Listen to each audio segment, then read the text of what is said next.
Hello, and thank you all so much for joining our national Improved Medicare for All forum this weekend. We're doing it 3 days. We have 11 panels, musicians, a bunch of exclusive interviews, some cameos, and so much planned.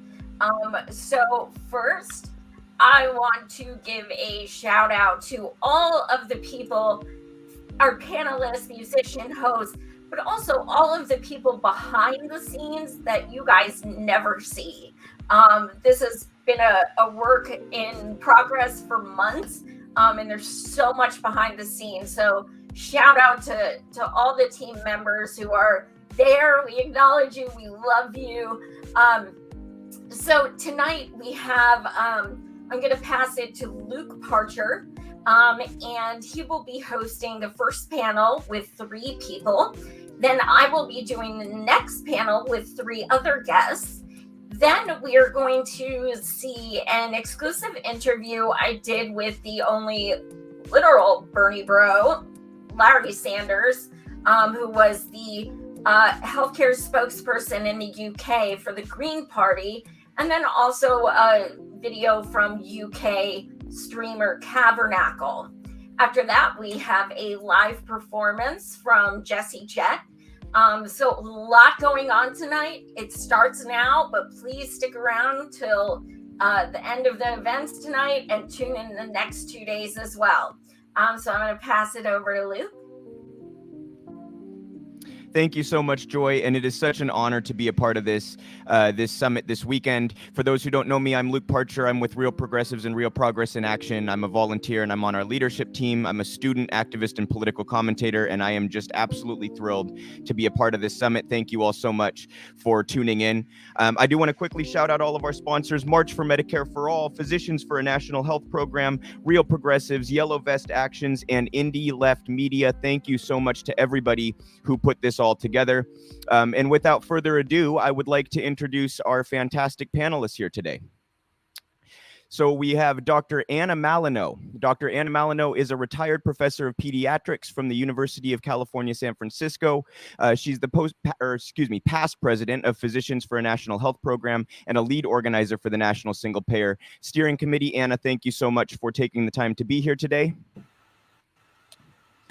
We also have Dr. Ted Brown, who is Professor Emeritus of History and Public Health Sciences at the University of Rochester, where he taught for 42 years. He served for 25 years as history editor of the American Journal of Public Health and has co-authored books on the history of health reform in the United States, the American left, and the World Health Organization. Ted, thank you so much for taking the time. And we also have Dr. Stephanie Woolhandler, who is a distinguished professor at the City University of New York. New York's Hunter College, a primary care doctor in the South Bronx, and a lecturer of medicine at Harvard Medical School, where she was formerly professor of medicine. Steffi, thank you as well for taking the time. So just so that the audience understands how we're going to format this, each of our guests today has a presentation to go through. We're going to start with Ted's presentation on the history of health policy in this country, and then we're going to get Anna's presentation going into some of how the system currently operates, and she's going to show you how the healthcare system is divided up. And then we're going to finish with Steffi's presentation on the privatization and the harmful effects of it. I'm sorry to see that we may have lost Anna there. We'll try to get her back as quickly as possible. Just quickly for the audience, we are going to do a Q&A at the end of this panel. So if you'd like to participate in the Q&A, please put your questions in the chat box, and we will have people watching for questions to ask our panelists after they present today. And without further ado, I will pass things over here to Ted to begin his presentation. Okay, let's get the slides up if we can. There we are.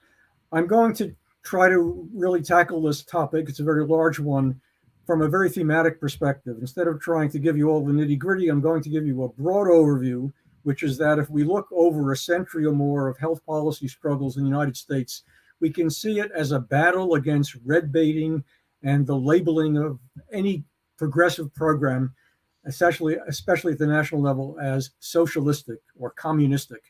And I'm going to not only focus on that theme, I'm going to use a lot of illustrations that are going to include some photographs and a lot of cartoons, but I think they will effectively make the point. So let's get started. And a good way of framing it is to begin with the first slide. There we are. I hope you can see it. It's a very broad perspective on the end of the world as we know it. Moments of panic on the part of the American elite and the American established interests, who at various times in the 1790s were facing the threat of public schools and then public water systems in 1808, etc., right on through. And this cartoon was first published in 2009 at the launch of the campaign for Obamacare, with the attempt to get a national health program yet again. And the constant refrain was, oh my God, the world is going to end as we know it.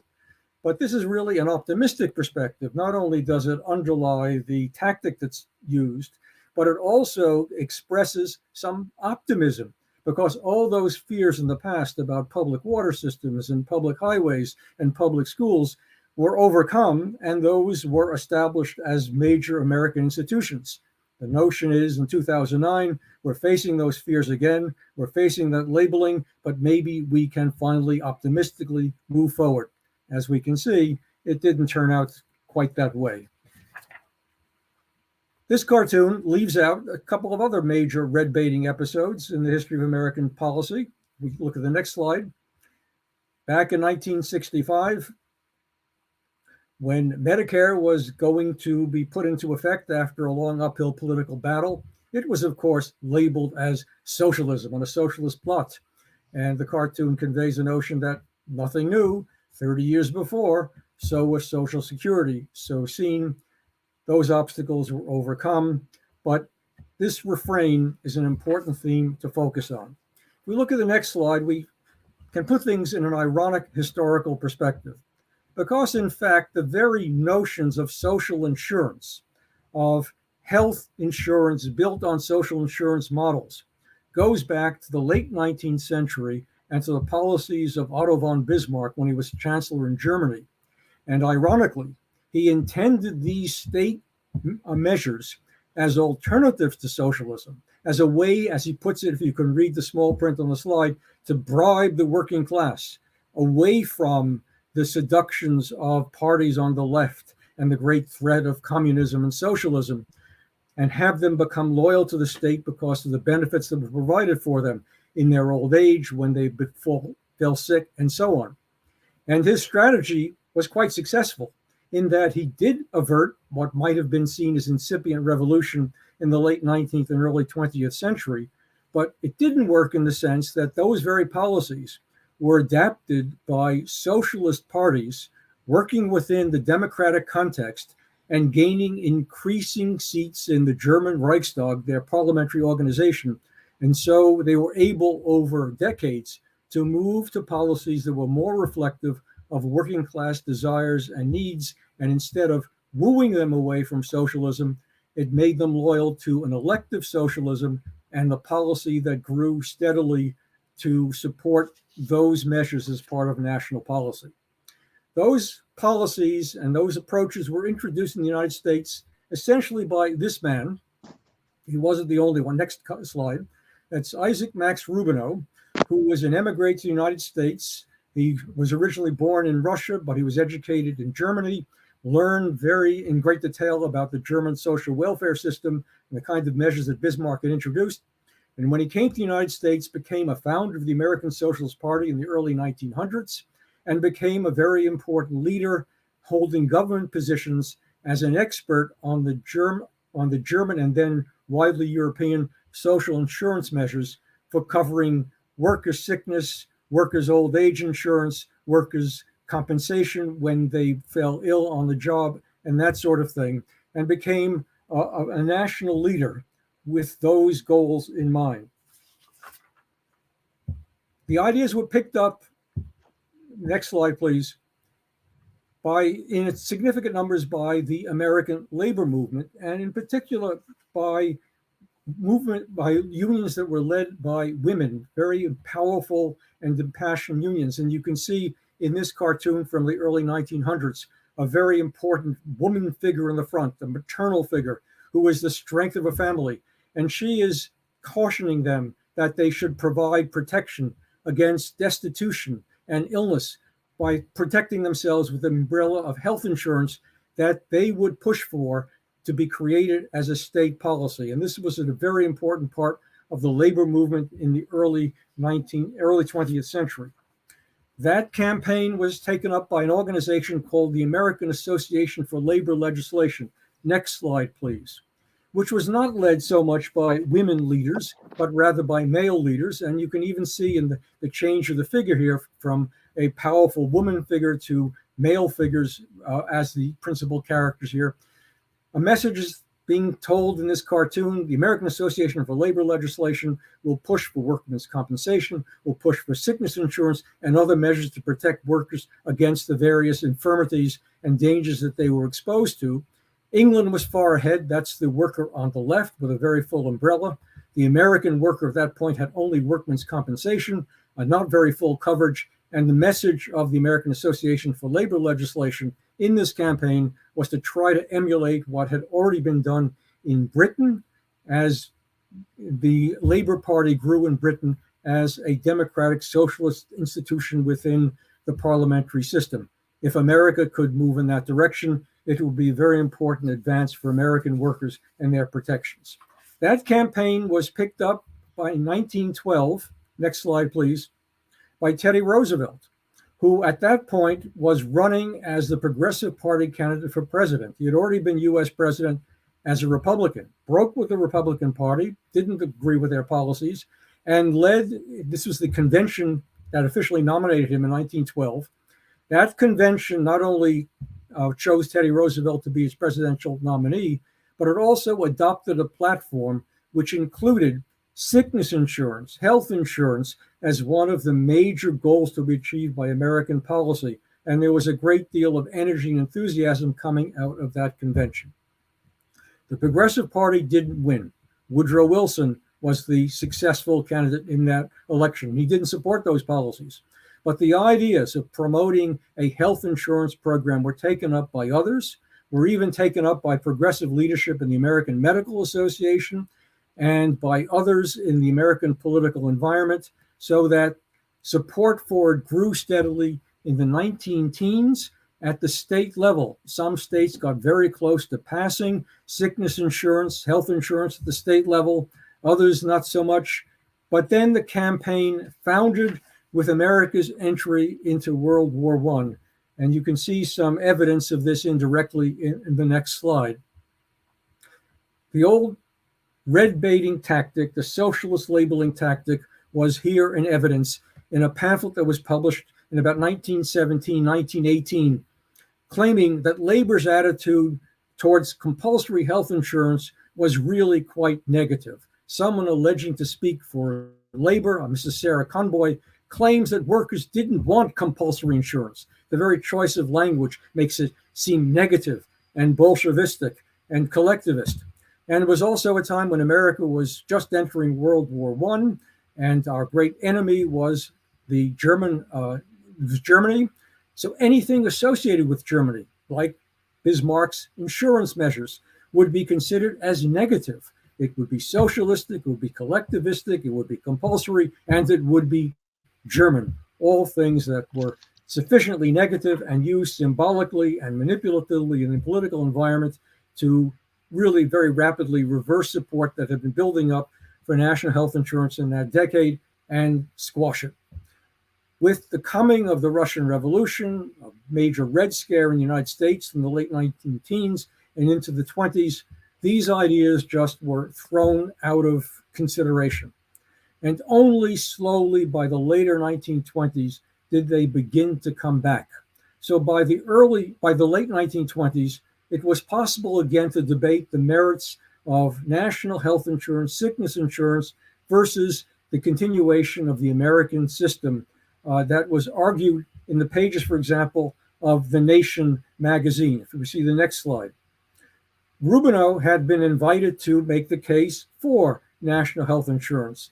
And then he was answered, as The Nation tried to maintain a balanced debate, by Morris Fishbein, spokesman for the American Medical Association, who, of course, used the tactic of labeling it as socialized medicine and describing it as robotic, automatic, not personal enough as we would want our medical care to be. And that's captured here in this robot figure that really is the very negative image of what would become medical care under a so-called socialist system. But there were still those in favor of it. And by the late 1920s, a large consortium was created called the Committee for the Cost of Medical Care. Please, next slide, please. Which pulled together leaders from the social sciences, from medicine, from public health, to try to examine the American healthcare system as existed in the late 1920s and early 1930s, and to make a very gentle, modest case for moving to new forms of organization to eventually consider, on a local and maybe eventually a national basis, a national system of health insurance. They issued a final report, this committee that met for many years, in 1932. And that report was very modest and cautious and careful, and yet the American Medical Association was waiting to jump on it, as it did, as you can see in the next slide. As soon as the final report was issued, an editorial was published in JAMA, the Journal of the American Medical Association, which said such things as these. You may not be able to read the fine print, but I'll read for you some of the principal language. Those who are pushing for even gentle experimentation, mildly, carefully, are nonetheless forces representing health officialdom, social theory, socialism, and communism, inciting to revolution.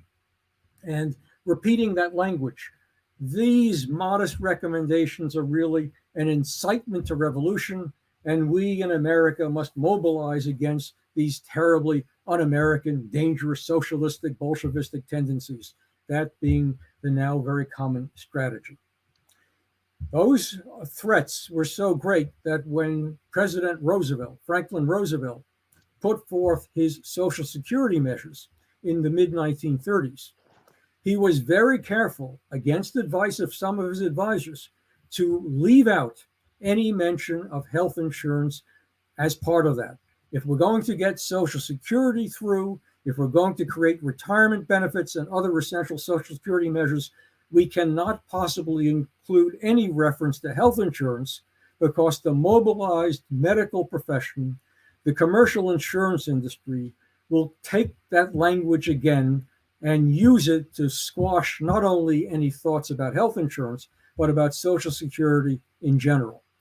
So Roosevelt backed away, and only a few years later, in the later 1930s, when he was assured that Social Security wouldn't be shot down and it would stay as an important American piece of social legislation, only then, in the late 1930s, did the idea of health insurance, national health insurance, begin to resurface. There were important spokesmen in the academic world, in the medical world, who came forward and started promoting it very vigorously. One of the most important of these was a man called Henry Sigrist. Next slide, please. Who was a professor at Johns Hopkins with great credibility, who was a medical historian and a health policy advocate. He would not only promote the idea of a national health insurance program, but he would accept invitations to go to labor forums and people's forums to promote the ideas. This was an advertisement for a forum he spoke at in Philadelphia in 1939. He was presented by Time magazine as one of the great leaders and presented with great enthusiasm by Time magazine. And yet the AMA was still, and the other opponents were still ready to use all the old tactics of red baiting and anti-socialist labeling, as you can see in the next slide. By 1939, the first measure was introduced by Senator Wagner, liberal senator from New York, beginning of a series of measures that were introduced over the next decade or so. But the AMA immediately descended on Congress, and at the testimony about the bill, as these two gentlemen represented the measures, which were very modest, as revolutionary, Bolshevistic, and the like, and that language was used, of course, with great political effect to stymie progress towards that legislation. World War II then happened, and moving forward very quickly. all those discussions were put on hold. In the post-war period, though, by this time, Harry Truman has succeeded Roosevelt, who died in office, as president, and Truman had become an advocate for the Wagner-Murray-Dingle bills, as they were called, trying to create a national health program. As soon as that legislation was introduced, as soon as President Truman began to advocate for it, the forces against it lined up, as we can see in this cartoon from the late 40s. The notion of health insurance is immediately labeled as socialized medicine, and that's meant to be some pill that an academic figure, the mortarboard, will try to shove down the throat of John Q. Public, the taxpayer, and have him choke on it, because that's what people do with socialism and such measures. Then, a little bit later in the 40s, as Great Britain, next slide please, was moving to its National Health Service, a creation of the post-World War II period in Great Britain, that was taken by the opponents of any such measures in the United States, or much more modest versions of that, as dangerous signs, warnings, and so we should worry about treading on the thin ice of socialized medicine, beware of the British example, and don't allow the United States to move in anything like that direction. With the Cold War in the late 40s and early 50s, in the McCarthy era, those tactics became even more vigorous, as we can see in the next slide. And there's a figure of Uncle Sam naively dozing and not noticing that Russia's great aim is to destroy America, using the mechanism of socialized medicine as one of the dangerous weapons that would undercut the entire American system. If you look closely at the hand holding the shears read socialized medicine, will cut off Uncle Samson's locks and have him lose his power. And the hammer and sickle is on the sleeve. It's a Bolshevik plot against the United States. There is no rational discussion in the hysterical atmosphere of the late 40s and early 50s.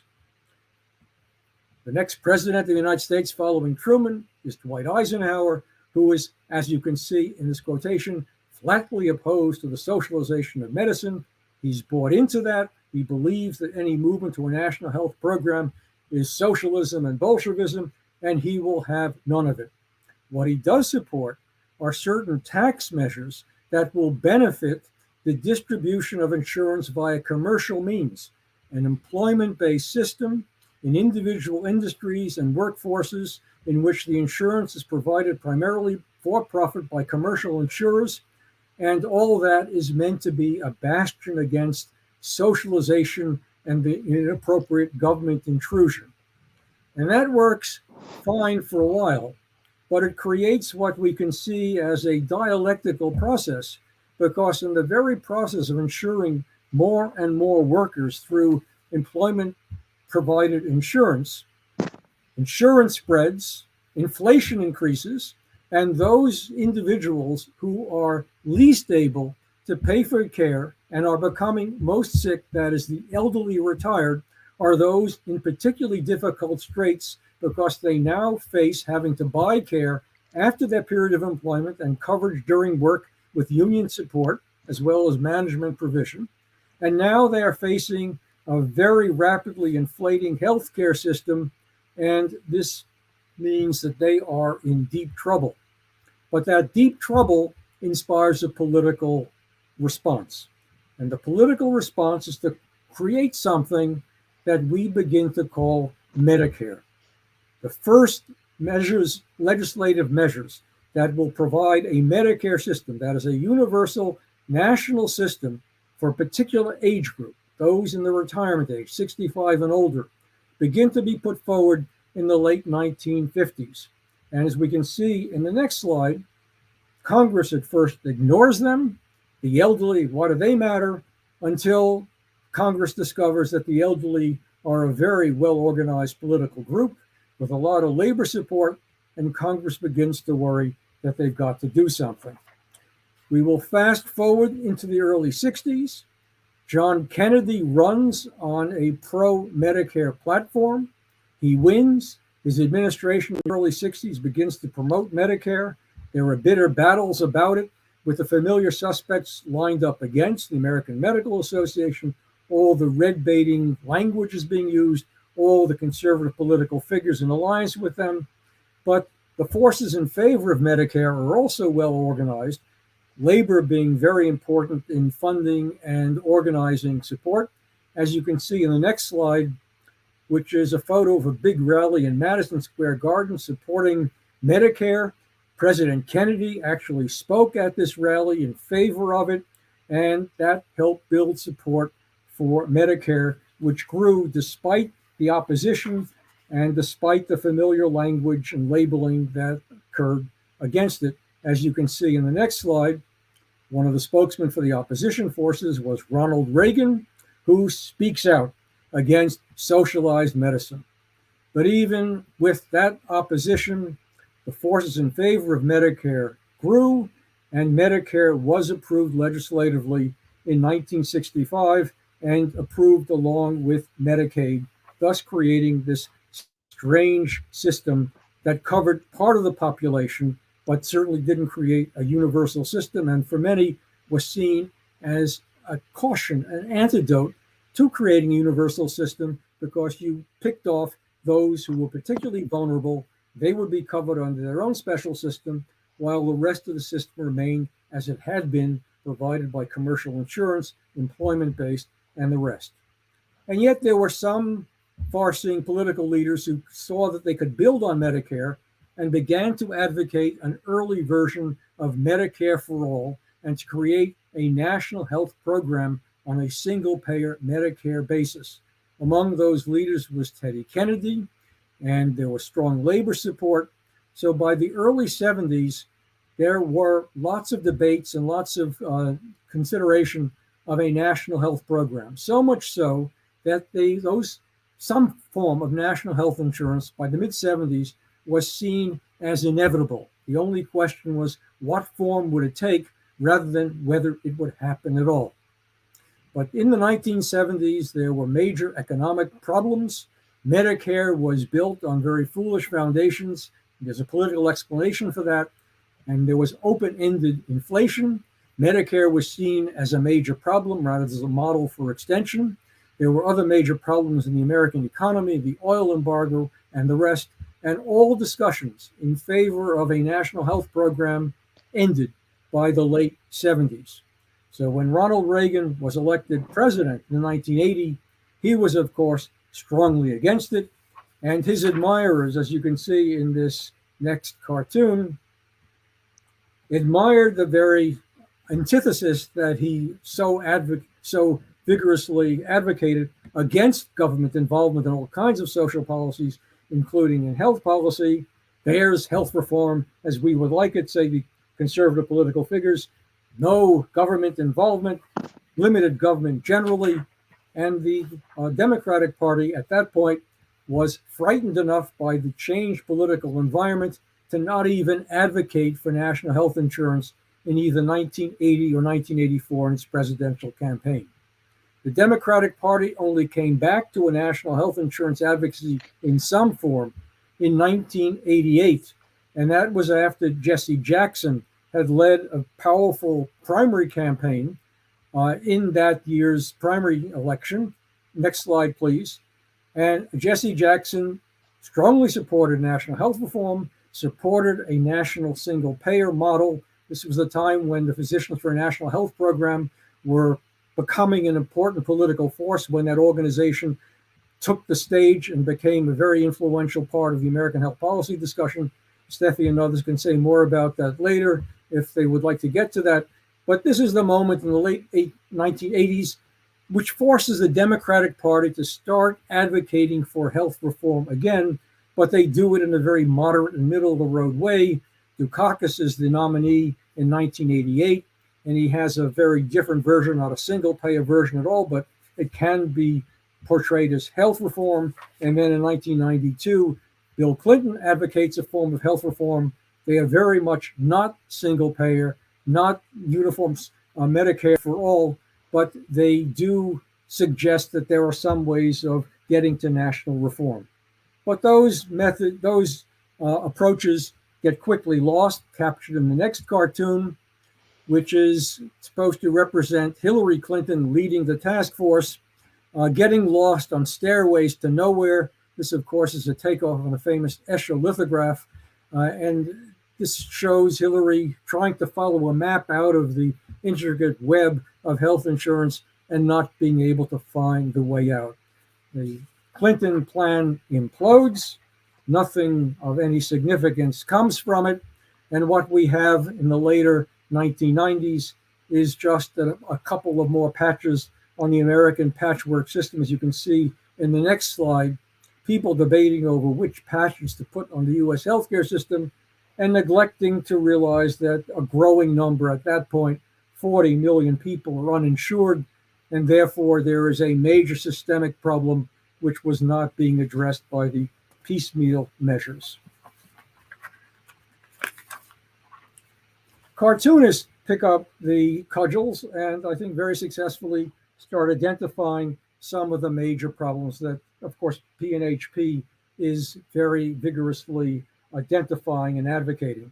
This cartoonist in the next slide captures a major problem that P&HP identifies. Do we see a problem, doctor? Yes, there's an insurance company intermediary between the doctor and the patient. And that is not only inefficient, it is also very deflective of any real advance and progress in the American healthcare system. An even more vivid cartoon is the next one, which quite appropriately portrays the health insurance industry as leeches. So the clever remark here is leeches haven't been abandoned entirely in the medical system, perhaps not as therapy as in the old days, but certainly as an integral part of the healthcare system. And by the early 2000s, cartoonists and other commentators are identifying the doublespeak and the self-contradiction and the self-serving language being used by the health insurance industry as captured in this next cartoon, a brilliant Max Worker cartoon, where we have the representative of Healthy Profits, Inc., good name for an insurance company, which is saying, are you nuts? You want the government involved? That would create bureaucracy, that would create socialism, etc. At the same time that behind them you can see Department of Claims denials, Department of Denial of Pre-Existing Conditions, of relentless advertising. That is the huge, vast, profit-serving bureaucracy that is already upon us in the form of the commercial insurance industry.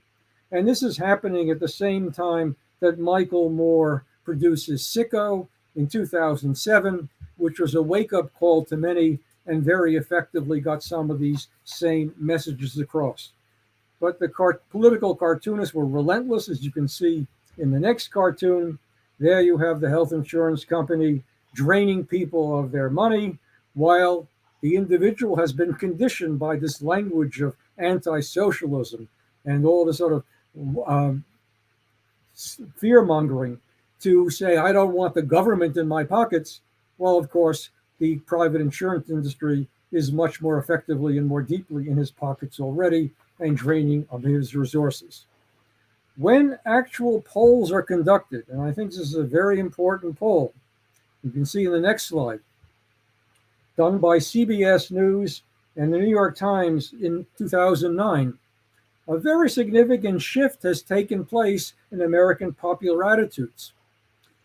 Whereas in 1979, only 40% of the public polled, represented by the orange, were in favor of a government-provided national health insurance policy.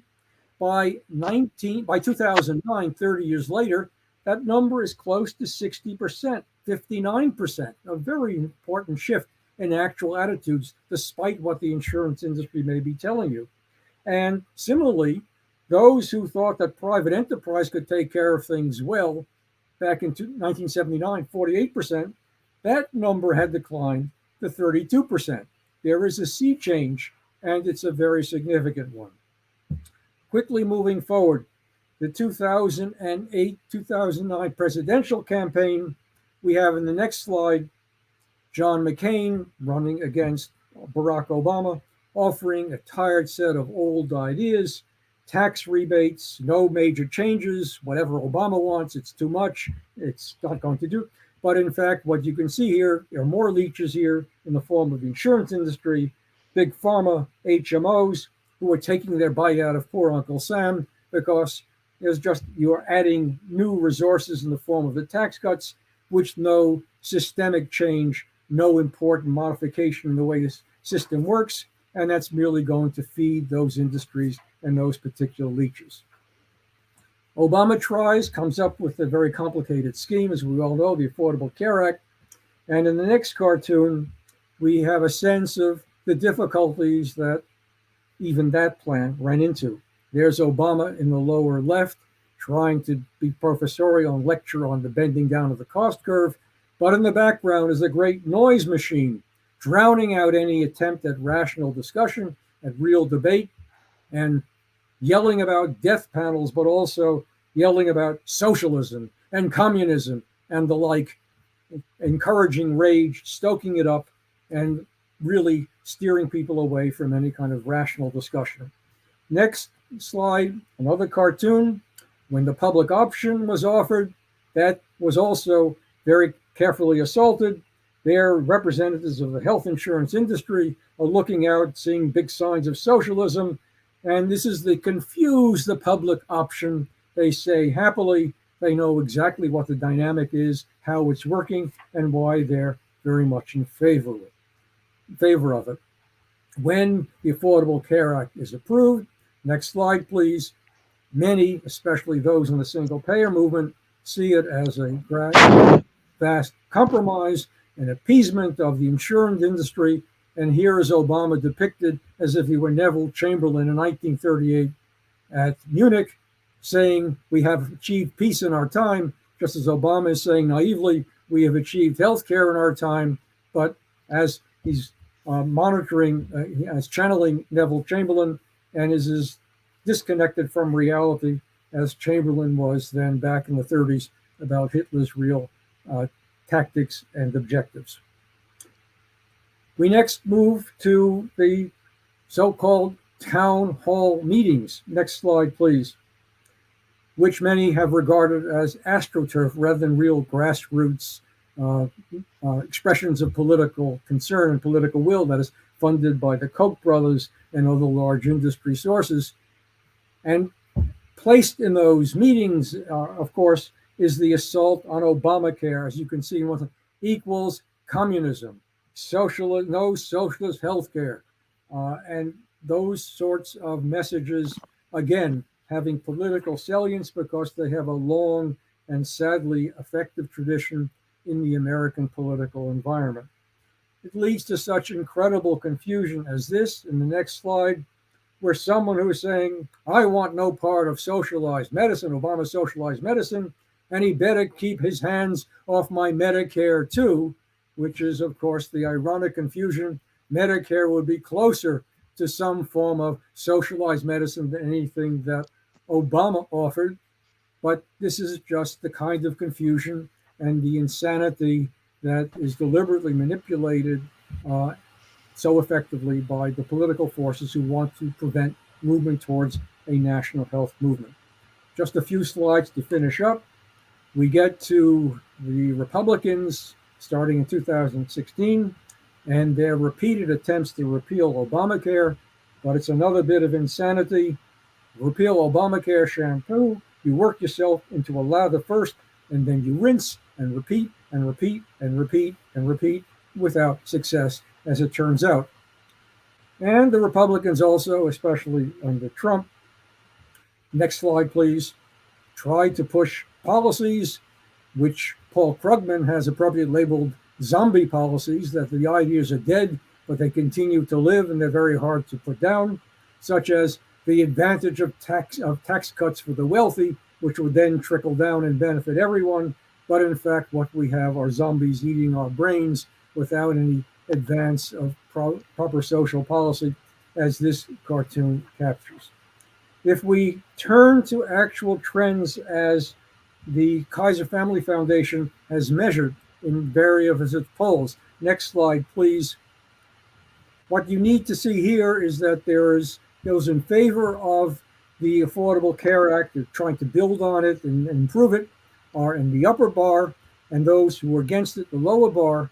There's a lot of overlap and confusion until about 2017, when the Affordable Care Act, its measures were very seriously threatened by the Trump administration and Republicans, and that meant that support began to increase, so that by this last polling date, 53% were in favor of trying to fix or retain the Affordable Care Act rather than do away with it, and 35% were against it. Support is building. And some other polls, we can see a building support to some sort of national program, whether it be a modified Affordable Care Act or more and better.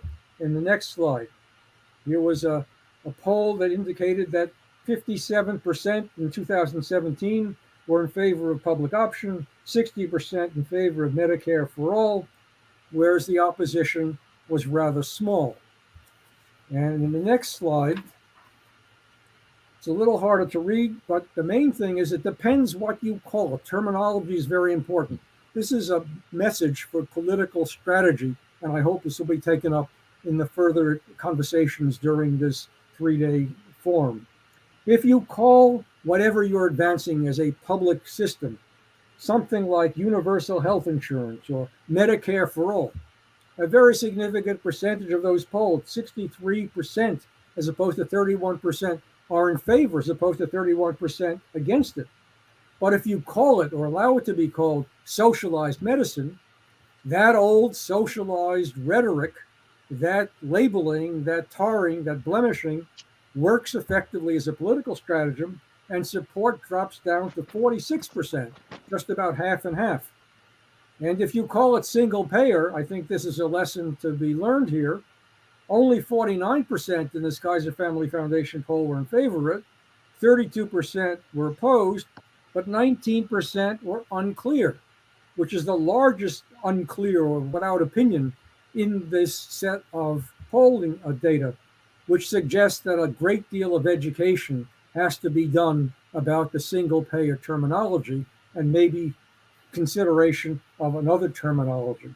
And I'll just leave you with this last slide, and that is, even though you may feel that you're promoting what is absolutely unquestionable, proper, good policy, you've got to be prepared, even if you were Christ himself, to be labeled as a socialist or fascist because you were advocating something as awful as healing the sick and curing the lame.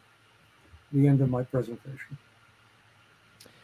Fantastic, Ted. Thank you so much. It's incredible the way that these leftist terms have been so cynically weaponized and effectively demonized to oppose Medicare for all. I want to quickly remind the audience, if you have any questions for Ted, Anna, or Steffi, please put them in the chat section and we will get to the Q&A session at the end of their presentations here. And with that, I will pass it over to Dr. Anna Malino to give her presentation on how the system currently operates. Okay, I need to share my screen. I think that's what it is. We'll see. Nope. Okay. Apologies, everybody. Just bear with us for just a second here. Yeah. Do I have screen sharing options? Andy, can we make sure that she does have screen sharing there?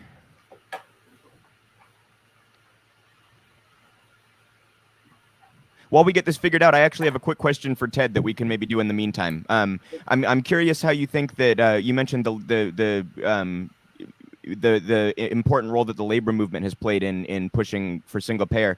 And I'm just curious, I know most labor unions, or at least a lot of them, do support single payer, but I have seen some labor unions come out in opposition. I was just curious if you could give a brief, how do you think they get co-opted, or why do you think they take that position? Well, I think it's a very complicated question. I'd like to really hear Anna and Steffi on this as well. But labor movement is not by any means uniform. There are some unions which have strongly supported single payer for a long time, and others who would rather protect what they have now. There's always the fear of losing what you have if you go for something new. And they feel if their membership is sufficiently well covered by employment-based insurance, they don't want to risk losing that. And that might also provide some support for their own labor authority. I think the labor movement is really across the spectrum. There are some very strong advocates for single payer in the labor movement and very strong opponents in the labor movement as well. Gotcha.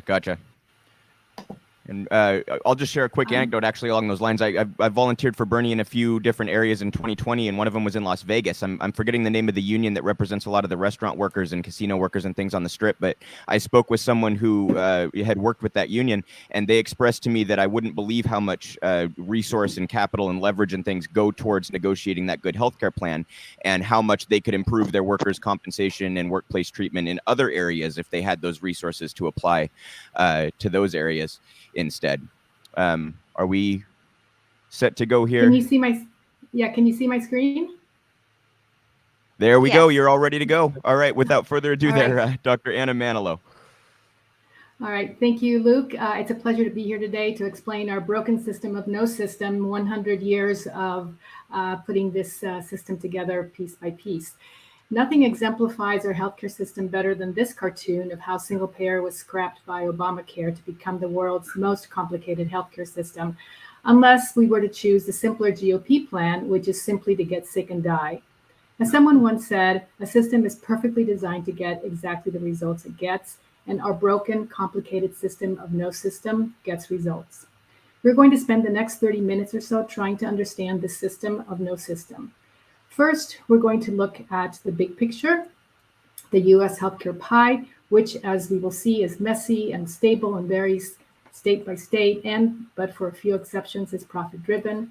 Next, we will take the system apart and look at the individual pieces made up of employer-sponsored health insurance, the individual market, Medicaid, Medicare, and military programs, and sprinkle throughout the Affordable Care Act, also known as the ACA. For every slice, we will have a quiz. And finally, I will challenge you to imagine principles for a healthcare system that is all right, and to keep this in mind as you learn about our broken healthcare system in the next few days. So I like to think of the US healthcare system like a pie cut into slices where we all spend some time in. The first piece, shown here in blue, is the biggest, and where the employer provides private health insurance for their workers and covers about 50% of us. The next piece, shown in orange, is the non-group market, where individuals or individual families purchase private health insurance on their own without the help of an employer. This covers about 5% of us. The next piece, shown in green, is Medicaid, one of our so-called public programs that covers about 18% of us. And the following piece, shown in gold, is Medicare, another one of our quasi-public programs, and this piece covers 16% of us. The dark green represents the military, mostly made up by the Veterans Administration, the most public of our programs, although threatened as well, and it covers 2% of Americans. And that brings us to the last piece, shown in red, the uninsured. I know that I can't see you all, I'm just looking at my screen, but wherever you are, raise your hand if you've ever been uninsured, or if a family member has ever been uninsured, or if a work colleague, neighbor, or friend has ever been uninsured. I'm raising my hand because I was uninsured as a young adult. All my children have been uninsured at some point in time. My guess is that many, many of you are raising your hand right now. So one thing about this Anna, pie I hate is to that interrupt. I just don't want it to get in the way of your presentation there. Can you hide the bar at the bottom of the screen? I just would hate for any slide to be interrupted there. Oh, I'm so sorry. Oh, you're right. You No told me problem. to do that before. No problem. Thank you. Thank you. Yeah. So, all right, moving on. So this pie looks static, but the truth is that most of us spend our time slipping from piece to piece until we finally happily land on that golden piece of Medicare. Now, before you get too comfortable, I must tell you that every state is different. So there are 50 pies.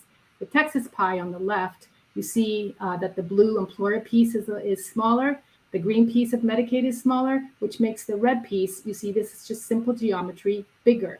Now compare this to Massachusetts on the right, where the blue employer piece is quite a bit bigger. The green Medicaid piece is bigger, which makes the red piece, by simple geometry, smaller.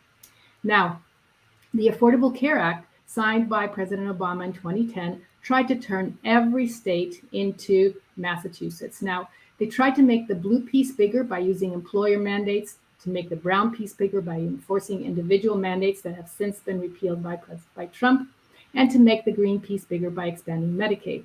All this should shrink the size of the red piece, right? The number of uninsured, into a state like Massachusetts. Good geometry, just not good health policy, because we are all still stuck with this pie.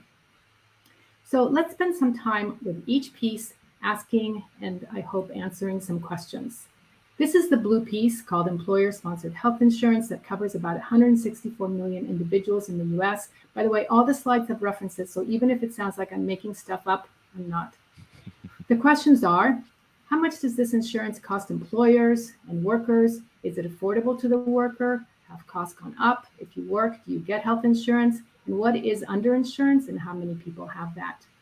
So to answer the question of how much it costs, we go to an index called the Millman Medical Index, which publishes a report every year on the total cost of purchasing a PPO, which is the most common health plan, for an average family of 4, including premiums and out-of-pocket costs, and the cost for the employer. And in 2021, you see that the cost of the average family was a little over $12,000, and the cost for the employer was a little over $16,000. So the total for the year is $28,300. So remember, however, that this that's over $28,000 that's coming out of the worker's paycheck every year.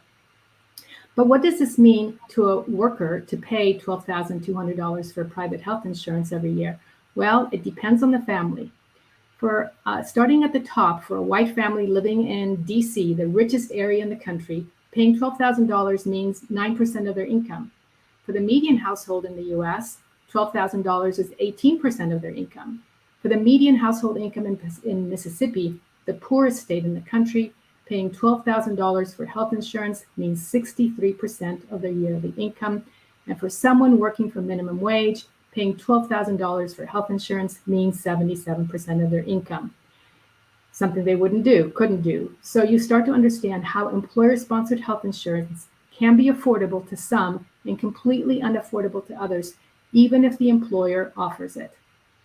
Now, to answer the question, have costs gone up, we will look at the cumulative increases from 1999 in 4 different domains. You can see inflation, wages, family premiums, and the worker contributions to that premium.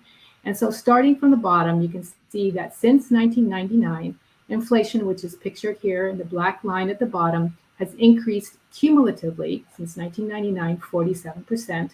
Wages, pictured here in the green, have just kept up with inflation and have increased 64%. But in the same period, family premiums, pictured in the blue, have increased 224%, and the worker contribution to that premium in the red has increased a whopping 270%. And this is the reason wages haven't increased. So yes, costs have gone up, even since the passage of the Affordable Care Act in 2010, there shown in the dotted line. So does every worker who works have employer-sponsored health insurance? So this slide is going a little too fast, but we're going to get there. So let's look at the blue bars first, which represent employer insurance for the total population on the left, then to the right, the white population, black population, and then Latinx workers. You can see that almost 60% of all workers have employer insurance, about 65% of white workers have employer insurance, and fewer than 50% of black workers and about 40% of Latinx workers have employer-sponsored health insurance. And it's not because they're not working, because if you look at the mustard bars, that's the percent of the population in the workforce, men, women, and young adults. And you can see that in the total population, more workers work than they get employer insurance. Among white workers, most workers are covered by employer insurance, but fewer black workers and even fewer Latinx workers have employer insurance, despite the fact that Latinx is the community that works the most. They're working all right, they're just not getting health insurance. And for those who do work and have employer insurance, the pandemic uncovered just how tenuous this relationship is, when job losses resulted in millions of individuals losing their own health insurance and that of their dependents. So what is underinsurance and how many people does it affect?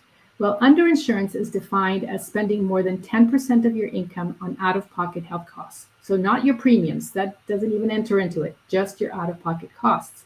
And here we're only going to look at non-elderly individuals because, as we will see, most elderly are covered. So say we're in a room with 100 people. I don't know how many people are here today, but say we're in the room with 100 people. 55 will be insured all year. 23 will be insured, but be underinsured. 10 will have insurance with gaps throughout the year, and 12 will be uninsured. This means that 45 people in our room of 100, or 45% of the people in the US, are underinsured or uninsured. So we should be able to answer our quiz questions now. And that is, We know that it costs about $16,000 per year for employers and $12,000 per year for workers. Well, it's not really affordable to the average worker. Costs have gone up about 270% for families since 1999. If you work, are you automatically covered? Absolutely not. Latinx individuals are much more likely to work than whites, yet are 3 times more likely to be uninsured. And we now know that about 45% of people in the US are uninsured or underinsured. So moving to the next piece of the pie, we land on the non-group market, where individuals purchase their own health insurance, and it covers about 18 million individuals. Our questions include, what is the marketplace, also known as the exchanges? How do you qualify? And finally, how much does this cost? Now, after the passage of the Affordable Care Act with the individual mandate, it became clear that you could not mandate someone to pay 77, 63, or even 18% of their salary on health insurance. So to make health insurance more affordable, everyone would still be mandated to have private health insurance with help from government subsidies that differed according to your income, with the poor getting more subsidies than the non-poor, subsidies that went straight to the insurance companies, making them billions of dollars richer. And we know what they do with their money. No, not to improve care, but to pay for their own exorbitant salaries and buy members of Congress to vote against single payer. But I get ahead of myself. Now, to purchase these policies, you must go to a website that has 1,700 state rules to determine eligibility and how much you need to pay according to the level of coverage you choose, because you can choose the different, silver, bronze, so forth. Now, the first cartoon we saw was not an exaggeration. What I'm showing you on the right is not a cartoon, it's for real. So how does this work? Well, there is this handy calculator from the Kaiser Family Foundation website where you can plug in your state, and I just put in the US average, how much money you make, and I put in $67,500, which is the median household income in the US. And I also added that this was a family of 4 with 2 young parents and 2 young children, none of whom smoke. I hit submit, and presto. You are told that your family earns 258% of the federal poverty level, and that you will get $1,159 in financial help, which goes straight to the insurance company, and you will only pay $242 per month, which should be only 4.31% of your annual income. But what they put in very, very, very small print is that you're in network. Okay, we're talking about in network, out of pocket max, meaning if you actually use healthcare that year, will be $17,000, which is really 25% of your income. So, answers to our questions. The marketplace was created by the Affordable Care Act to let people enroll for private health insurance with government subsidies. You qualify based on your income, your age, your gender, your family composition, and your geographic location. It's affordable maybe until you need health care. So moving on, we find ourselves like 83.6 million people in Medicaid. A small asterisk reminds me to mention that there has been an increase of over 12 million people since the start of the pandemic due to the Families First Act, which banned states from involuntarily disenrolling beneficiaries during the public health emergency. Yeah, because that happens. This will become clear in a minute. So our questions are, who qualifies for Medicaid? What is the federal poverty level? Can you lose Medicaid? Has it reduced the uninsured as proposed by the Affordable Care Act? What is CHIP? And what about children? So Medicaid is a federally and state-funded program administered by each state, which makes eligibility and benefits vary widely from state to state. It is means tested, which means that you have to prove your poverty, and depends on the family's monthly income, which can vary month to month, as many people on Medicaid do. As I mentioned, the Families First Act banned this type of disenrolling, but once the public health emergency is declared over, which is going to be very soon, up to 15 million individuals, including 6 million children, are at risk for losing their Medicaid. While we think of Medicaid as being public, the truth is that up to 70% of all Medicaid beneficiaries are managed by private health insurance companies. Now, let's see what it takes to qualify for Medicaid. Now, remember, every state is different, and we will look at Texas, not because it's the worst state, but because it is a state that has not expanded Medicaid. So let's look first at the dark green bars, which represent people on Medicaid. It starts with your monthly income according to 100% of the federal poverty level, shown here by the red dashed line, which in 2021 for a family of 4 was $26,500 per year. Now, if you look at the x-axis, that's the horizontal axis, you can also see it depends if you're a child, and if you're a child on your age, if you're pregnant, if you're an adult with children or without, if you're on SSI, and if you're over 65 for long-term care. Now, let's take a look at the green bars. In Texas, if you have a child under the age of 1 and your family makes under $4,500 per month, your child will qualify for Medicaid. But the day your child turns 1 to 5, the family must make under $3,300 per month for the child to qualify. And once your child turns 6 to 18, the family must make under $3,000 for your child to qualify. Mind you, a family can have 3 children, all different ages, all different monthly income requirements. Now, moving on, if you are pregnant, your family of 4 must make under $4,500 for you as a pregnant woman to qualify for Medicaid. And if you're an adult with children, you must make under $375 per month. You heard me, $375 per month to qualify for Medicaid. Now, in states that did expand Medicaid, adults can make up to $3,000 per month to qualify, but not in Texas and not in the 11 other states which have not yet expanded Medicaid. So if you're an adult moving on without children in Texas, you do not qualify for Medicaid. If you're on SSI, you can make up to $1,600 per month to qualify. And if you're over 65 and you make under $2,500 per month, Medicaid will pay for your long-term care, but you must give every penny to Medicaid except that they let you keep about $40 a month.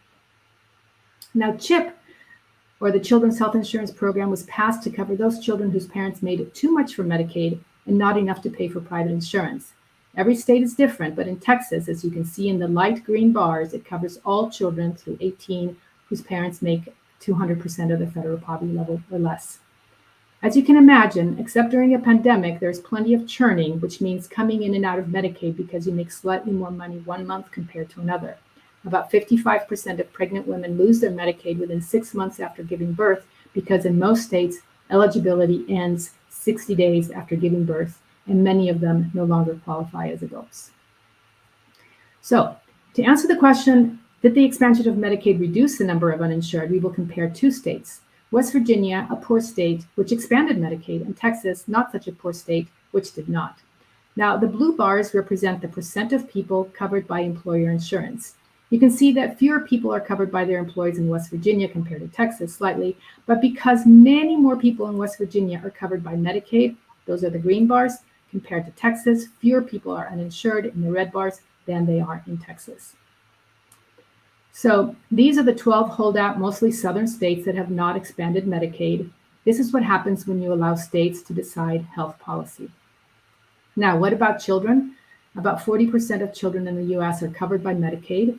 Here, we look at the insurance coverage for white, Latinx, and Black children, and the blue bars represent children covered by their parents' employers, and you can see the difference between white, Latinx, and Black children, just like their parents. Shouldn't be a surprise. The green bars represent Medicaid, and you can see the difference between white, Latinx, and Black coverage for children, and as a result, few white children are uninsured. Those are the red bars. But more Latinx children are uninsured, and Black children, because they qualify for more Medicaid, have fewer uninsured. And overall, about 5% of children are uninsured. So to answer our questions, our quiz questions, we learned that qualifying for Medicaid depends on your age, if you're pregnant, your state, your disability, and income. The federal poverty level for a family of 4 is $26,500. You can lose it because it's month to month. Does it reduce the uninsured? Yes, it has in those states that have expanded Medicaid. And CHIP is the insurance program for children whose parents make too much to qualify for Medicaid and not enough to pay for private health insurance. And children's access to care is tiered and racially segregated. Now we're on to Medicare, where 57 million people get their health coverage. Our questions are, what percent of seniors are covered? And when do you qualify? And is it simple? And does it cover all your healthcare costs? Well, if President Obama, when he was designing the Affordable Care Act, really wanted to lower the number of uninsured to 0, he could have looked at this graph from the US Census that shows us the percentage of people without health insurance before and after the ACA. Remember, the Affordable Care Act was passed in 2010, but fully implemented in 2014. So the percent of uninsured among non-elderly adults in the blue line did go down, as did the percentage of children without health insurance in the middle line. But for seniors, it stayed pretty much at zero. The way to cover everyone is to expand Medicare to everyone. Medicare, as most of you know, and especially after Ted's talk, was passed in 1965 to cover the elderly. It is our one single-payer system, which is publicly funded through payroll taxes and general revenue, and it is privately delivered. It is automatic for people when they turn 65 and covers individuals also with end-stage renal disease, ALS, and some people with disabilities. It is not simple. Surprise. My brother, as an aside, has an MD PhD, and today he told me that he needed to get, he just turned 65 and told me that he needed to get a Medicare PhD because he can't figure it out. So half of seniors choose to stay on traditional fee-for-service Medicare with 2% administrative costs, and this is at risk for being privatized. And the other half choose Medicare Advantage, private insurance companies to manage their care, costs more than traditional Medicare and has higher administrative costs, and already is fully privatized. Now, let's look at traditional original fee-for-service Medicare. There is Part A to cover hospital costs, Part B that covers 80% of outpatient costs, and Part D that covers prescription drug costs. Each part has premiums and deductibles.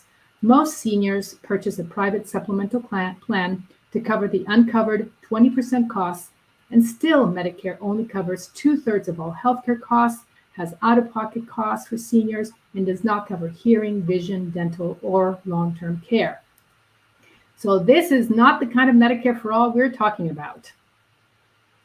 So our quiz answers. We see that almost all seniors are covered by Medicare when they turn 65. It is not simple, and it covers only 2/3 of all healthcare costs for seniors. Now, almost all public program in the US is the Veterans Health Administration, which covers 9 million veterans. It is fully integrated, mission-driven, rather than profit-driven system. It is the only socialized system, ironically, where all providers are salaries. It is fully integrated. It covers all necessary medical care and is quite comprehensive, covering prescription drugs and long-term care as well. There are eligibility criteria for vets, which unfortunately exclude more than half of all vets, but it is free at the point of care with minimal copays for certain vets. And just like every other program, every other public program, it is facing serious efforts to privatize the entire system.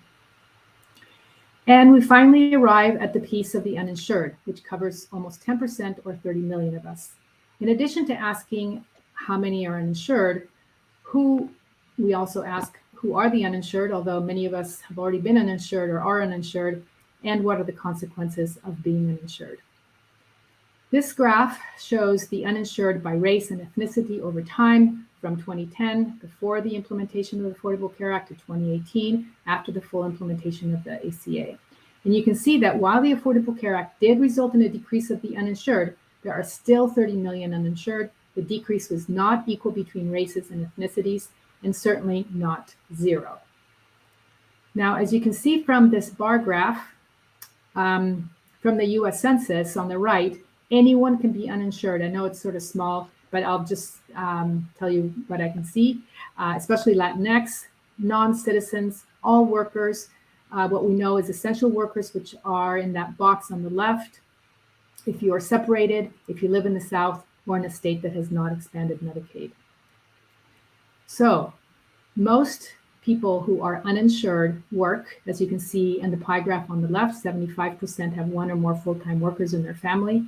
Most are poor. They live under 100% of the federal poverty level, and most are white or Latinx. Now, while being uninsured decreases your chances of visiting a doctor or paying for prescription drugs, it can have fatal consequences. The flu season of 2019 to 2020, and that was the year before the pandemic, 20,000 people died from the flu. That year and every year, 35,000 people die from being uninsured. So our quiz answers, How many are uninsured? About 30 million people are uninsured. We know that people from all walks of life can be uninsured, particularly workers, mostly poor, all races, but especially white and Latinx. And the consequences of being uninsured in the US is dying unnecessarily. So, next question is, how much does this pie cost? How do we compare to other countries? Is our healthcare system equitable? Are we getting our money's worth? And who profits?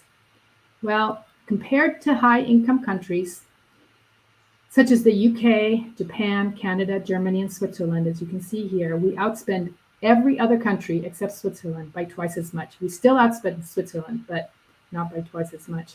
Now, spending $12,500 per person per year adds up to $4.1 trillion spent on healthcare in 1 year. To give you a scope of 4.1 trillion, there are 3.1 trillion seconds in 100,000 years.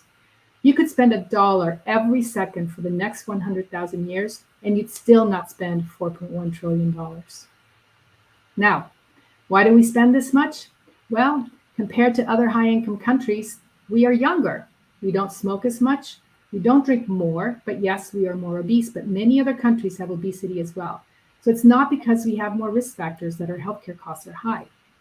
And despite outspending every other nation and not having more risk factors, compared to other countries, the US has, the lowest percentage of people covered, the lowest life expectancy, and worst maternal, infant, and neonatal mortality. In comparison, we have equal health force, same number of hospital beds, and equal rates of utilization, but we do have significantly greater administrative costs, spend lots more on prescription drugs because the government doesn't negotiate with pharmaceutical companies, and our prices are much, much higher.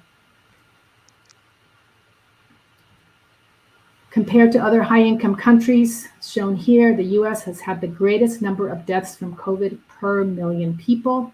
You can see there the latest wave, the United States on top. And we know this has affected communities of color unequally. The risk of hospitalization from COVID has been 2.4 times greater among Latinx communities and 2.5 times greater among Black communities compared to white. And the risk of death from COVID is almost 2 times greater among Latinx communities and 1.7 times greater among Black communities. And why? Because we have a system of no system based on profit. This is an article from the New York Times early on in the pandemic. It was August of 2020, when rural hospitals were struggling, small physician practices were folding, and healthcare workers were being furloughed. And all the while, hospital chains and insurance companies were making record profits from taxpayer dollars. And the combined pre-tax profits of vaccine makers Pfizer, BioNTech, and Moderna will be over $1,000 per second. So to answer our quiz, 2 years ago, we spent $4.1 trillion on healthcare, twice the average of most high-income countries. We are not getting our money's worth, and corporations and not patients are profiting. Now, imagine you and a group of your best friends were given $4.1 trillion to design a healthcare system worth $4.1 trillion. What would be your non-negotiable guiding principles? My guess is that healthy profits would not be one of them. So I've given this talk a bit, and I usually ask my audience to come up with a list of 5 to 6 guiding principles.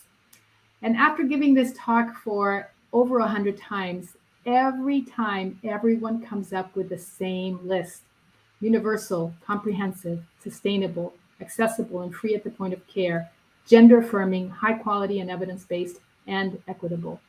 It shows me that we all agree on what we want.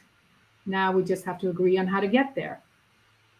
And this is how we get there, with National Single Payer Health, or National Single Payer Health Program, because everyone has the right to health care. Now that you hopefully understand our broken healthcare system, how all the pieces fit together, how it is expensive because it's based on profit, we can fight for the system we deserve. Healthcare is a human right, and healthcare should be for people, not for profit. I invite you to come up with your own list of non-negotiable guiding principles and think about these principles as we participate in the summit. I'll be referring to these again as we wrap up on Sunday. I would like to finish with thanking all the patients who over 30 years have given me the inspiration to fight for single payer, the mentors who gave me the tools to fight, and the activists who have helped me along the way. So I will hand it over to Dr. Steffi Woolhandler, who has been one of the wonderful mentors who has given me the tools to fight. Thank you, everyone. And if I could just cut in really quick, just one more time, I want to remind the audience to put questions in the chat if you have any questions for our wonderful panelists today. And Dr. Woolhandler is going to go over the harms from privatization. So here's Steffi Woolhandler on her presentation. Yeah, hi, Andy. Can I have? Oh, great. Okay, I'm going to be talking about the pitfalls of privatization. And it's a bit the question about would Medicare Advantage, that is private insurance for all, be just as good as a real single payer Medicare for all program? Next slide. Now, already our taxes are funding about 2/3 of health spending. So Anna was showing where people got their coverage, and it looks like the government piece is small, but that's not really true, because when you look not at people who have these different insurances, but where the money comes from, you get a pie that looks like this, where you have Medicare, which is taxpayer funded, Medicaid, VA, public health in white, government worker benefits. I now work for the city and state of New York. They pay benefits for me out of tax dollars. The so-called tax subsidy to private insurance. It turns out that at the funding level, the majority of the funding for the healthcare system already comes from public payers. Next slide. This relates to the fact that private health insurance, by which I mean privately purchased, privately funded health insurance from private insurers, that has actually shrunken, used to cover over 80% of the population, and currently private sector private coverage is really only about 65% of the population covered at most. Next slide. So how come private insurers have so much money, and they're getting bigger and stronger if there's a shrinkage of like commercial private insurance? Well, it turns out the government turns over a huge share of taxpayer dollars to private insurers for healthcare. A bunch of the money for private insurers comes in that bright yellow slice from private employers and private households. But a chunk of it also comes from city and state of New York, who pays for benefits for me, or federal government and state and local governments that purchase health benefits for their workers with public dollars. And there's Medicare, which is most funneled through private insurance through the so-called Medicare Advantage program, and managed care Medicaid money that's turned over to private insurance companies to run the health plan. Next slide. So what we're coming to is a corporate-run managed care system that is going to replace both fee-for-service care and nonprofit managed care. So we have privatization, which is really corporatization, moved to a private profit-oriented system, largely structured around managed care. Next slide. Now, some of you, I think, are probably in Southern California. You're probably not thinking about where your water comes from, but it turns out the water you're drinking actually comes from a long way away. The Hoover Dam out in the mountains. It goes through Arizona, all the way across the country. And next slide. And this is what the Hoover Dam actually looks like. It's out in the middle of the freaking desert, right? Next slide. Now, it was built on a government contract by Kaiser Steel that had a bunch of workers out there in the middle of the desert, including building that giant aqueduct that goes all the way from Arizona to Los Angeles. Next slide. And there was a problem with this, which there were workers out in the middle of the desert. There was no health care. So Kaiser Steel put together a plan to put clinics and hospitals out there in the desert for the people working on the Hoover Dam. So that's the origins of managed care in this country, the origins of Kaiser. But when I mean out in the desert, I mean it. Next slide. This is actually Desert Center, California, which this was physically the site of the first Kaiser Hospital. Obviously, there's nothing there now, and there was nothing there before the hospital, and there's nothing there now. So this was a model of managed care, not that it was going to make profits in its own right. It didn't make profits. It was all nonprofit, right? But it was going to assist Kaiser Steel in making profits by providing health care for the workers. Next slide. And that model, next slide, please. That model of managed care stuck around until in the 1970s. A man named Paul Elwood put together the idea that an HMO, managed care, could be a profit making entity in its own right, not just something to serve other profit making. But the HMO would agree to provide comprehensive health maintenance services to its enrollees in exchange for a fixed annual fee. The economic incentives of both the provider and the consumer would be aligned, and you could actually make money off of an HMO in its own right. Next slide. Now, this was put in place and advocated over the years despite substantial and relatively early evidence that high risk people do not do very well in the HMO setting. And these are the results from the Rand health insurance experiment that was done in the 70s with $100 million of federal tax money, where people were randomly assigned to HMOs versus fee for service care. And among people with even minor health problems like high blood pressure, um, those in the HMO had an elevated risk of dying, represented in this slide by the 1.21. That's a 21% increase risk of dying relative to people in a free fee for service system. It turned out it was because their blood pressure was poorly controlled. But we did know very early on that if you have a medical condition, it's not a great idea to be in the managed care setting. Next slide.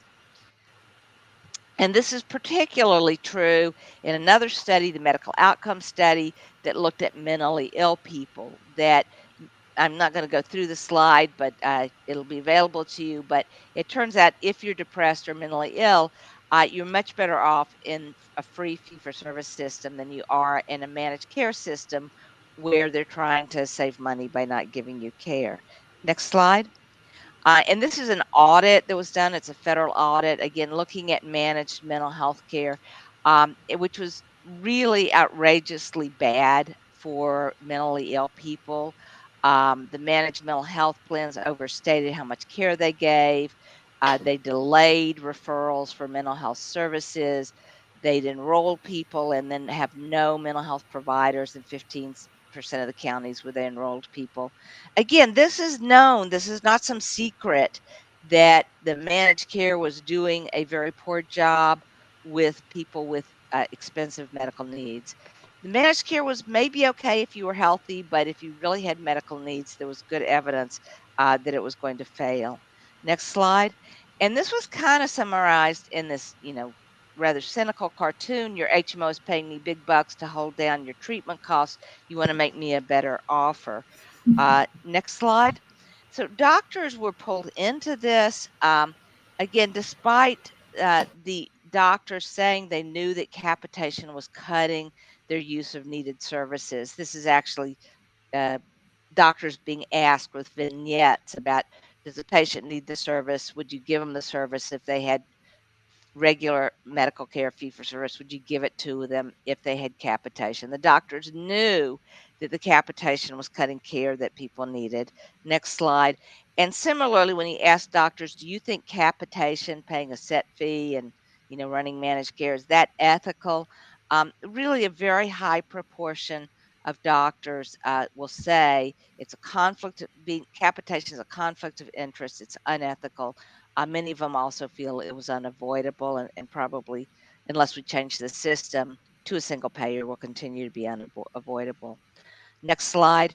Now, it turns out that most managed care currently is kind of a hybrid. It kind of semi looks like fee for service, but it really is managed care. So the doctor might get some payment for seeing the patient, but in order to get their bonuses that bring their salary up to par, they're going to have to manage the care and cut back on the care. Next slide. And this is actually material from my own contract that I had with U.S. Healthcare.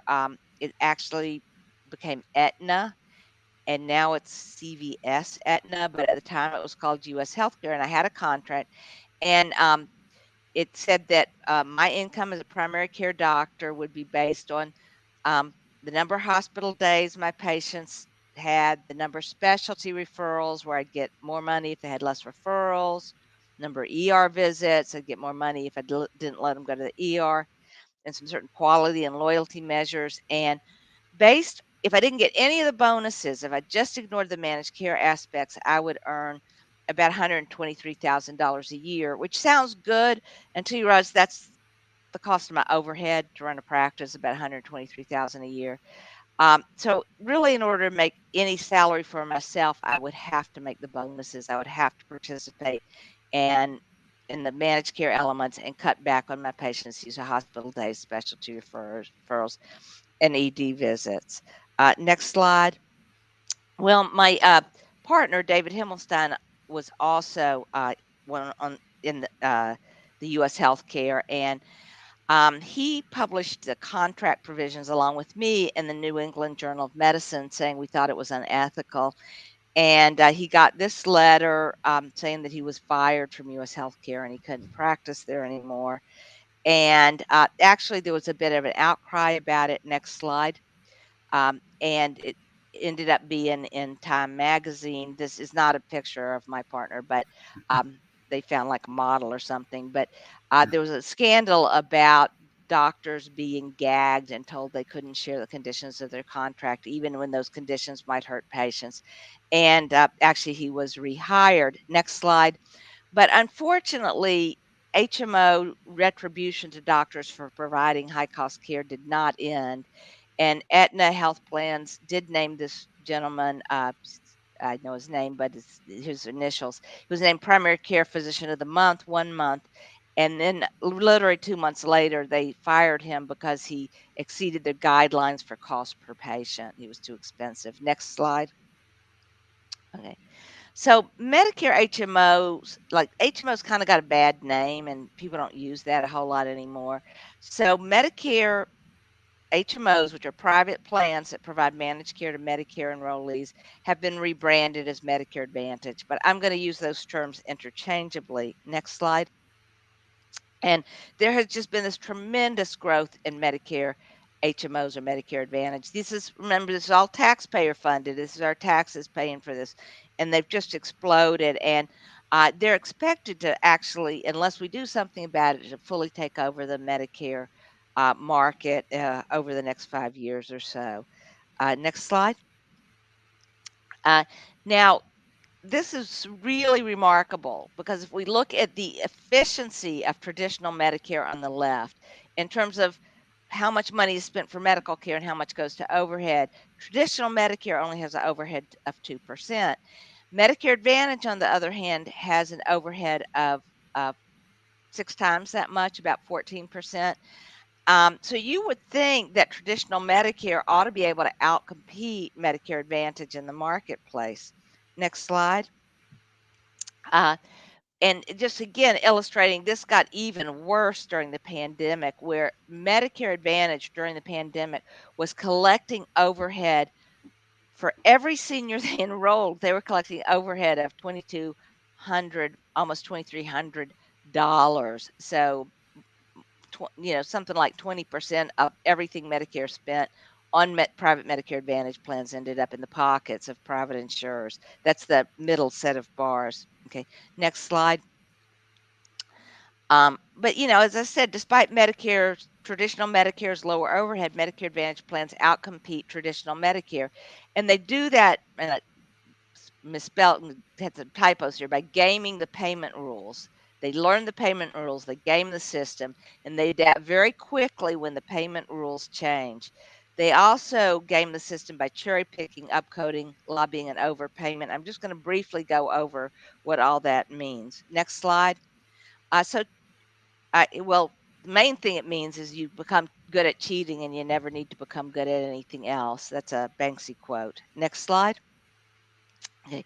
Well, managed care has really moved from its exclusive focus on restricting care as its only profit-making strategy to cherry picking and lemon dropping. And I think you probably know what cherry picking means. Next slide. Picking the uh, most profitable patients and getting rid. But you may not know what lemon dropping means, which means getting rid of the ones who are costly. But to explain this briefly, it turns out that healthcare spending is very lopsided, with 20% of all private insurance enrollees spending 80% of the money that private insurance spends. What we're saying is that the 20% of people who are sickest in any given year are consuming most of the medical care. And that's probably true of you if you've ever been hospitalized. You were hospitalized, used a lot of medical care. Most other years of your life, you don't consume much.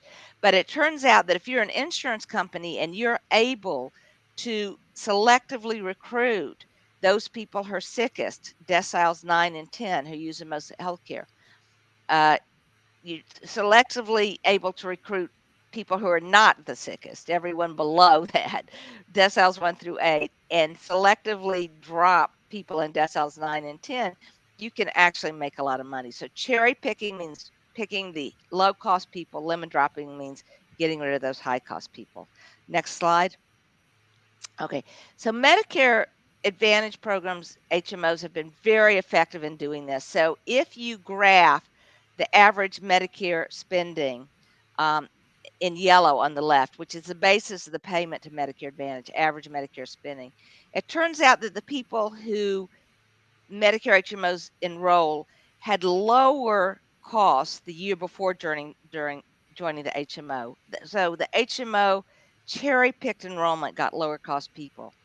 Yet in the 3 months after leaving an HMO, Medicare HMO, and coming back to traditional Medicare, the spending was nearly twice as high as the average for Medicare. Lemon dropping, cherry picking, and lemon dropping. And this is an older study in New England Journal, but next slide. It's still going on today. Even with risk adjustment, the HMOs are able to game the risk adjustment system and cherry pick people within any given diagnoses who are not as sick as other people. So they can cherry pick someone with very mild diabetes, call them diabetic, and avoid someone with very severe diabetes. Next slide. And we see very clear evidence of lemon dropping when we look at the disenrollment, people who are forced out of Medicare Advantage, low needs patients stay in Medicare Advantage, high needs patients are forced out. Next slide. Um, how would you do this? Well, what the Medicare Advantage plans have all started doing is making you pay something called co-insurance if you have chemotherapy. Co-insurance means you as the patient pay a share of the total cost, not $5, not $20, but some percentage of the total cost. And with many chemotherapies, new chemotherapies costing hundreds of thousands of dollars per year, if you force people to take a 20% coinsurance, they're out of pocket a very, very large amount of money. And those people will leave your Medicare Advantage plans if they can to try to find a way where their cancer chemotherapy is more affordable. So you can use benefit design, structure the copayments, deductibles, and coinsurance in order to make it extremely difficult for people with high cost illnesses to stay in your HMO. Next slide. Okay, so managed care has, just to the other point, they've moved from primary care restriction to other mechanisms. I talked about cherry picking and lemon dropping, but they've also moved to aggressive use of overcoding and overdiagnosis. Next slide. All right. Now, why does a Medicare managed care so much about overcoding and overdiagnosis? And these are a list of diagnoses that apply to the same patient. It's one patient here, but there's two ways of coding it. If you say this person has diabetes mellitus, chronic kidney disease, obesity, depression, chronic uh, uh, coronary artery disease, you only get $5,000. Okay. if you describe the same patient with slightly different words, say they have diabetes mellitus type 2 with diabetic chronic kidney disease, they have chronic kidney disease stage 4, they have morbid obesity rather than just obesity, major depression rather than depression, coronary artery disease with angina rather than chronic coronary artery disease. The same patient described with a different set of words, and now you get a payment like an annual premium from the taxpayers for this patient of 17,000, more than 17,000. So upcoding, sometimes upcoding, but overcoding is immensely profitable. Next slide. And when a patient joins a Medicare HMO, the risk score, the number of diagnoses reported, is that blue line, and it just starts to soar. Lots of things are listed as diagnoses that were either unimportant or listed in slightly different language before, but that causes the cost to the taxpayers to soar. Next slide. Okay. Now, you may be sitting there going, well, this doesn't quite make sense because don't we have these medical loss ratio rules about, how much money the Aetna, for instance, can make? Why would they keep upcoding and upcoding? Well, it turns out the emerging model right now is I call the CVS Aetna model. CVS actually merged with an insurance company, and now the insurance company essentially owns the doctors. So there are no longer any medical loss ratio rules because you can just mush the extra money into your doctor, a subsidiary. And next slide. This is being done by a lot of other insurers. United Healthcare is does something that they have a special name when they mush the money from the insurance part to the doctor part. It's called an intercorporate transfer, but it's just gone up and up and up over the years as a way of getting around the medical loss ratio rules that were put in place with the ACO. Next slide. Okay. Now, Medicare Advantage plans sometimes just claim diagnoses that they don't even mention in the chart. This is a CMS audit, a federal audit showing literally billions of dollars paid out by the taxpayers for diagnoses that the Medicare HMO reported to CMS in order to get this high premium and then never even wrote down in the chart. Next slide. Okay, now consequently, and this is 20 from old data, this is 10-year-old data, so you have to keep that in mind. But consequently, if we compare the spending, the cost of traditional Medicare versus the cost of Medicare Advantage, the blue part is the part of the premium that actually goes during a month for medical care. And you'll see the traditional Medicare spends more on doctors and nurses and drugs or whatever. But the overhead, the yellow part of the spending is so much higher in the HMOs that the total cost to the taxpayers is actually higher in the Medicare HMO. That is, the taxpayer is spending more for less care, the difference being eaten up as overhead and profit. Next. Okay. Consequently, Medicare Advantage has raised the cost to the taxpayers year upon year upon year. This is from the Medical Policy Advisory Commission of the U.S. Congress. Next. Okay. So what happens with all this overpayment? Well, only a tiny share of the taxpayers' extra payments actually benefit seniors. So if you have a Medicare HMO, you might be able to get free reading glasses, but most of that money, that's an extra benefit. That's good. But most of the money ends up in the pockets of the insurance industry. Next slide. Now, what are accountable care organizations? Well, accountable care organizations are a managed care strategy for turning your local hospital into a managed care organization by creating managed care incentives for them. And Medicare has been leading the charge with this. Next slide. There's been a huge growth, explosive growth of ACOs. Next slide. And the ACOs use the same tactics as other managed care. or many of the same tactics, including lemon dropping of high cost patients. Because of the ways ACOs are paid, it's harder for them to cherry pick, but it's very, very easy for them to lemon drop. And when we look and see, who left the ACO versus who stayed in the ACO, the ones who left were the higher cost patients. They were higher cost by at least $1,000. Next slide. Another slide up. Well, how would you get rid of high cost patients? Well, one way is to fire their doctors.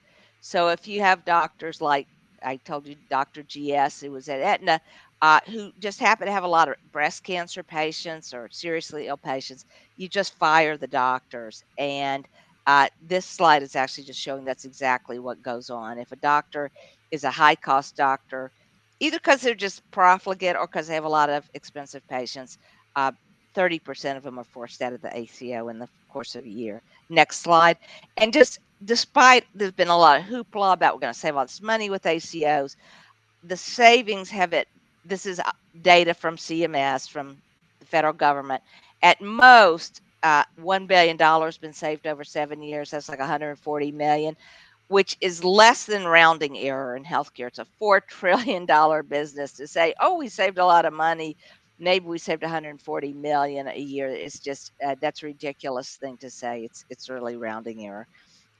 Next slide.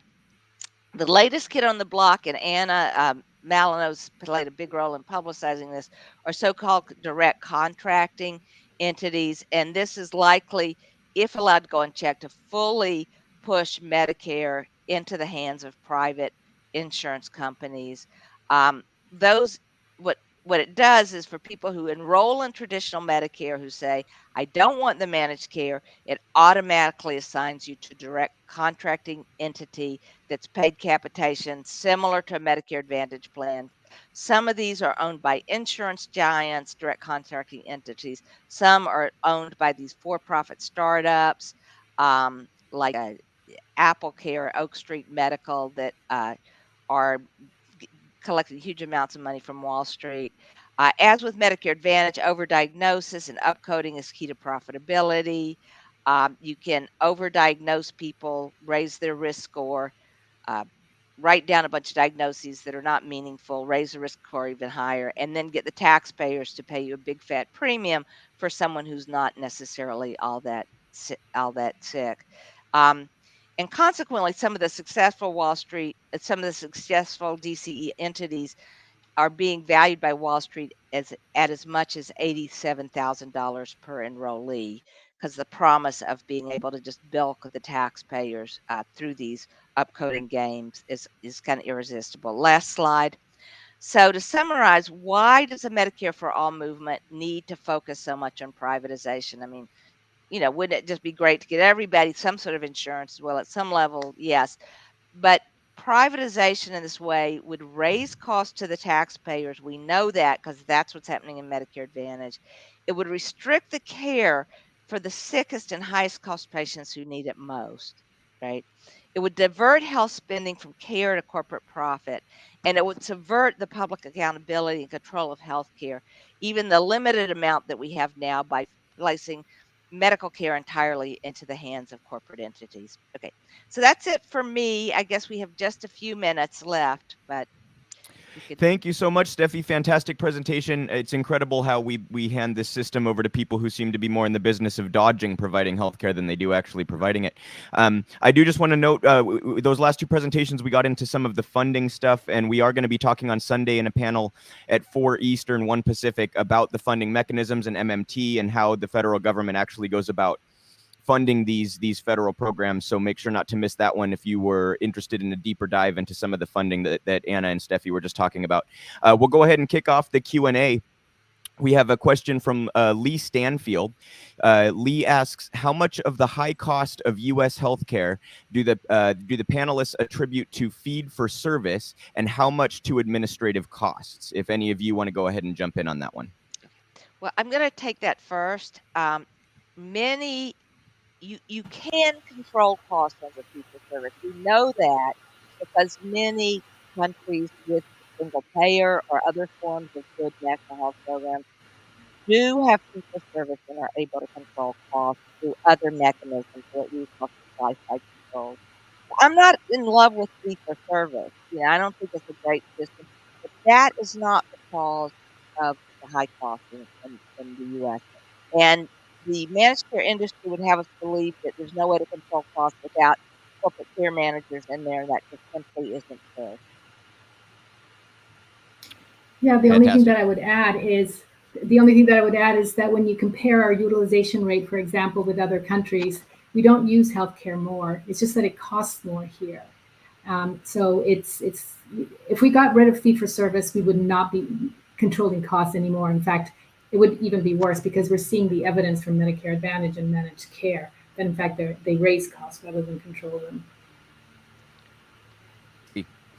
We have one more from Lee Stanfield as well. He asked, Kentuckians for single-payer healthcare want to know, would the public option actually move us forward? I've heard both opinions on this, that it could act as a poison pill for our movement and that it could be, in some micro sense, a step in the right direction. I'm curious what you all might think.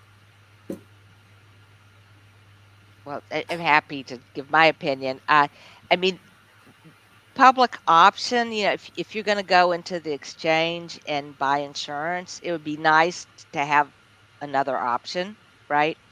But it was always seen as just part of the Affordable Care Act. And I think a public option would run into a lot of the same problems competing with private insurance that we've seen in Medicare Advantage competition. If the private insurers are willing to cheat, they're willing to lemon drop and push all of the high-risk patients off into the public option, then your public option just becomes a high-risk pool with very high costs, and it raises the cost of the system. So I'm not opposed to public option, but I don't really think it gets us very close to Medicare for all. Well, Ted or Anna, anything to expand on that? Anna, I don't know, Ted. No, Ted, go ahead. I would agree. I think it's just a deflection from what the real political issues are. Right. It's a little bit of a death spiral. Basically, it's making, right now, the government takes care of the oldest and the sickest and the poorest, right, through Medicare and Medicaid.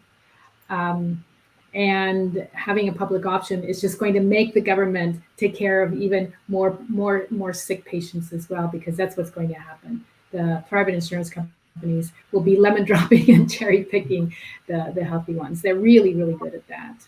We know that. Yeah, absolutely. And then I had a question. I can start it off with Ted, because you talked a lot about how the media and some of the cartoonists and things talk about these issues.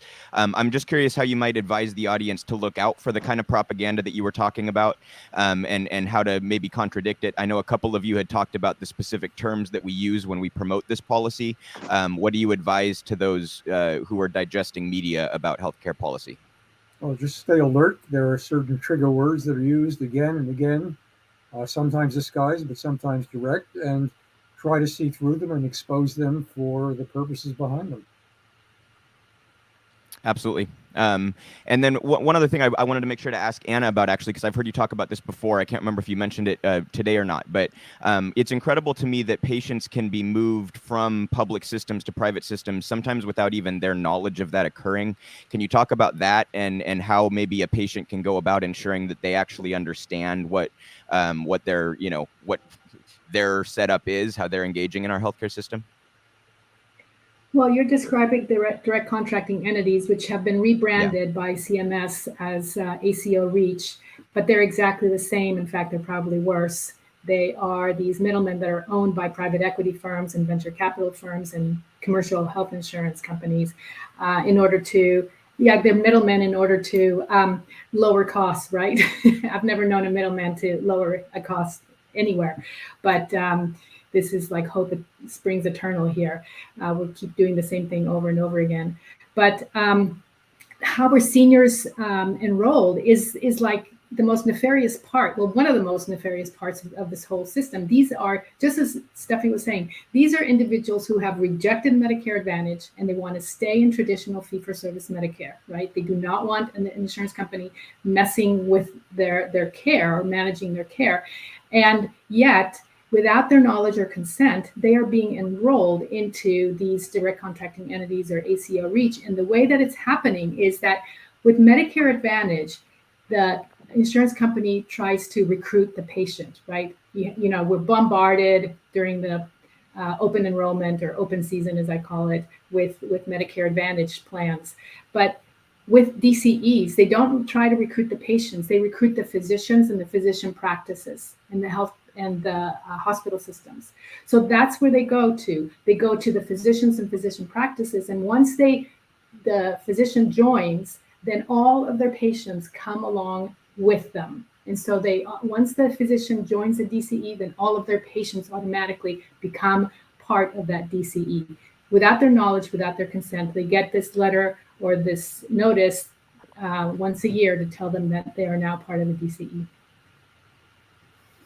And what can they do about it? Really not much. In fact, I asked Liz Fowler, the director of the CMMI, specifically this question: what if a senior doesn't want to be in a DCE? And her answer was, just find another doctor. Can you explain how that Right. presents hurdles for the patient very quickly? Well, I mean, I don't know, Steffi, do you I mean, I'm living you in take New care York of- City. Try to find a primary care doctor in New York City. Once you get one, you stay. You know, it's ridiculous to say find another doctor. And the other doctor's going to be in a ACO reach as well. So pretty soon it's going to be, if this goes forward, it's going to be impossible to not be in managed care and not have some sort of corporate entity making profits off of your healthcare for being, as Anna said, a middleman. So, you know, this is just an effort to hand over the Medicare program, which is a lot of taxpayer dollars, just hand it over to corporations for profit making. Oh, absolutely. Fantastic. The I want to goal thank of the you all. Sorry.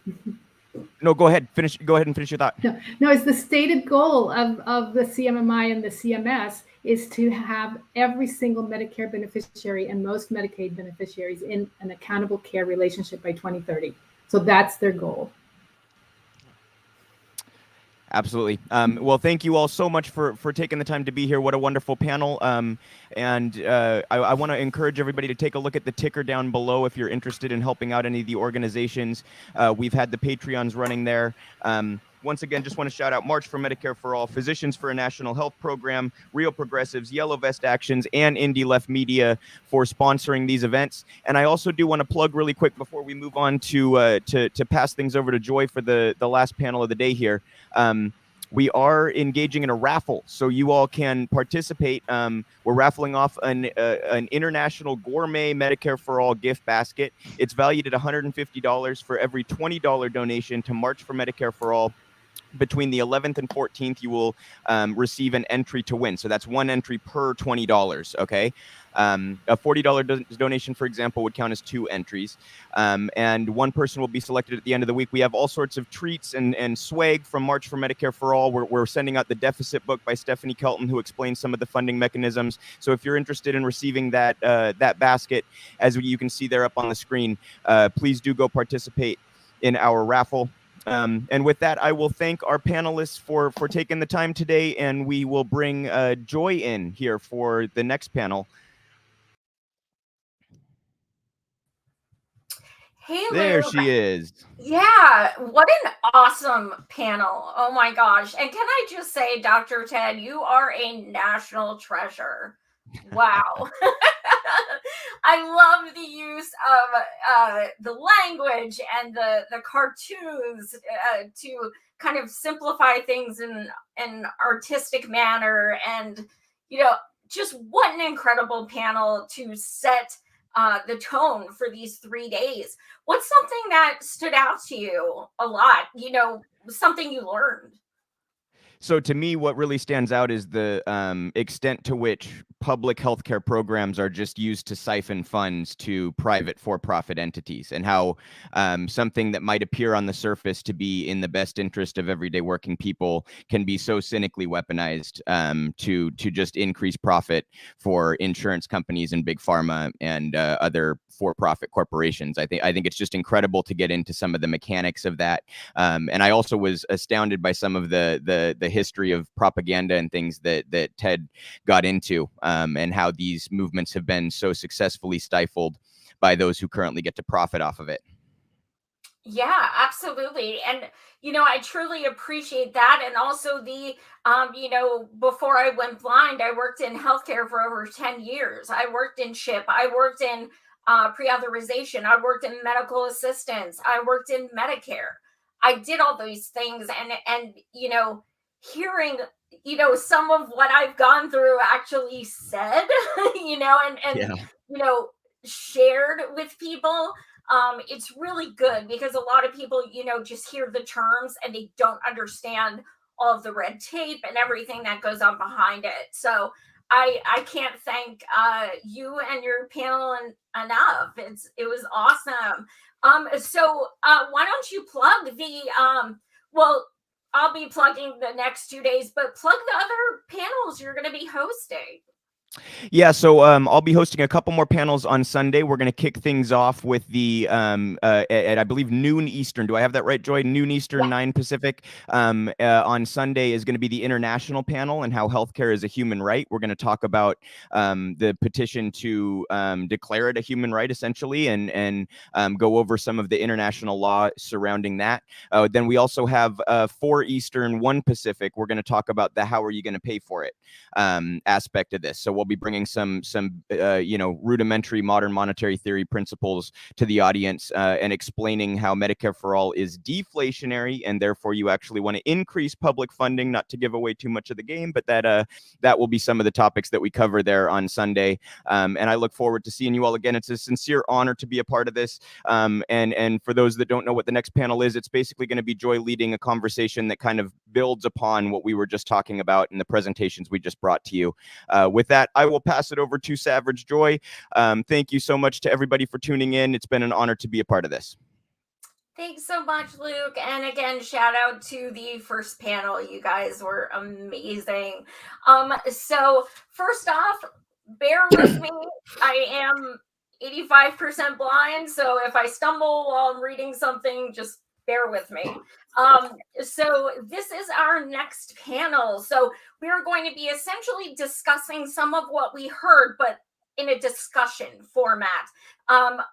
Each of the guests, each of the panelists will be giving a 10-minute or less kind of breakdown, a summary of what they'd like to discuss. And then each person, I will then ask a question or two pertaining to what they've said. Then we're going to do Q&A and open it up. So I do want to introduce Karen Palmer, PhD. You are a health policy analyst. And I do want you to introduce yourself further as well. That's me. I actually don't have a PhD. I have graduate degrees in public health. But that's me. I'm in Vancouver, British Columbia, and I'm happy to be with you. Thank you so much for joining us. And also, Dr. Andy Coates, you are a physician. So can you introduce yourself further, what your specialties are? So my board specialties are internal medicine and hospice and palliative medicine. I work at an upstate New York level 1 trauma center, and many of my responsibilities revolve around the frail elderly trauma patients these days. But I've also worked in many other capacities, and with some humility, know the delivery system of my own community, several hundred miles in every direction, quite well. Right. Well, it's going to be really interesting to hear from your perspectives, being actually on the professional side of this. Karen, would you like to start? Sure. I thought Claudia was going to go first, but I'm happy to go first. I'm not sure where she is yet. Okay. She may be having tech issues. Right. So I'll go with you first. All right. So I'm speaking to you from Vancouver, British Columbia, where I am a health policy analyst. And I'm going to just take you through what our healthcare system looks like here, and then some of the threats to it, and some of our visions for what it might look like down the road. So it's kind of hard for me to think of Canada's healthcare system as a radical vision of social justice and healthcare, because it's more like a plain Jane variety healthcare system, just like everywhere else in the developed world, except in the United States. So I think maybe the trouble is that leaders in the US think of it as radical when universal healthcare is really just the norm in so many places. So I'll tell you a little bit about our healthcare system, what our not so radical vision is for the future of our healthcare system in Canada, and what some of the threats are. So our system works like this. It's called Medicare, just like yours, except it covers everybody, regardless of their age. We have a publicly funded single payer in each of the 10 provinces and 3 territories in Canada that covers all medically necessary hospital and physician services. So that little phrase, medically necessary hospital and physician services, is a bit of a mantra. There are no copays, there's no deductibles, there's no coinsurance for medically necessary hospital and physician care. And to Canadians, this principle of care based on need, not ability to pay, is a defining national value. So doctors decide what's medically necessary, not insurance companies, as we've heard about in the last few talks. Hospitals and physicians deliver care in publicly owned facilities or in private not-for-profit settings, or sometimes in private for-profit investor-owned settings.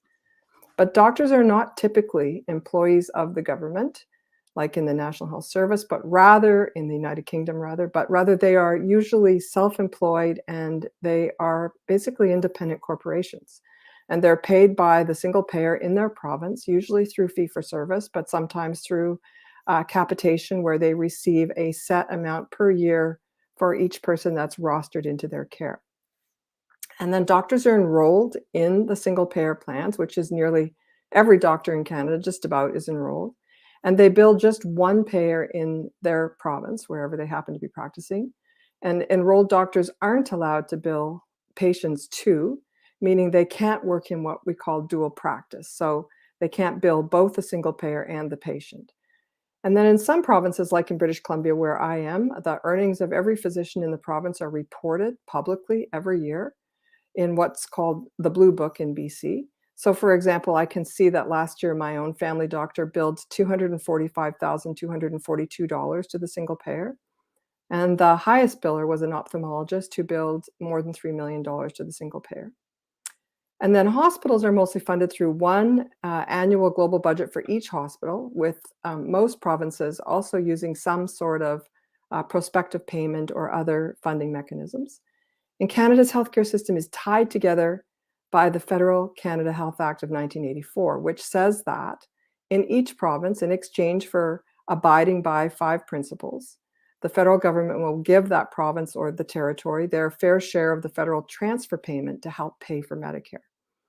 And it was the enticement of this financial deal with the federal government in 1957 that finally helped spread Medicare across Canada by 1962, after it first began in Saskatchewan in 1946, when the then Premier Tommy Douglas asked Dr. Henry Sigrist, you'll remember him from TED's talk, who was at Johns Hopkins, to review and advise him on the province's health system. And so those 5 principles are that the single payer must be publicly administered, services have to be comprehensive, so all medically necessary hospital and physician services.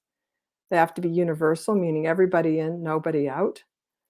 They have to be accessible, meaning on uniform terms and conditions to everyone, so no user fees, no extra billing, no co-payments are allowed. And it has to be portable, meaning that you're covered, if you leave your home province and you go to another province, you're covered through a reciprocal billing arrangement if you happen to be temporarily away from your home province and something happens. So then on top of Medicare, most Canadians have some form of private supplemental insurance for the things that aren't covered by Medicare, like prescription drugs that are dispensed outside of hospital, dental care, physical therapy, massage, acupuncture, optometry, glasses, and a host of other things. And so that's the nuts and bolts of how our system works. So what does our vision of an even more just and equitable system look like? Well, adding universal pharmacare is top of the list. Prescription drugs are publicly funded if you're in hospital, but once you're discharged, they're either covered under employer-based insurance if you happen to have that, which many Canadians do, or through private policies or out of pocket. There's been a very big push in the last few years for publicly funded universal pharmacare. And regulating and lowering patented drug prices is a really hot topic right now in Canada, with public consultations actually underway as we speak about how to do that. The next thing is adding universal preventative dental care. Perhaps that's pretty high on the list. It's not covered under Medicare, except if the care also requires hospitalization, so after a traumatic accident, for example. And there are advocacy coalitions pushing to add that, at least for children to start with. When Medicare came into existence, the alternative to national dental insurance was prevention through things like fluoridation and education on oral hygiene and better eating habits, and a focus on dentistry as an individual responsibility rather than a social good. So that's how we ended up with a patchwork of coverage for dental care. The pandemic has also revealed cracks in our mental health care system and in our home care and long-term care systems for older adults, and fixing that too is part of our journey towards healthcare justice. But perhaps most important to our vision of a better Medicare is that we need to integrate the parts of our system with each other so that care processes become more holistically seamless and rather than being siloed. So our challenge is not really about how we pay for care, but rather about how we deliver it. And that's a big thing that people are working on to improve. So the last thing I'll talk about are some threats. And I would say there are three main threats. I would say that the first is that there's a constitutional challenge to British Columbia's Medicare law. A private for-profit investor-owned surgical facility sued the BC government, claiming that British Columbia's Medicare Protection Act, which parallels our federal Canada Health Act, violates British Columbians' constitutional rights to life, liberty, and security of the person, because they say the law does not allow us to pay privately for faster access to care. So the corporate plaintiffs in this case, called Canby Surgeries Corporation, want to strike down British Columbia's Medicare law so that doctors can charge patients more than the public plan pays them in exchange for faster access to care. And they also want to overturn the ban on private duplicative insurance. So as it is now, you can't buy private insurance that copies what's covered under the public plans. So they want what would essentially be private queue jumping insurance for faster access for those who could afford to pay. And lastly, these doctors want to be able to work in dual practice, meaning they want to be able to bill the public plan and patients and private insurers. I would say the second threat on the list of threats is, like in many places, virtual care exploded in Canada within 2 weeks of the World Health Organization declaring the pandemic. Right now, the total capitalization of the digital health market in Canada is around $20 billion. But along with that has come exploitation of inadvertent loopholes in the Canada Health Act.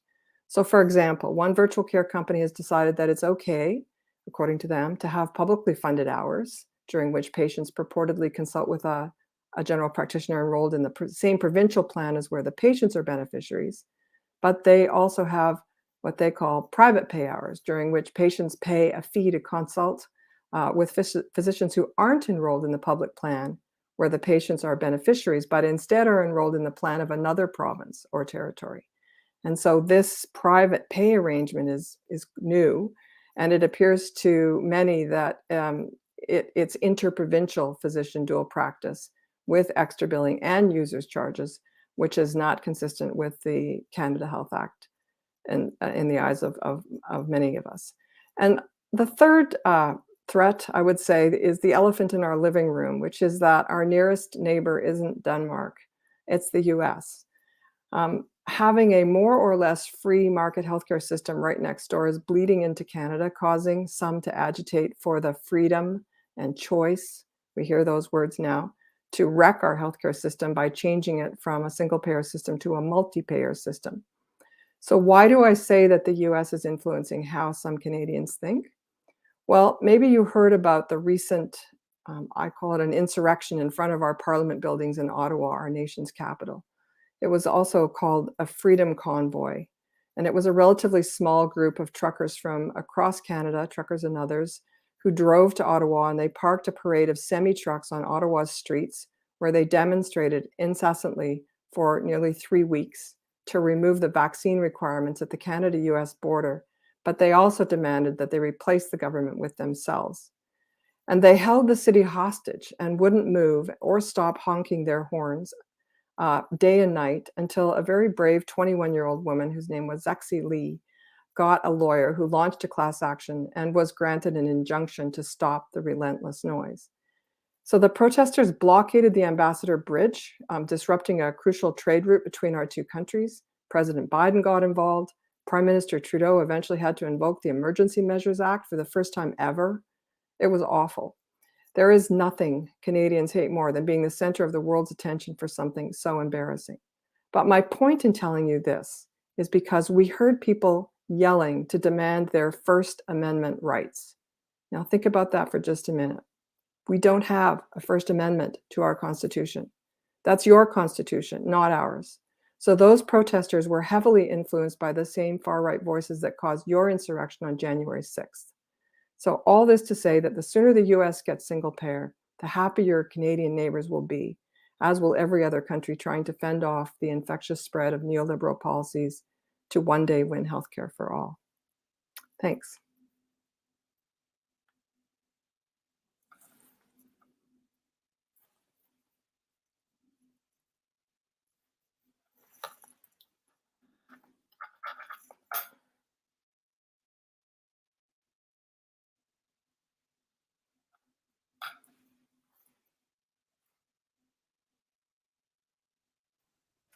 I was saying some really important things too.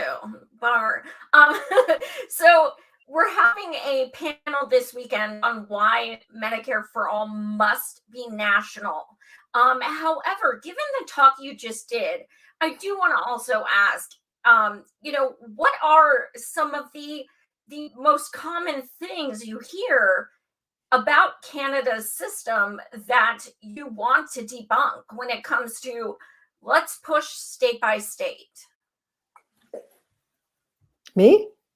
Yes. Oh, well, Canada's system unfolded province by province, but I have to say that during this pandemic, I have wished so many times that we had a national health service. We had 13 contact tracing apps being developed, one in every province. There's been lots of times when we've wished that we had a national health service, but we don't. In that sense, it was a provincially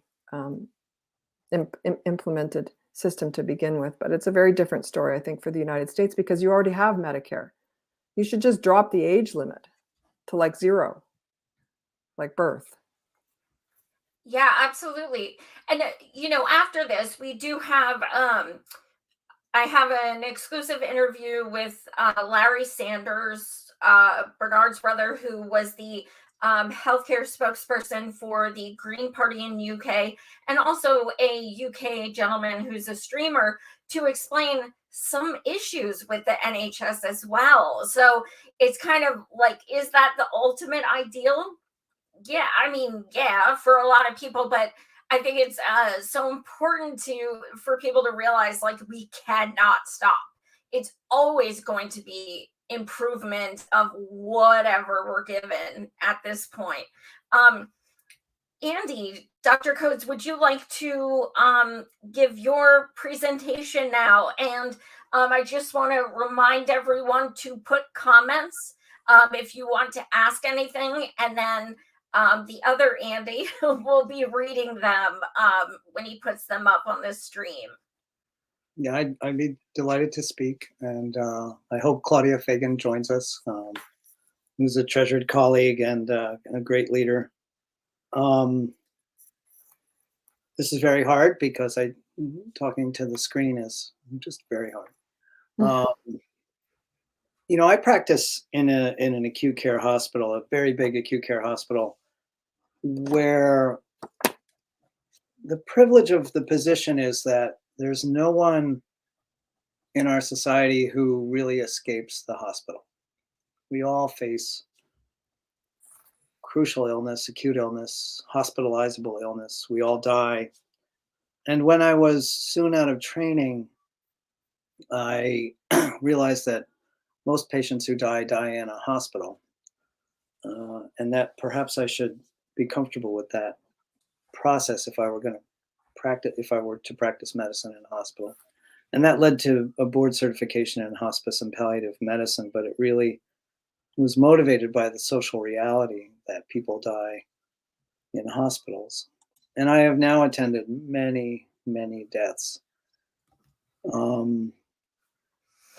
With a little bit of social conscience, you can see that there are hideous inequalities, ridiculous injustices, and so many preventable tragedies. With the consciousness of the health policy on the level of Dr. Malino or Dr. Woolhandler, and a little bit of the consciousness of the history as given by Ted Brown, it becomes a very vivid, everyday struggle. So on my service, I will have a patient with managed Medicare, maybe United, maybe Humana, maybe WellPoint, doesn't matter. The managed Medicare will deny the patient acute rehab after their trauma, after their hip fracture, because they are protecting their margin. They want to have a profit, and acute rehab is a lot more expensive than subacute rehab, which takes place in a nursing home. There was a time when I was practicing in Troy, and there were patients who had a particular managed Medicare, and there were no rehab options whatsoever because it was a new product and they hadn't made agreements with any facilities. And so therefore the patients that had just signed up with them for their managed Medicare couldn't get to rehab. There are much more shocking injustices in our system.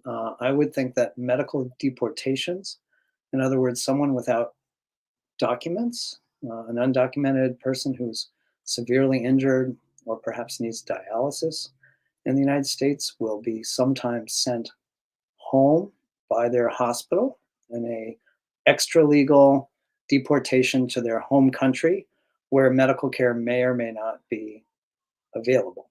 The American Medical Association Ethics Committee took this up and reminded physicians that we have an obligation to a safe discharge plan. In other words, it would not be ethical to discharge a patient to another country where death is certain. So the shocking injustices are there. It's not just a scrum about whether or not patients get a little bit better or a little bit worse benefits. The systemic racism is appalling, and I've borne witness many times in many ways, and I have tried my best to change my local institution, to change my community, to change consciousness of my colleagues, but the fact is we are pressing against 400 years of history, and we do not yet have the power to reverse things lickety-split. And so therefore, the witness bearing gets to be incredibly painful, and I'd be glad to talk about that. With respect to what we heard tonight, tonight we heard a lot about the health care delivery system, if you can, the medical delivery system, the medicine and surgery that we all need, and how it gets provided and how it gets paid for, and that's a beginning. But I like to say that although I practice internal medicine, the fact is we all know that health and illness springs from external medicine, the real conditions around us, the social conditions we live in, our resources, our exposures. We're all living downstream these days. And with that consciousness, it should lead to an interest and an understanding in public health. And that's why I believe that this call tonight, if you're listening, I have a very hard time imagining who you are because of the screen, but I would want you to know that this is an essential step for this planet. It will take an incredible mass movement of millions of people to get a little bit of healthcare justice in the United States of America. But if that can happen, it will change the world. It is so important. What we understand is that we all will need help. We will all get sick. We will all die. We will all need the hospital. At some point, we all need the help. And the point about healthcare is that it's not altruism for someone to give you that help. It's basic human solidarity. We as doctors and nurses and aides at the bedside and pharmacists and social workers and name your allied caregiver, we do this because we know that we will someday be in that bed, that we too would like to be as healthy as we possibly can, that we will need this help. This is a fact of modern life, and it needs to be recognized as a right. It's a very, very important struggle. And it touches on the question of the legitimacy of the people that rule the society. The people that rule our society are under all kinds of threats about their own legitimacy. Sometimes I think it's comical. For example, the neo-fascists rail against the legitimacy of the government as they scream for the power of the government. There's this incredible contradiction, this incredible hypocrisy. Well, of course, the legitimacy that they want is the legitimacy for no one. The libertarian idea that you can go into the woods and come back with your F-150 sucked out of your thumb. No one made it for you. It just appeared. It's an incredibly stupid ideology. It should be laughed at. It's not laughed at. It's actually the official ideology that we all need to be our own selves, our own country. It's silly. The point about healthcare is that this is the future legitimacy of the leadership of society. Health is essential to freedom. Health is essential to life. Health is essential to education. Everyone deserves their best chance at health, and we mean everyone. This is about justice. This is about equity. Health is fundamental, and we must have health. That's a very big question. That's beyond medical delivery systems. That's beyond going to the doctor. That's beyond the emergency room. That has to do with how society is organized so that people are not made sick by their exposures, so that we have reasonable working conditions and working environments, where we live, our water supply. The big question of external medicine is the question of health. And the government, the people that would lead the future of this society, planet Earth, the people that will lead us forward will gain their legitimacy from emphasizing health and the science that gets us to health. And in that context, with respect to Professor Brown's beautiful presentation, we have seen an incredible onslaught of right-wing activism for 100 years against planning. Never mind socialism, call it planning. We want to have some healthcare planning. We want everyone to have the chance at the best possible healthcare. This is why we invite you, all of you activists, to study the nuts and bolts of this healthcare policy. Because if you understand the policy, you understand how ridiculous it is that we don't have what we should deserve, a dignified health system that's ready for us when we're sick and also wants us to be as healthy as possible at all times.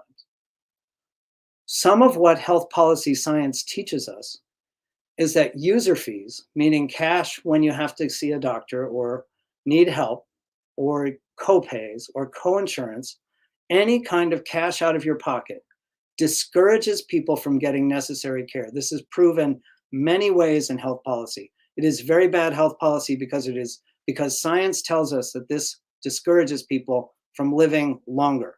So we should do away with all user fees. Middlemen, I sometimes joke that there's no problem in the hospital that more middlemen can't fix. Middlemen are not the answer. We do not need more consultants. We need fewer consultants. We need people to get out of the way of the nurse and the physician at the bedside and stop trying to quote unquote gatekeep in the interest of managing the resources. We need caregivers and their patients to make the decisions. And then most corrosive of all, we cannot have profiteering in medicine. The idea that when someone is sick, it is a time for someone else to make a profit is unethical, it's appalling, It is no way to organize the system. And in fact, when it does organize the system, it cheats the patient out of essential resources. I could say much more. I think I'll stop there. I'm very grateful for this opportunity to participate, and I look forward to hearing Dr. Fagan.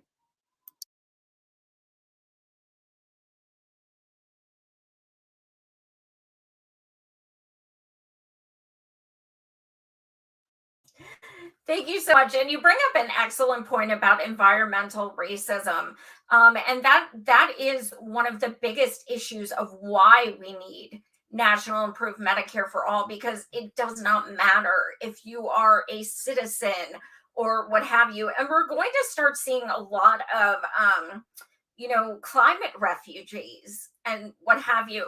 What is in your practice, do you have a particular story that sticks out to you as someone who could not get the care that they needed and had to leave the US? So fortunately, in my practice, I have had near encounters with medical deportation, and I'm in a position to suggest maybe that's not what we want to do for this patient. But it has certainly been a fact. One of the things that's interesting about New York is that there are patients who do not have documents who are able to get hemodialysis, which is important, right? So that's a big incremental difference. But what should happen if you went home to your home country? Would you be able to continue your hemodialysis? These are very dramatic, real life, modern problems. In terms of the institutional racism,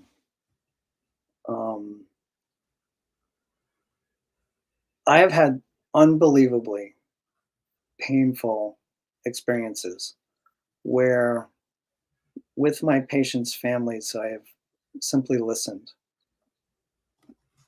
and understood that they have been treated in the most undignified, unbelievable way. I don't know if any one story wins more than another, but it's a fact of life in this system that if you're poor and not used to sticking up for yourself in a certain way, you might just wait your turn, and that might turn out to be deadly. Absolutely. I am going to try to bring Dr. Fagan in. Andy, can we try? Can you hear us, Dr. Fagan?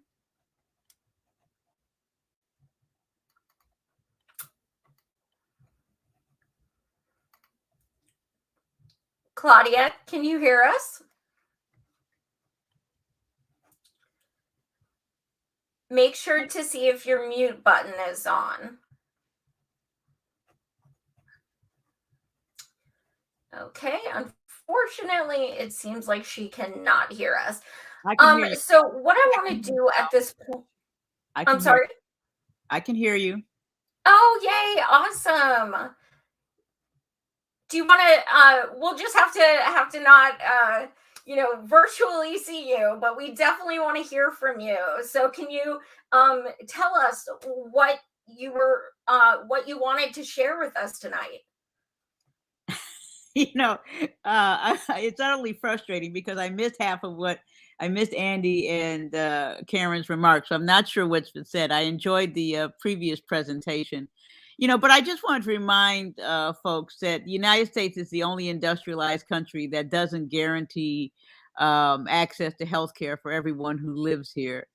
And we spend more per person on healthcare than anyone else in the world. But it's American arrogance that we believe we have the best healthcare in the world and we can't learn from anyone else. That American exceptionalism. We don't excel in any public health measure compared to any other industrialized country, whether it's life expectancy, infant mortality. I think about maternal mortality. which has quadrupled in the time in which I've been in practice in the U.S. And it's not just embarrassing, it's negligent. And you look at, as a nation, we've never accepted responsibility for the health of our country, as evidenced by our response to COVID-19, where people living in the United States, one of the wealthiest countries in the world, had the greatest risk of death from COVID, that we couldn't figure out why we had greater mortality and morbidity among people of color, because those are the people who have least access to healthcare in the United States. That we spend so much money on excluding people from healthcare. The first thing you see when you go into a healthcare facility in the United States, whether it's a clinic, a hospital, or emergency department, it's the registration desk. And the role of the registration desk is to determine how will the care be paid for that you're going to receive. And that's the first thing, your first encounter. If you're attending this conference, most people already believe that we already spend enough on healthcare in the United States. We just allow too many people who are not engaged in the delivery of healthcare to take profit from it. And so if we were going to fix it, what should it look like? If we were going to fix healthcare, because I can't really say that we have a healthcare system, but what should it look like? And for so many people, they say, okay, well, fee for service, which used to be quite common in the United States. They say, well, that was the wrong way, because when you pay people for the care that they deliver, that it provides too much of an incentive to deliver too much care. And then we swung the other way and said, well, managed care, that we should, we have capitation, and that we should give health people who are engaged in healthcare delivery a set amount of funds and say, you should deliver the care that's most appropriate. And the incentive there is to deliver too little care, because whatever you don't spend on healthcare, you get to keep in profit. And as a result of that, the United States has never really effectively addressed the question about how do we provide the most care with the funds we have for everyone? When do we accept responsibility for everyone who lives here? And where is it that we have to decide, oh, you're a citizen, and so you're entitled to something more, as opposed to, no, you immigrated here. You know, the late Quentin Young used to say that the problem with the indigenous folks in the United States, the Native Americans, was that they had a poor immigration policy. That we were taken over by folks from other parts of the world who decided they were more entitled to the riches of the country than the people who were here first. And so I take great pride in the fact that I get to be the chief medical officer for a healthcare system in Cook County, which Chicago is part of, where we're able to take care of everyone regardless of their ability to pay. And we don't ask people to prove where they're from or, you know, who they belong to before we decide what care we can deliver. Unfortunately, that is not the model that we have gone with in the United States. It's embarrassing that a country that has so much in terms of resources decides to be so limiting in providing access to care. And we, instead of trying to think about what would improve the health of our population, we have an attitude of, I've got mine, you get yours, and too bad if you're not one of those folks fortunate enough to have access. We, as Andy talked about, the structural racism that exists in the United States today, we act shocked that not providing people the very basics of healthcare. And when I talk about healthcare, I'm not just talking about the medical delivery of medication, but recognizing that healthcare includes safe housing, includes safe food to consume, includes clean air and clean water. It includes having green spaces in which you can exercise and meditate and appreciate the environment around you. We have a very self-absorbed approach to healthcare in the United States. and it means those who have can have, and those who do not have are the have-nots. And oh well, that's unfortunate, but not our problem. So I don't understand the technical reasons why my camera, which was working all fine all evening, is not working. But I wanted to say that we can do better. That every other country in the world, even poor countries, do better than we do, because at least they acknowledge that they have some responsibility for the people who live within their borders. And I'll stop there. You bring up some really great points. And I would actually, if you could touch on indigenous peoples more, and basically we see the racism within healthcare, and we see the inequities just across the board. We're going to be doing a panel on that tomorrow. What is, lack of sounding, rudimentary, what is one of the, most common things that you see with health concerns of indigenous peoples, as far as lack of healthcare or lack of sufficient healthcare? Well, we take from the folks who were living here when the Europeans arrived. We took everything from them, including their land, the resources, their culture. We herded them into small encampments and took everything that was meaningful for them. If they were able to feed themselves on the land, they were able to make a life for themselves, and they had basic needs. And we crammed them into small, narrow spaces and expected them to survive without the resources to feed themselves with adequate nutrition, with all that is taken from people, being the daughter of immigrants. But we have people who have lived impoverished and not had access, learn to subside, or on the very, very minimal nutrition, and then are surprised because they have a greater incidence of diabetes. They have a greater incidence of high blood pressure and cardiovascular disease, because we have not allowed them to have the space, the freedom to access the things that they need to have healthy lives. And then we are demean them and humiliate them and look down upon them because they have these problems, because we have created situations where obesity and diabetes and high blood pressure are the results of the circumstances under which they have survived. So, and then say, well, they should do better for themselves.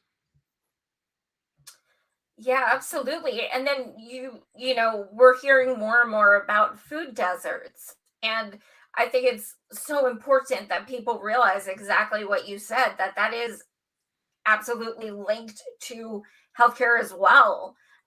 Is that something you see a lot where you are in the city? We see food deserts across the United States, but we see them in certain neighborhoods. And in Chicago, we see them all the time. As a matter of fact, as a part of our health system, we've actually partnered with the food depositories, and our physicians can actually write prescriptions for patients for fresh fruits and vegetables. And we have trucks that come to our clinics on a monthly basis to bring fresh fruits and vegetables. And once all of the patients who have prescriptions for fruits and vegetables have received them, then other people, anyone else from the neighborhood who wants to also receive them can. And so they get a 10-pound package of what's in season in terms of fruits and vegetables, as well as suggestions about preparation. But it's recognizing that we as a country, that healthcare is not just about giving the people prescriptions for a pill, or you have to recognize that we have created systems and that are unsafe and unhealthy, and expect people to thrive in them. Absolutely. Dr. Coates, did you have something to add? So we, in my neighborhood, have urban and rural food deserts, where the access to fresh fruit and vegetables is questionable on both populations. Poverty, there's been a huge, on the left, there was a big thing about the 1% and the class polarization and how rich the rich had gotten, Whitey on the moon phenomenon. Sorry, but that's a Gil Scott-Heron song. I'm talking about Bezos and the other guy competing to go into space. There's a whole bit of focus on the rich, but in fact, the poor in our country have gotten much more poor. And so if you're worried about the health of your patients, you see the outcome from poverty. And so the question of access to good food supply, which is probably why over the centuries people lived longer, was the food supply increased. I agree with Dr. Fagan that programs that stabilize the food supply are to the credit. But I would say that for activists, for your audience, for tonight, the point is about health outcomes. In the big picture, our country is getting sicker. It's because of the poverty. It's because of these questions like access to good food supply, real jobs that pay reasonable wages. These are health questions. And if we can focus upon the fact that we all need dignified medical services, we can start to enter into that dialogue so that if everyone had access to the necessary care, you think you're having a heart attack, you go to the emergency room, you don't worry about whether or not you're going to be seen. And in fact, you have a well enough planned, I emphasize planned, a planned system so that they expect you, so that they have the personnel to see you in a timely way. They're not doing a just-in-time warehouse. They're not playing a game with profits. They're trying to get ready to see the volume they're going to see, because we looked at last year's statistics and we knew that in our community about this many people are going to come to the ER on Thursday night. And therefore, we're going to process them all within an hour or two. That kind of planning, which we know from science, leads to outcomes.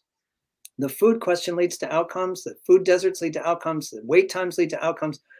Health activists have science on their side. We all have science on our side to explain that this is unnecessary. We could plan not to have a food desert in the middle of the Adirondacks or in Troy, New York, or in, pick your city, or in the south side of Chicago. We could plan not to do that. We could also plan to be ready for you when you're acutely ill. We have the resources. This is a different vision. And Karen said some amazing things. I mean, she said that it was a defining national value in Canada that people expected there to be a system for them when they got sick. It was a defining national value. I studied history a long time ago, and then when I was a resident, I got a pass to study a little bit of history of the hospital I was at. It was a 1930s hospital. They had an experiment in collective medical practice along the lines of things that both Drs. Woolhandler and Brown touched upon in their history. And that collective experiment was in fact touted by Henry Sigerist, who I got to know very well as a historian. I've read a great deal of his work. The great titan of 20th century medical history is Henry Sigerist, and everyone who wants to know the history of medicine should read Henry Sigerist. Unbelievable accomplishment academically. So when I read that history, I asked for research into the hospital's history, and in the 1930s, I found in the archives of the board of directors letters from a woman who was a farmer, a dairy farmer, and said, I will never be able to pay your hospital bill in early 1930s, but I will send you whatever I can from my milk check every month. And in the archives, she sent a few cents some months.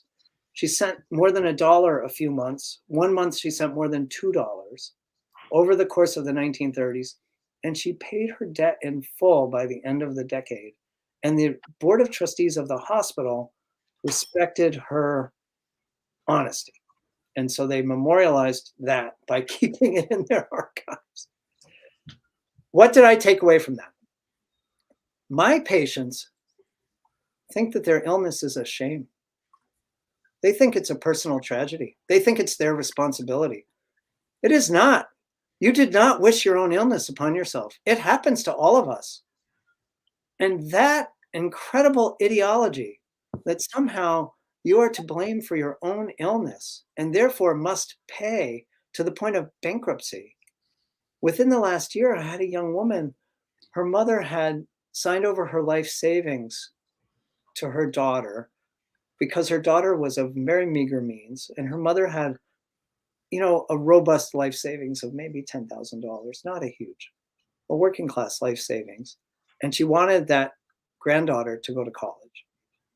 And that daughter, as her mother had her terminal stroke, was liquidating the $10,000 to do whatever she could for her mother's care. She was forfeiting her mother's life savings because our system had no safety net, despite Medicare, despite hospice care, despite it was going to be a huge cash outlay. And that's sort of a little bit of a story, but the statistics would tell you that in the United States, end-of-life care is provided by the immediate women family members to great financial ruin. And if you think about it the other way, if we had the pride that we all deserve the medical care, the idea that it's a defining national value, that everyone should have it, then it becomes an incredibly liberating idea. I mean, think about, you're trying to organize a trade union for better wages, and all of a sudden you don't have to worry about healthcare for your people. Think about, you're worried about your children and how they're going to make it in their first jobs, and you don't have to worry about healthcare. I'm rambling, I apologize, but No. this is what Claudia does. So I'd like people to think about it, take it to another level in terms of thinking about it, because if like I said, people who are attending this conference, I think, have already accepted the notion that this is something we should do, and we really need to think about, we don't need to just fund the current system because it doesn't serve the needs of the population. We need to have healthcare for people that is directed by the people who are receiving the healthcare. That an effective plan will say, okay, this is, Andy in New York or Claudia in Chicago, these are the dollars that we have, because we recognize that we don't have infinite resources, and we could certainly make better decisions given the funds up front and about how we would spend those dollars, and how you would spend those dollars in South Florida, where you have a lot of seniors who retired there and their needs. It will be different from how you'll spend those dollars on the south side of Chicago or on the west side of Chicago in terms of meeting the needs of the population, but allowing the people who are receiving the care to participate in the planning and the decision-making about what the needs are, and whether the needs are about what we really need is to address the opioid epidemic, or what we really need is to address the fact that there's a food desert, or what we need to do is people don't have space. They don't have green space in which they can be outside and exercise safely without gun violence, or accepting the fact that gun violence is a public health emergency, or accepting the fact that people who don't have stable housing, and at Cook County, we have invested in housing because we recognize that people who have unstable housing get admitted again and again. And that if you provide them with stable housing, they can actually take care of themselves. They don't need you to take care of them, but if they have somewhere that they can lay their head at night, reliably, a place, and they can be out of the elements, that their heart failure doesn't have to decompensate every couple of months, that their diabetes doesn't have to be uncontrolled, but it's putting people in control of their futures, in control of their health. And we make these arrogant decisions that the people don't know what's good for them. People know what they need. People know that the food choices they are making are not the best, but they're making the choices that they can make given what's in front of them. So we have to not only talk about the fact that we're spending enough on healthcare, and we're putting too much of it into the profits of folks who aren't delivering care. But we also have to recognize that we're spending so much on healthcare and not spending it in the ways that would benefit the public the most. This idea that the best thing are bigger and better hospitals is not what the public needs. It's not what will make their health better, and it's not what's going to protect them from serious illness. It's providing the people the opportunity to participate in the decision making and serving their community, and deciding that that small children need a place to play, that adults need decent housing, that they need decent food choices. It's recognizing that healthcare is such an integral part. We didn't have any problem, as Ted Brown talked about, how oh my goodness, we were going to socialize all of the goods, whether it was the water or it's fire or police, but we decided that we had to stop at healthcare. That was something that people needed individual choice about. So I think that we really have to think much broader terms about healthcare. And oops.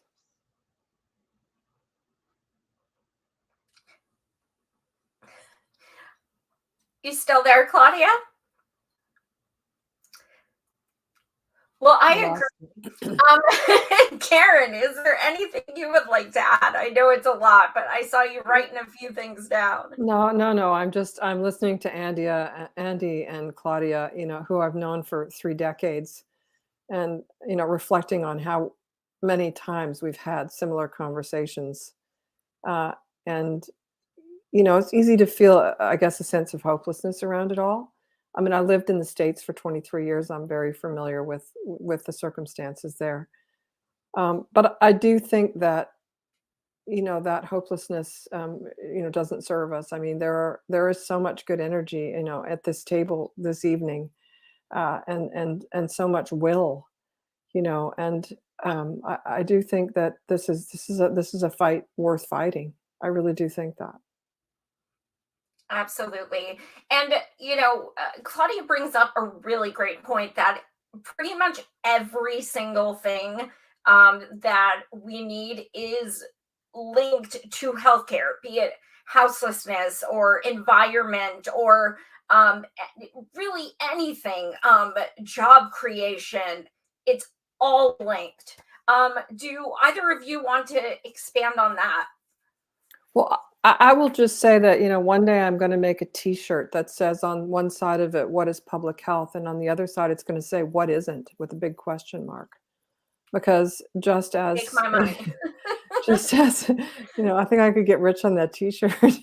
That's just really what Andy and Claudia have been talking about. I also think that, I hear from Claudia, 3 words came to mind. That's what I was writing down. And they were purpose, respect, and autonomy, and those 3 words, sort of sum up what most of us want in life, purpose, respect, and autonomy. And I think that that much of our ability to have those things in our world, has to do with our health. And so it should be sort of at the core. It's the essence of what allows us to, become fully human. Absolutely. Andy, did you want to add on that? Yes, thank you.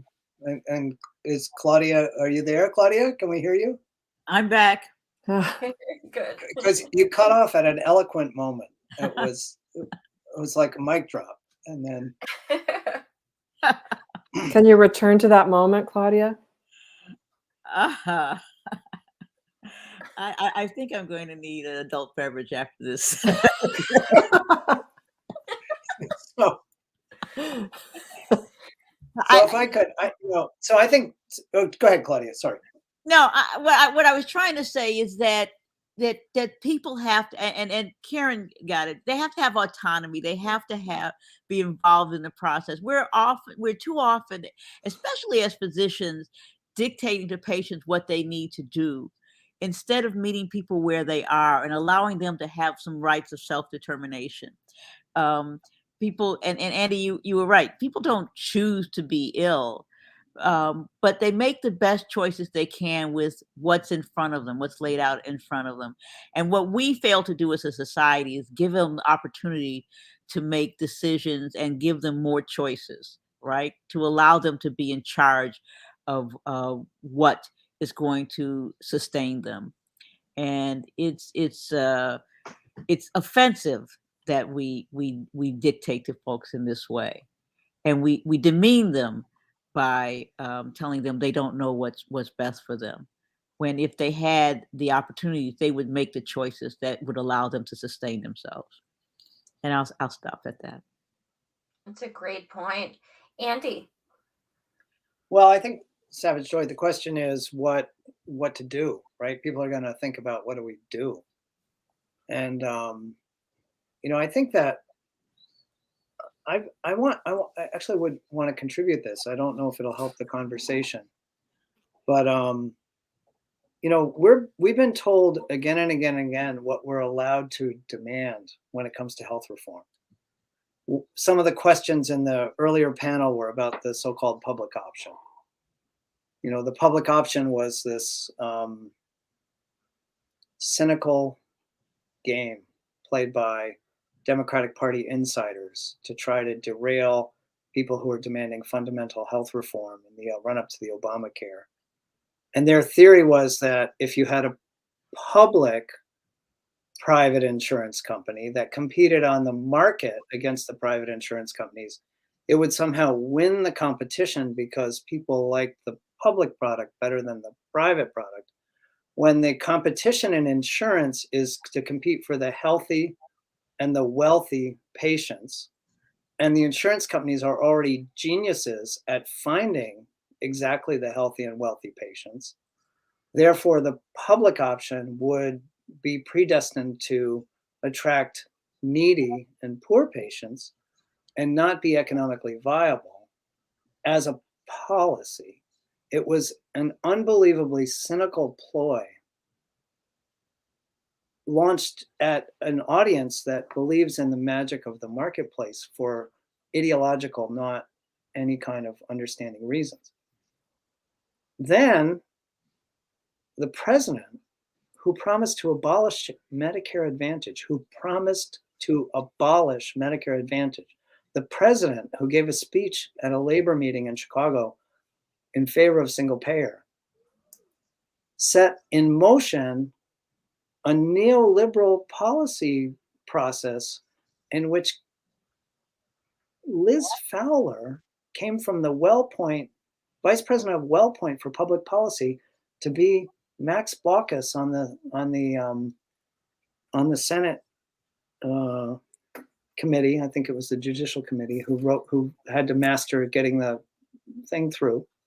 So you basically literally had a quote unquote reform written by the insurance industry. And in the aftermath of that, because now we're a decade on, that reform, regrettably, and it's terrible. It invited in myriad middlemen, unbelievable conglomeration. My own community, there's a Catholic hospital chain of nearly 100 hospitals. I don't know if it's 70, 80, 90. I don't know the exact number of hospitals. Lots of hospitals, dozens upon dozens of hospitals. And I was at a community hospital where the foundation, the local community foundation, the fundraising people who had bake sales for the poor of the community, so that when someone from the homeless shelter had a special need, you could tap that community hospital foundation, that charitable arm. They voted themselves out of existence in the corporate takeover. So their fundraising, their modest community-based fundraising for the poor of their own community became part of the corporate conglomerate, that chain that owned dozens upon dozens of hospitals, that wears its Catholic ethics on its sleeve. It's just shocking to me, really, that this kind of conglomeration was sweeping through. But the Affordable Care Act made it possible. And then the profitizing, as Karen reminds me, not to call it privatizing. The profitizing of Medicare. The Medicare Advantage program has grown greatly. Every state now hires private insurers to manage their Medicaid program.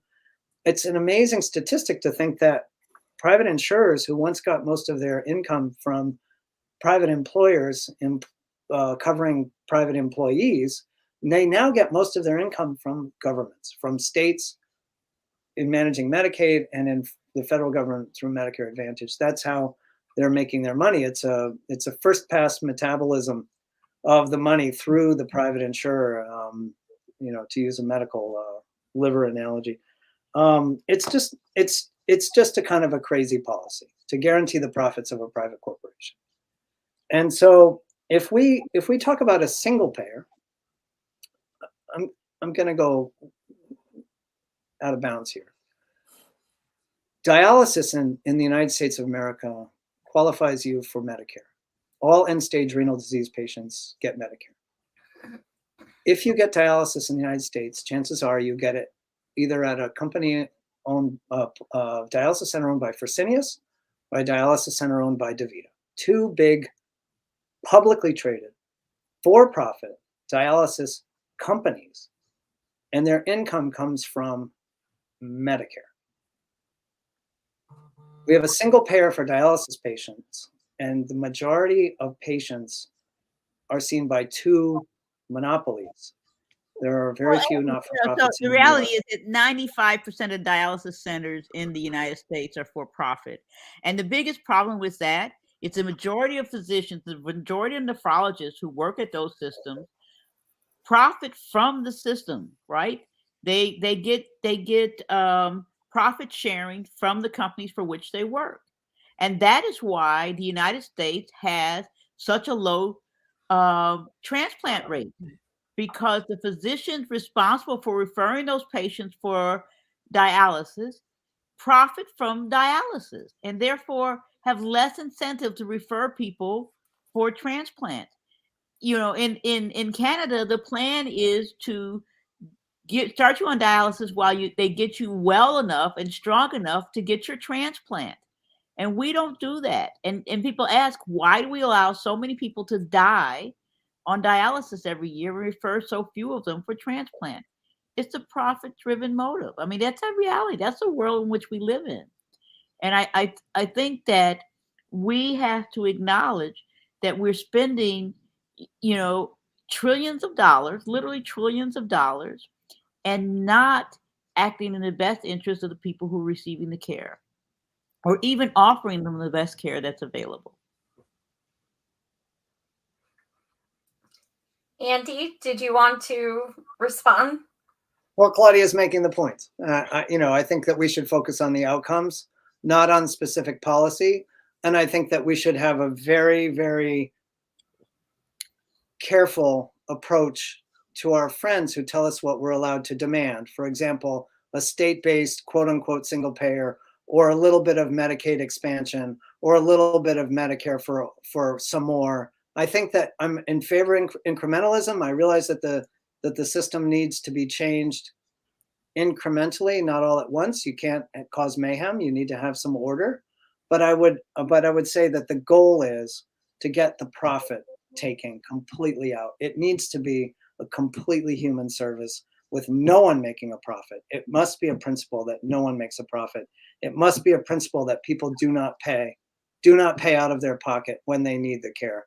These must be built into the system, or you will not end up with a humane system, and we will never get at the inequity, because we have so many disadvantaged people for so many reasons. Institutional racism, number one in our country. But the point is that without getting our arms around having the money out of the system, there's no way we'll get to the next step of having planning for each and all. Well, I think the problem is that we have allowed the politicians to dictate what the choices were. And they are not necessarily the... There she goes. Darn it. But yes, she is correct that we should not be taking orders from them. You know, we have 135 legislators who have signed on to Medicare for All. And what's going on? Nothing. They are absolutely celebrating the fact that, yes, let's lower Medicare to age 60.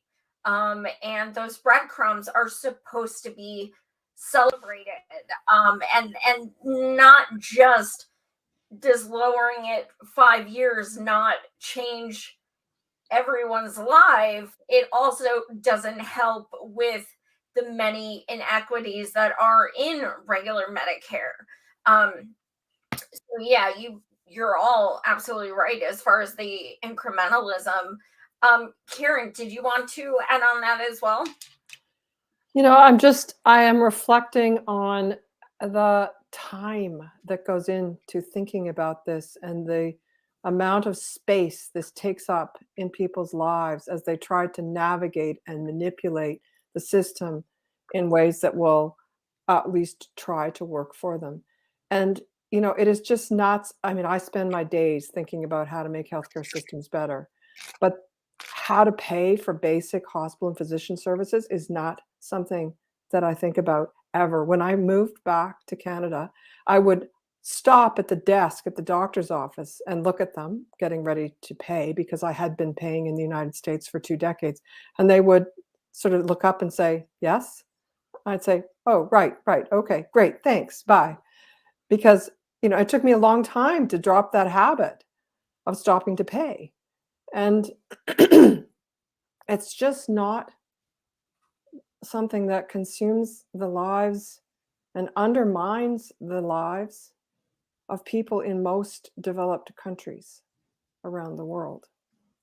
And it is just so odd that it still continues to do that. And as I'm hearing on this call, and I'm reminded of, you know, what that felt like, it's something that is far from my mind and from the minds of most Canadians who live here, who don't have to worry about whether they're going to go bankrupt if they go to the hospital. Absolutely. Andy, do we have any questions from the audience? We sure do. All right. Now, I've been getting them secondhand because of the way that we're streaming. They're not coming into the chat, but you've all met Virginia already in the green room. She's been sending me the questions that she's been seeing in those chats, and so there's a few of them, and I think there's a couple of good questions here, and they're more, I think, from Americans that aren't familiar with certain aspects of the Canadian system. So if here we go. yeah, and now they're not. I don't think they're as ludicrous as they usually are, but this one, there's a few here, and there was certainly one that Virginia asked me to ask for sure because she wonders about this. But there's a question from a gentleman named David McClanahan, and I know David's question. He's going to ask about capitation, right? Okay, all right. So you know this question already. That's just too. I think it's too complicated and in the weeds for right now. I know there's capitation in Ontario's healthcare system. I know it less well than the other ones, and I'm happy to answer his question offline. I don't think I think it's a bit in the weeds for this conversation. All right. Okay. Wait, I can answer that. Okay. There's no good way to pay a doctor. There's no good way to pay a doctor. You can pay a doctor by the hour, and doctors can subvert any system. Well, so that's what I was saying before. You know, they say fee-for-service encourages excess care, which is dangerous, and capitation discourages encourages underutilization. If the notion is that the dollars that aren't spent in delivering care are kept in profit. You know, the system where I work at a county where I have 1,000 physicians, we are salaried. And they say that with salaried, you're not motivated necessarily to do the best. But, you know, my question is, why are you in medicine, right? You know, there are a lot easier ways to make a living. We actually have certain expectations of our physicians, and it's not in terms of productivity, but did you talk to your smokers about stopping smoking? Did you make sure your women got their mammograms, that they got their pap smears, that your people over 50 got their colonoscopies, or if they had cancer, so you try to give people guidelines to encourage them. But Andy's absolutely right. There's no perfect way in which to compensate people for the work they do, but you try to, because it used to be that people went into medicine, or they wanted to be a doctor or a lawyer because those were the most lucrative salaries in the United States. Now you can go into business, and you can go into a lot of gig economies. There are a lot easier ways to make a buck. And so we have more people who are into medicine because it's a calling or something that they choose to do. But I think that we could spend a lot of time saying what's wrong with a particular compensation instead of looking at how we make sure we deliver the best care to the most people. And just to clarify, most doctors in Canada are still paid fee for service, but there's a big movement, especially in primary care, from doctors who don't want to be paid that way anymore and want to be paid salary. They just don't want to have to, in a sense, churn patients in the way that you have to churn patients to make a living when you're paid fee for service. And I think the quote is actually Steffi's quote. Dr. Woolhandler, I think, as I quote her, says, "There are many ways to pay doctors. Some ways are better than others. There are no good ways." And that would be true for how we pay all of us. Payment in general, wages, earnings, salary, income, consult, whatever it is. They all have. Do, yes, right? Regardless of what you do, there are upsides and downsides to all of that. Absolutely. Andy, do you have another question from the audience? Here's another one that is more about how the healthcare system in Canada was rolled out province by province. Mm-hmm. And Virginia wanted to ask the panelists about if the provinces have the purview of healthcare in Canada per province, and there are different wealth levels to different provinces, and they all have slight differences. How do you deal with the inequity of outcomes? There are equalization payments. There are wealthier provinces and poorer provinces. This is a fight in sometimes with the province of Alberta, which has historically had the oil and gas industry and has been one of the wealthier provinces. And anyways, there are equalization payments to oftentimes the maritime provinces over time, because they have been the less wealthy provinces over time. But generally, the Canada Health Act ties the whole system together in that, in exchange for the federal transfer payment, your fair share of that, each province has to provide all medically necessary and hospital and physician services. So it's not as if the poor provinces don't have those things. They must cover those things in order to get the federal transfer payments. And they do. And so if you're an American activist, you should not think that translating that to Vermont and Mississippi in 2022 makes any sense at all, because it's a federal system. Absolutely. Yeah, constitutionally, healthcare is the jurisdiction of the provinces in Canada. That is why it unfolded the way it unfolded. And so in the division of powers, hospitals and therefore healthcare, 100 years ago became the jurisdiction of the provinces, not the federal government, who only, only is responsible for planning and just distribution of the federal transfer payments to the provinces so that the provinces can deliver the care. And Andy, I think we have time for one more. Well, this one is a very simple question, and it's I promised myself I wouldn't answer it, but the question is healthcare possible under capitalism? And I'm not gonna. This is gonna go till 3 a.m. Well, it'll go longer if I weighed in, but I'm not going to say anything. So I actually think the question is, I'd like to rephrase it. I think the question is health possible?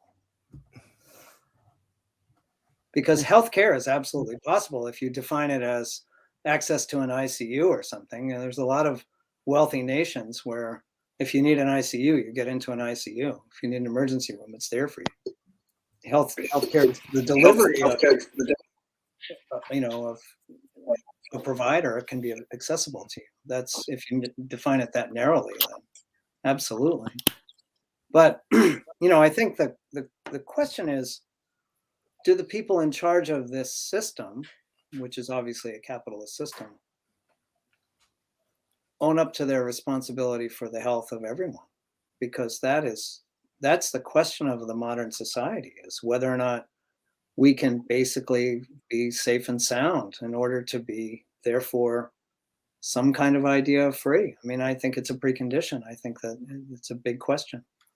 And of course, if you look at the corrosive effects of many of the jobs and such, you could say that, well, healthcare is inimical with capitalism, but you might also say maybe health itself. Who wants to work 5 days a week in a time when we could work 3 days a week?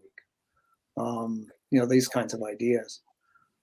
I think we're in a really tough time for trying to understand navigate the ideology, if you will. I think the old-fashioned indictment of capitalism holds up pretty well, but it's not the time anymore of other socialist examples that make sense to people. Right now, we have an inter-imperial rivalry fighting for the turf of Ukraine. It's kind of this unbelievable World War I craziness. We also have neo-fascists and a kind of a post-truth moment. So I think that these kinds of questions about the ideology, whether we're anti-capitalist, I think it gets to be very, very murky. And what I would point to for the reform for the health of each and all, and the idea of health equity, the idea of eradicating justice, which is a very big dream when it comes to health services, I think these things have social science measures which we can use as guides. Maternal mortality in the United States, for example, is a damning statistic, and we need the people that are running the society to put the resources in a way that will reduce maternal mortality. And we have a big dream that we could have the best possible care for all, because we have so many resources in the system, as we've heard tonight over and over again. There's no excuse for us not doing a beautiful and dignified job for every one of our patients at every presentation. And it's keeping that alive. I think that builds a movement. And I would just say one more time, it's going to take a movement of millions upon millions of people if we're going to win this progress. It's an organizing job, person to person to person. It's a big job, and it's doable. Claudia, would you like to expand on that as well? Yeah, I think the most important thing that finishing with Andy is doable. We tend to think that, so this is a social justice movement, and people fail when we don't think about that, and earlier I was talking about we allow the politicians to be in charge. Politicians have never led in any social justice movement in this country, or for that matter, in most other parts of the world. What they are focused on is getting reelected. And if you get a parade going, they're going to run to the front to be out in front, but they are not going to be the ones who started. And so I think that as soon as we can get the public to think about that this is a movement that will come, the public will dictate this to the politicians. We will mobilize, as we have for other movements, that when people are mobilized and activated, when people are in the streets, when people are daily demanding, that is when we will see change, and it will come rapidly at that point. But it is not until that's when politicians become afraid, when they see a loss of control, when they see masses of people demanding and they don't have a quick and easy answer. And yet that is when we are most effective in affecting social change in this country, whether it was ending a war, or whether it is providing voting rights, or whether it is providing access to education. We are most effective when we are angry, when we are in the streets, when we are standing shoulder to shoulder, demanding that to which we are entitled. And I think that if people begin to think about um, improved Medicare for all as a social justice movement, we can do that. We have done it time and time again. And it is old fashioned activism that when we are most successful and effective. I'll stop there. Karen, You know, do the you only other want thing we can do would be to shout everybody in and nobody out, right?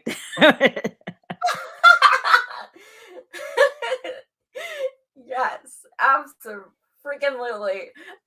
Karen, did you want to share any last thoughts as well? You know, just that it's, you know, the rest of the world needs the United States to do this, you know, because the rest of the world, the movement for universal health coverage or universal health care, you know, is in many countries. And so, you know, countries are looking to try and win this in places where it doesn't exist, and in countries that have it, hoping to hold on to it.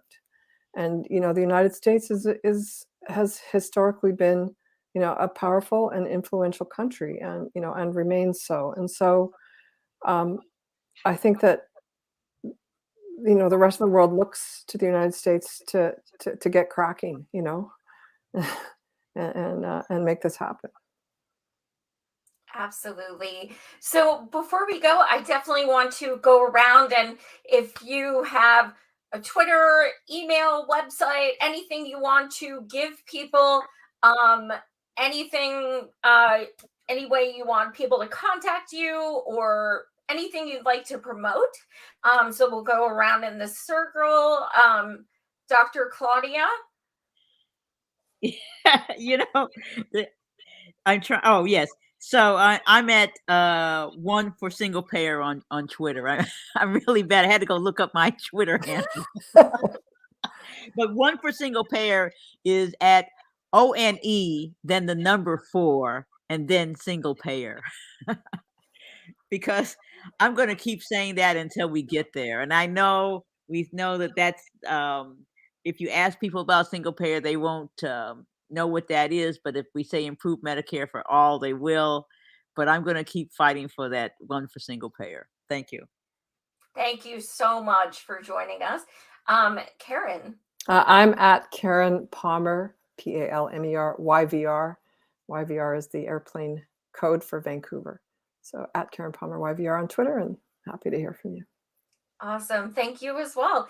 And Dr. Coates. No, I'm not on Twitter. We're going to work on that this weekend. In 2021, no. Trisha Greenhall notwithstanding, 2021 I worked all but 9 days, and literally I worked 7 days a week. I'm going to try to be a better activist in 2022. Awesome. Any messages that are forwarded, I'll be glad to entertain. But I thank you so much for this. Thank and all three of solidarity you. to all. This has been amazing. This first night really set a good precedent for the next 2 days. This has been amazing. Shout out to Anna, who scheduled everyone tonight. It's amazing that all of you have known each other for decades as well, so you can play well off of each other. We cannot thank you enough. This has been incredible. We've learned a lot, which is the most important thing. So again, just thank you so much. We appreciate you sharing everything with us tonight. You're welcome. Thanks for letting me spend the Friday night with my friends. Yeah. Good to see you, Karen. Even though you couldn't see me. I see you, Claudia. Thank you so much. And everybody stick around. We still have more. But thank you so much, everyone. We appreciate this. Take care. Thank you.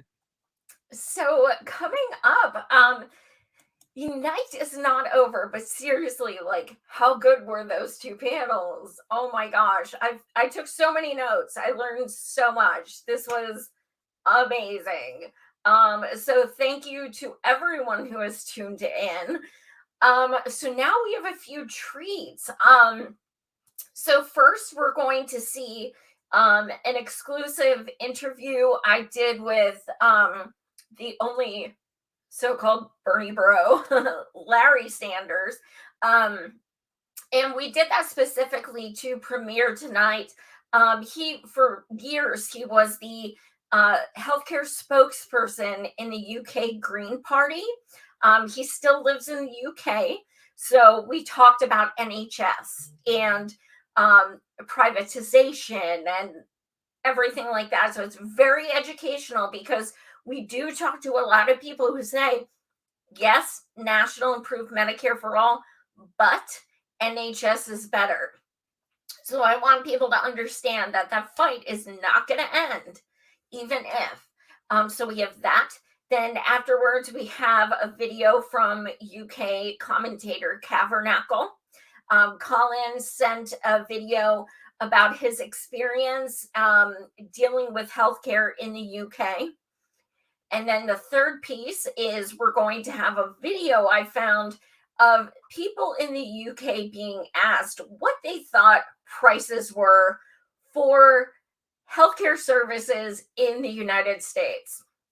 You're not going to want to miss these three things. But then, of course, we also have Jesse Jett afterwards as well. So stick around. I look forward to seeing your comments, hearing about your comments from, the next hour or so as well. So stick around. We definitely have more. And don't forget to tune in the next 2 days as well. This is a 3-day forum. But yes, take it away, Andy. Thank you. All right. So I am here with a very special guest, Mr. Larry Sanders. And yes, he is Bernard's brother, but he is actually quite experienced when it comes to the NHS.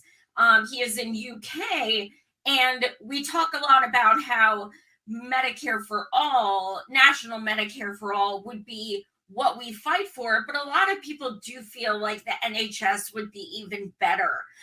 So I thought, who better to talk to about the NHS than Mr. Larry Sanders, who you actually were the spokesperson for the UK Green Party in regards to healthcare. So thank you so much for joining me again. I always love speaking to you. So first of all, just kind of on a more basic question, what do the people in the UK as a whole think of us Americans and our healthcare system? Well, insofar as they think about it, most of what they hear is very worrying. And I want to tell you that the NHS and British health is not a utopia. But part of the problem, the structure is fine, the principles are fine, but to have a good health service, you have to have the staff, you have to have the money. And when you have a right-wing government, as you frequently do in the UK, the health service suffers. It doesn't suffer as much as it would if it were privatized, and bits of it are being privatized. So when you ask me what people in this country, a large part of what people who are following it here is that there are, in fact, some of these terrible American companies that have done so much damage in the US are actually buying their way into the British system. So that's one thing that you hear about. But it'd be important to know that actually Americans pay per head about twice as much for healthcare as we do in the UK.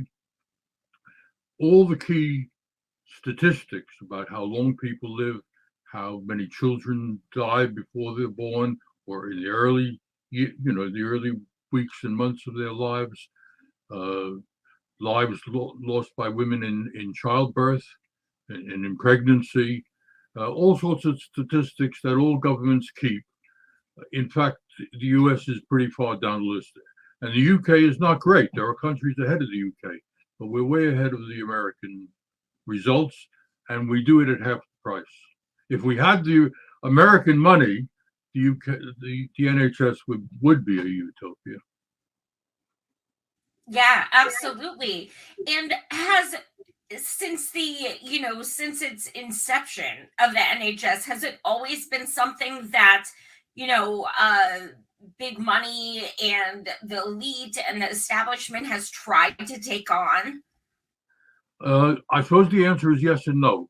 In the early stages after the Second World War, when the discussion became serious about a national health service, when the Labour government was elected, a left-wing Labour government was elected in 1945. It's interesting. I think for us, you and I, it would be very interesting to note that the polls that were taken in the United States and in Britain about having a national health service, a universal health service, were pretty similar. In both countries, a majority of people wanted it, something in the 60%, 65, 60%. There was not a lot of, I haven't studied it that closely, but basically the moral is that the people in favor of a universal health service, free health service, the numbers were very similar in the US and the UK. In the US, we had the horrible business of 1946 election in which the Republicans took control of Congress, and Truman, who was obviously not the most left-wing person in the world, was quite strongly in favor of a universal service, as had FDR, of course, been. So that turning point when the Labour government won a big victory and succeeded in starting an NHS against, and this is important, against the Conservative Party that voted against it dozens of times, against the medical profession at that stage, although now the medical profession is almost entirely in favor of it. Very few people who don't, doctors and nurses and whatnot, that don't like it. But at that point, it was different. So in the US, we had this misfortune of this really particularly nasty Republican Congress elected, which destroyed our chances. And if somebody has the stamina and to do it, they could figure out how much money and how many lives that particular vote in one particular nasty Congress has cost the people of America. So I don't know. I think I got a little lost there, but no, it makes perfect sense. And what are your thoughts as far as right now? It seems like people like Pramila Jayapal, who wrote, the bill after Bernard, they're, now they're saying, well, it's great if we lower Medicare's age from 65 to 60. What are your thoughts as someone, with the NHS on that incrementalist approach? Well, I mean, that's in the hands of political judgments at given times. There are times when it's sensible to make those kind of compromises. It makes in the principle of the way the service works, it makes no sense. All these compromises that I've seen that have been put that are short of having a proper universal free service rely on using the current service. And somebody has said it's like putting extra money into a leaky bucket, or like water into a leaking bucket. It flows out, and it doesn't flow out into to good points. It goes into the people who are making the profits to start with. So most of those things, they may well be better for some people, and something that is better for some people is good. Saving people's lives in their measure, is not a bad thing. But the structure, anybody who says that a universal service is not the most efficient way is wrong. It is the most efficient way. It may be at a particular political moment, the right thing to do, but in terms of a general policy, the cheapest, most effective, most life-saving, the most decent thing is a universal service in which everybody gets the care that they need. That's the crucial bit. is not based on your money. It's not based on how clever you are buying insurance or how lucky you are with an employer. It's based on the fact that you're a human being who has certain medical needs, and those needs ought to be met as well as that society can meet them at that time. And that is the bottom line. It also turns out to be much more efficient, because instead of having hundreds of billions going to insurance companies, it costs you about 20 cents a person to sign them up. It's a very easy to include somebody into a universal service. Almost all that stuff is unnecessary, wasteful, and in the end destructive. Yeah. Right. Now, right now, President Biden has the ability to sign an executive order for 1881A to give all of us Medicare for all during a pandemic. But he has not listened to our requests. And he has stated literally he would veto Medicare for all. He also, when campaigning, said he would give a public option, which is, of course, breadcrumbs, but he has not even done that. Right now, we have over 50 million people uninsured and over 40 million underinsured. So what is it that you think that we as Americans can do? Well, it's not really a question I can answer from this distance. I think that Bernard, it's been central to his politics since he started, from the day one, and really before that. It's always been part of it. He's always understood the need, and he's always fought for it. So I, like in many other things, I would take my lead from Bernard. Bernard is 100% in favor of Medicare for all.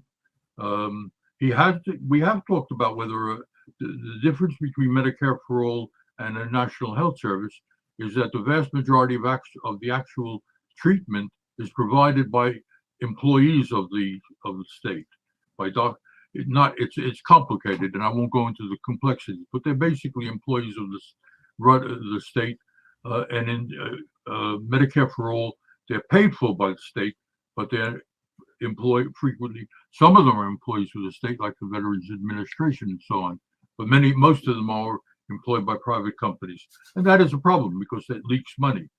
But it's much less of a problem in the situation you've got. So I think Biden is wrong. He's on the wrong track. Where it comes from and why that history is there, I haven't examined closely enough. But it is a mistake. Yeah. Do you think that Bernard will be reintroducing his Medicare for all bill? I don't know the detail of it. He certainly has never given up for a second that being sent to his political work. But whether or not he'll do it, I don't know. So what is next for the NHS? Being there are corporations, and from what I understand, the U.S. is actually, part of the problem. What is next for it? Are people genuinely scared in the UK that they are going to lose their health care? Well, we won't lose it entirely, but it's being nibbled. So I'll start with a positive side to it.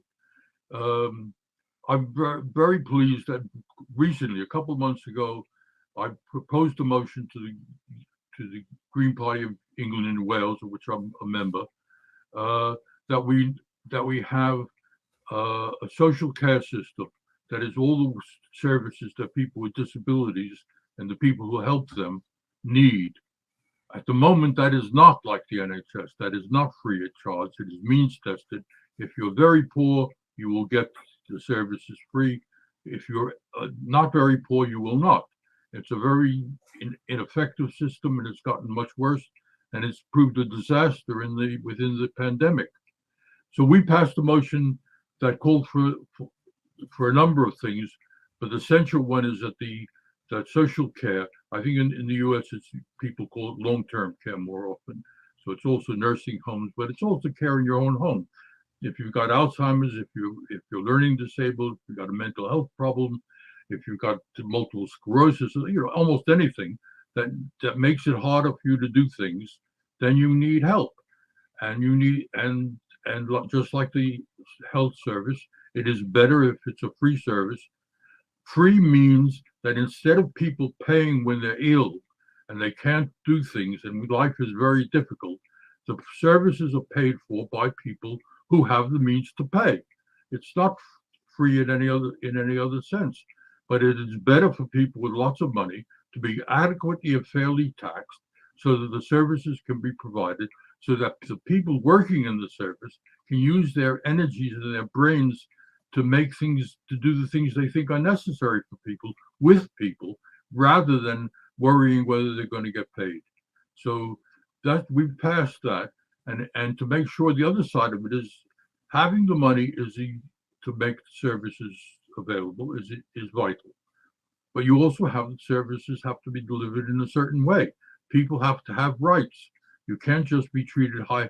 There are doctors who are paid nicely who don't do their job well, who are offhanded and high hat and all the rest of that. And we know that. I think the vast majority are actually very good at, and it's a lovely way to make it earn a living, to be able to help people without having to worry about your own finances. But people are entitled to be in charge of their own care, and that's another part of it. There's a very good United Nations Charter on Disabled People, rights of disabled people, and we've said that in our motion, which is now the policy of the party, is that we will pay, the services will be paid for like in the NHS, free at the point of use, and people within that will have specific rights guaranteed to them by the state to put them in charge of their own care. So I'm very pleased with that. We're trying to make it an issue in local elections at the moment. Unfortunately, the Labour Party, which under Corbyn had similar policies, not quite as good, but similar, has moved to the right, and they're not interested at the moment. I think that's a good opportunity for us to win some votes, and I hope it presses the very many very good people in the Labour Party to be stronger in working against their own leadership. So that's something good. And I think it's a principle. Instead of always being on the defensive, worried about what's going to come down the line that's going to make things worse, I think we need to go on the offensive and say, actually, we want a better system. We want more. We want a better life for everybody. All the things that people like you and like Bernard fight for all the time. But the other side of it is, what you are hinting at, and not more than hinting, things are getting worse. There's a bill that's going through Parliament at the moment, and since the government has a big majority, they will in the end pass it. Although I think there've been a couple of amendments that made it less horrible.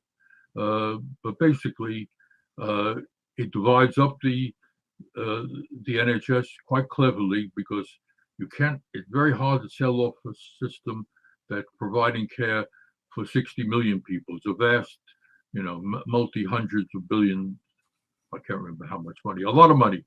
So you can't, but if you chop it up into pieces, and they're proposing, I think, 42 or 44 local bits, then it becomes easier. And they have systems built into it where some of the providers will be private. If you're providing a service, whether you're an NHS provider or a private provider, you'll have a seat on the board. You'll have a decision-making proposal. Absolutely. I just have one more question. As far as environmentally, in 2019, the UK did declare a climate emergency, as some of the countries did. Granted, some people think it's just, posturing, it's just words. But we haven't even done as much as that in the US.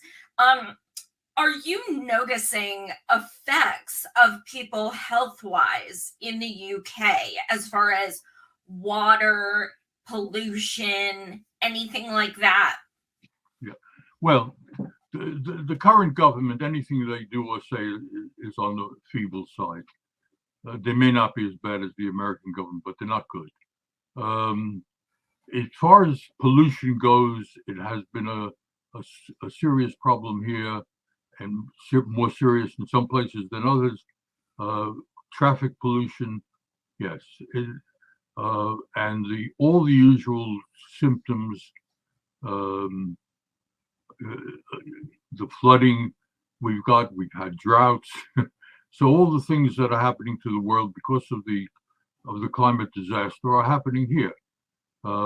I don't think the British have as much in the way of a denial thing, but politically it remains a problem. Anything that's going to take money from people who don't want to use their money, corporations and so on, they fight every inch of the way, even when they say, mildly encouraging things. So yes, I mean, I don't know where we stand internationally. We're probably in the middle, not terribly good, not the worst, but basically nobody has grasped the nettle. Yes, if we don't switch, and it's quite ironic that part of the horror with the Ukraine at the moment is that we're sending huge amounts of money to the Russians for their gas and oil. If we had built the renewables, the turbines and the solar panels and the rest of it, we wouldn't need that. It's so pathetic that we're spending money not just with the Russians, but with the Saudis and with fracking and all the rest of that. When the sane thing, the cheap thing, the safe thing is to have renewable energy, which we could have done, and we can still do it. But every year we waste. I've been in the Green Party for over 20 years, and for the first, I didn't know a lot about environmental stuff at that point, and I learned in the first few months, and all the evidence was clear then.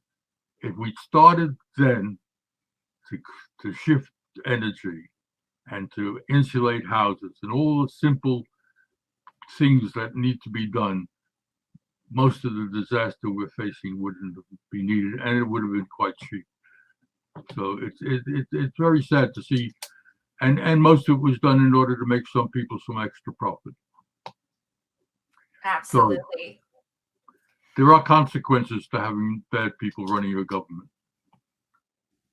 Definitely. And we're seeing money is pretty much the cause of everything that is suffering in every category.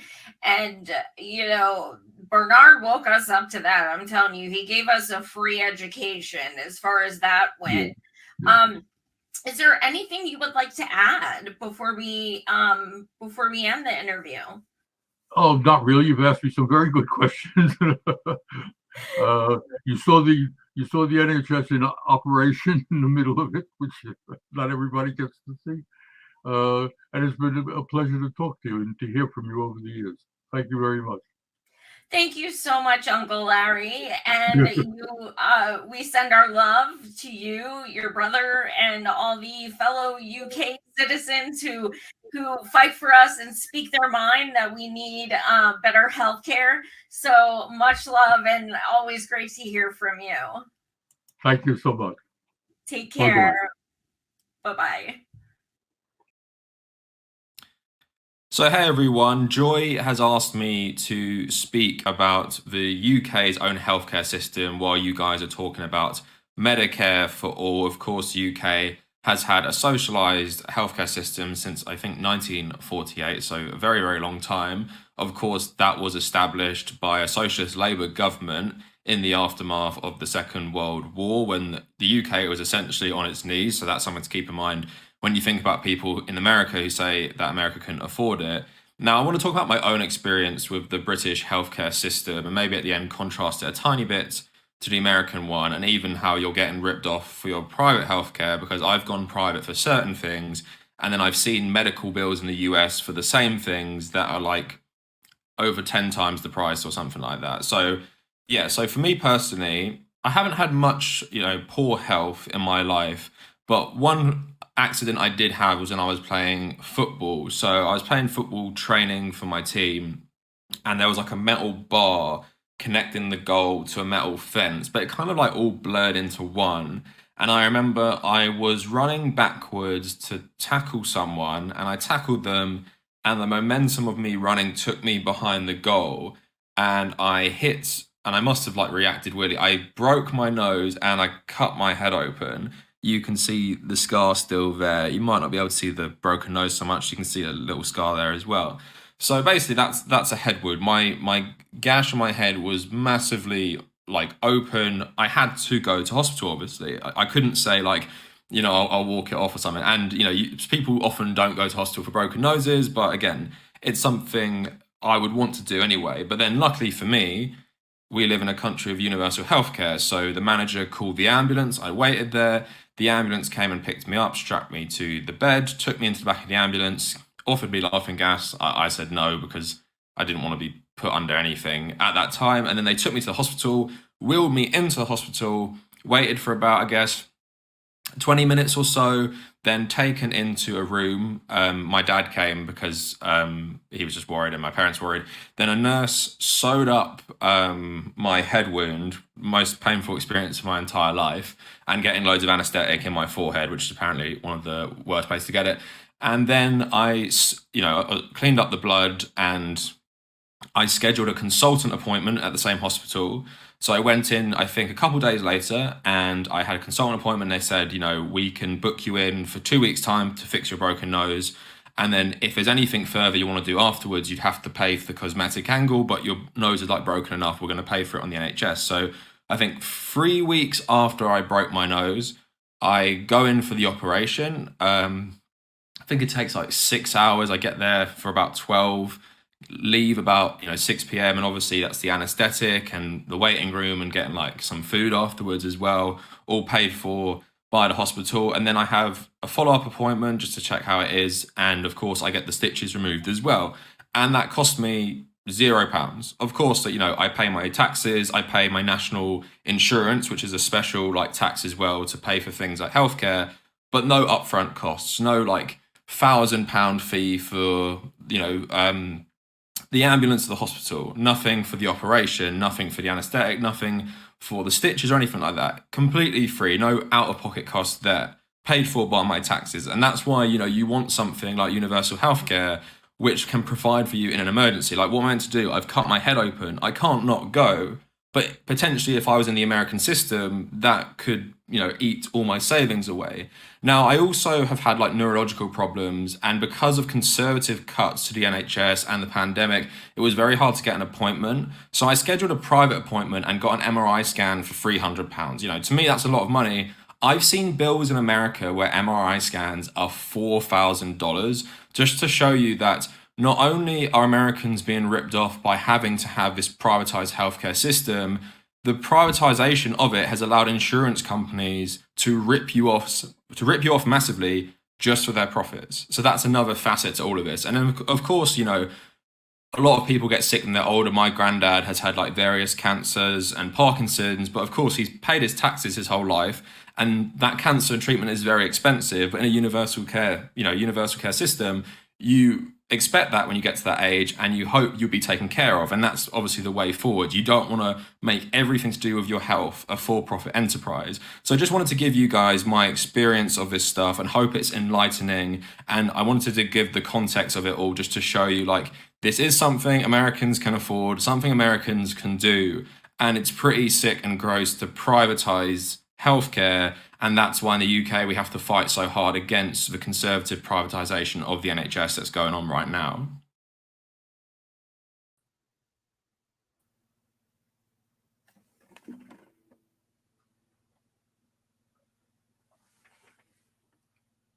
And here we are.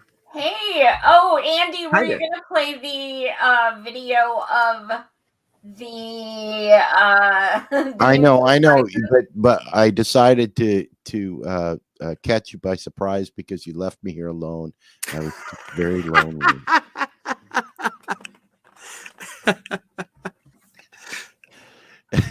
We have fun here. Yeah, it's nice being in charge. Power.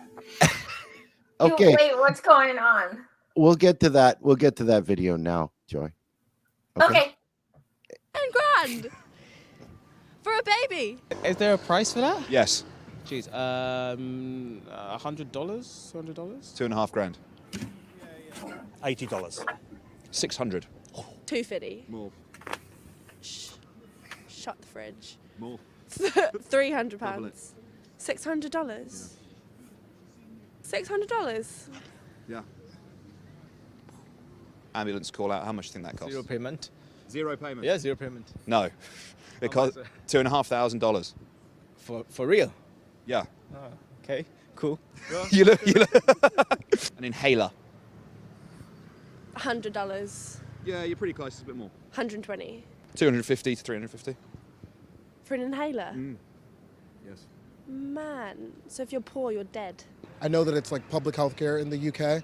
In the US, fortunately, I'm able to get healthcare through my parents, their jobs, but like I carry an EpiPen, and I know that like the cost of that has just been rising. So like there's like very few companies that even compete, so it's sort of like a monopoly for the EpiPen. Even though like we have insurance, it costs my parents about a couple hundred, even with insurance. So 2 EpiPens. How much do you reckon they are? $80. 600. $40. I'm afraid not. More? More? $100. More. 150. More. 250. More. Shut the fridge. More. £300. Double it. $600. What? Why? That's a very good question. $600. Yeah. For me, it's more like just hives and shortness of breath. So it wouldn't be like an immediate death situation, but like, so I've been fortunate I've not had to use it, but it's something like keep on me. Like I have my backpack right now, I have it on me. Cost of childbirth. Jesus. 50 grand, something ridiculous now. Yeah, see, I've blown the figures up on your head now, haven't I? Because they're larger. It's the highest, generally speaking, is about 30 grand. Okay. Is that reasonable? You haven't? Not reasonable at all. It's just like now we're on like we're on a benchmark. 100, 200. Dollars. Yeah. The average is about 10 grand. It can go up to 30,000. 10 grand for a baby. Yeah, well, I guess. How much is your child worth? Yeah. Well, is that like the same everywhere? Yeah, the average is about $10,000. Yeah. That's mad. Oh no, thanks. Okay, no thanks. In which case, the coil, IUD, contraception. Yeah. How much do you think that costs? For one person to implant $1,000. Yeah, a little bit higher. Really? Yeah, $1,300. Oh. Mental. I wonder if you could tell me how expensive you think calling an ambulance out to your location is in America. I guess it depends on like where you live. It really does. Is there a price for that? Yes. Jeez. $100, $200. $2.5 grand. For what? Why? Why? Give birth by C-section, Yeah. and you would like to hold your baby after you've given birth to it. Actually, yeah, that's what you do. Yeah. You have to pay to do that. Yes. To hold my own child that I've been carrying inside of my womb. Say something else. Sorry, I was. But yes. Jeez. It's not actually that expensive.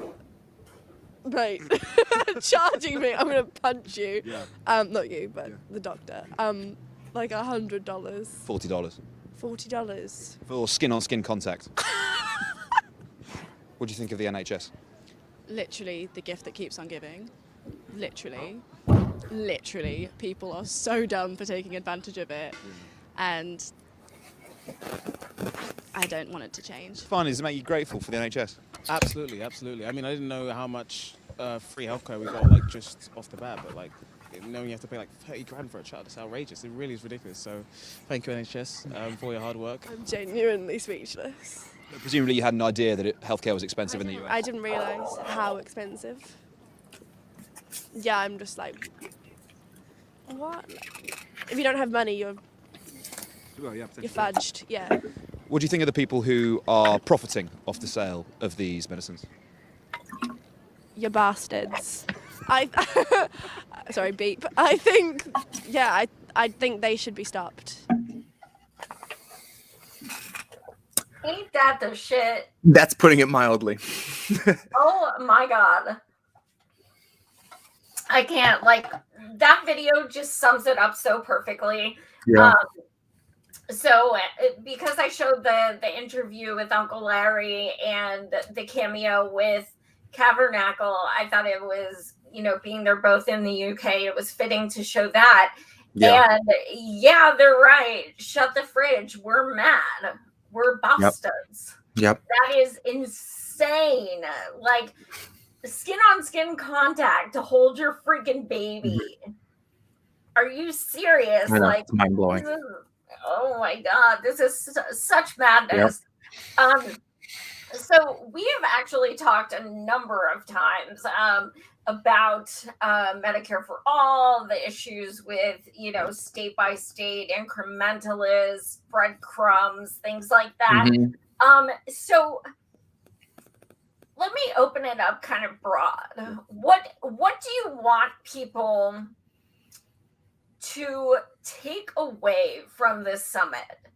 People who are maybe on the line of, I don't know if we should fight that hard, or maybe if people think that, well, my insurance isn't that bad.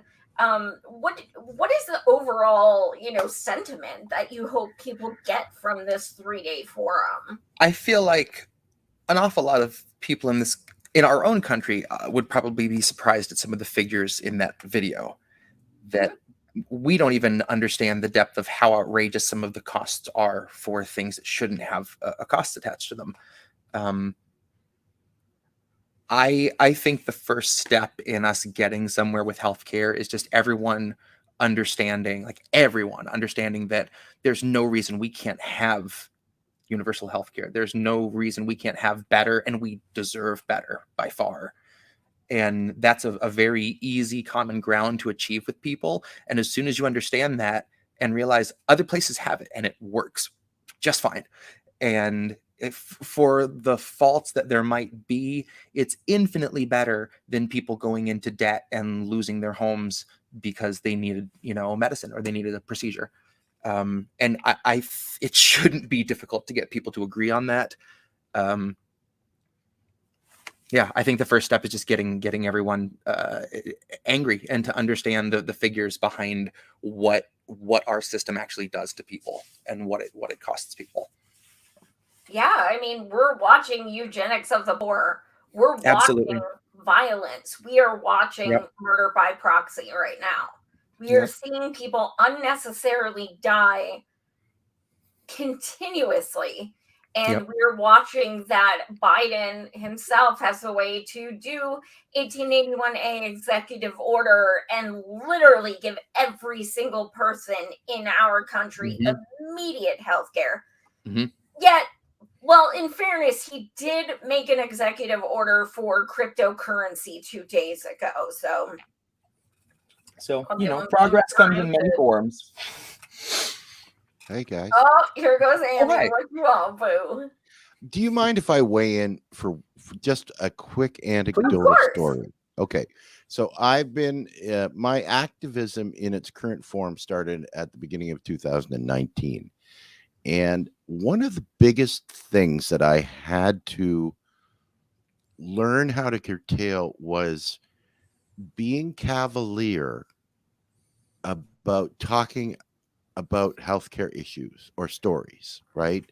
Because it would be nothing for me as a Canadian, I can assume that people know where I'm from, to just talk about, well, I've got a doctor's appointment today, or a family member has a procedure or something like that, and being cavalier about that to a group of activists that are mostly based in the US that don't have that option. Right.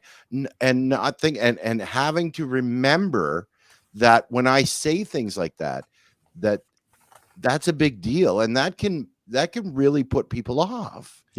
To someone that doesn't get the coverage through their work, or that has to pay out of pocket, or can't go to the dentist because they can't afford to, or can't upgrade their eyeglasses because they can't afford to.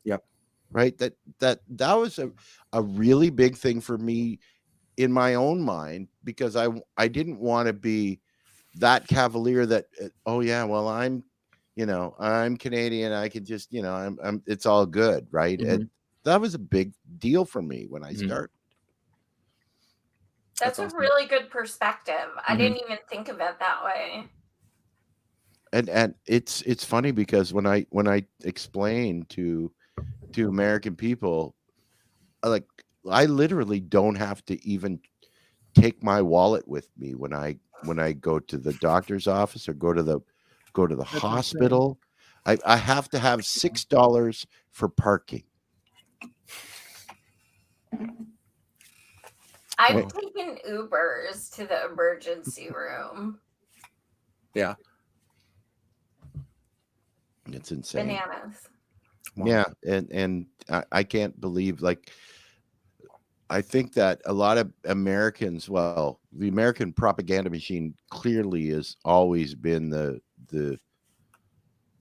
greatest propaganda generator of all time, right? And the entire issue with the Cuban Missile Crisis that led to the U.S.'s embarrassment in that situation, which for the foreseeable future will always, levy sanctions against that country that tries to maintain a stranglehold over them, right?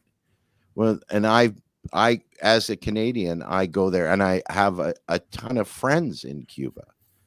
And when I go there, I will pack an extra suitcase and bring clothing and toiletries and whatever to them, because that's something that a lot of them don't have access to because of the embargo that's in place against Cuba by the United States.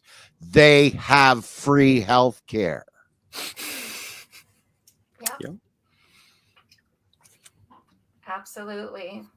Thank you Cheers for to that yours. perspective, Andy. I've never thought of it that way. Jesse, we've been friends for quite a while, but as of late, you've really been making music more politically inspired. So I'm kind of wondering where that came from. Like, what was your catalyst to, because initially I would always be like, cover this song for me and do this song for me. And now you're like, you're doing your own thing, and it's, it's profound, it's poetic. So what was the catalyst to switch over like that? I mean, I'd had a couple political songs for the most part ever since I've been playing out and playing music. I did originals and I did covers, but my originals, they might have a couple, political things here and there, but they weren't strictly political.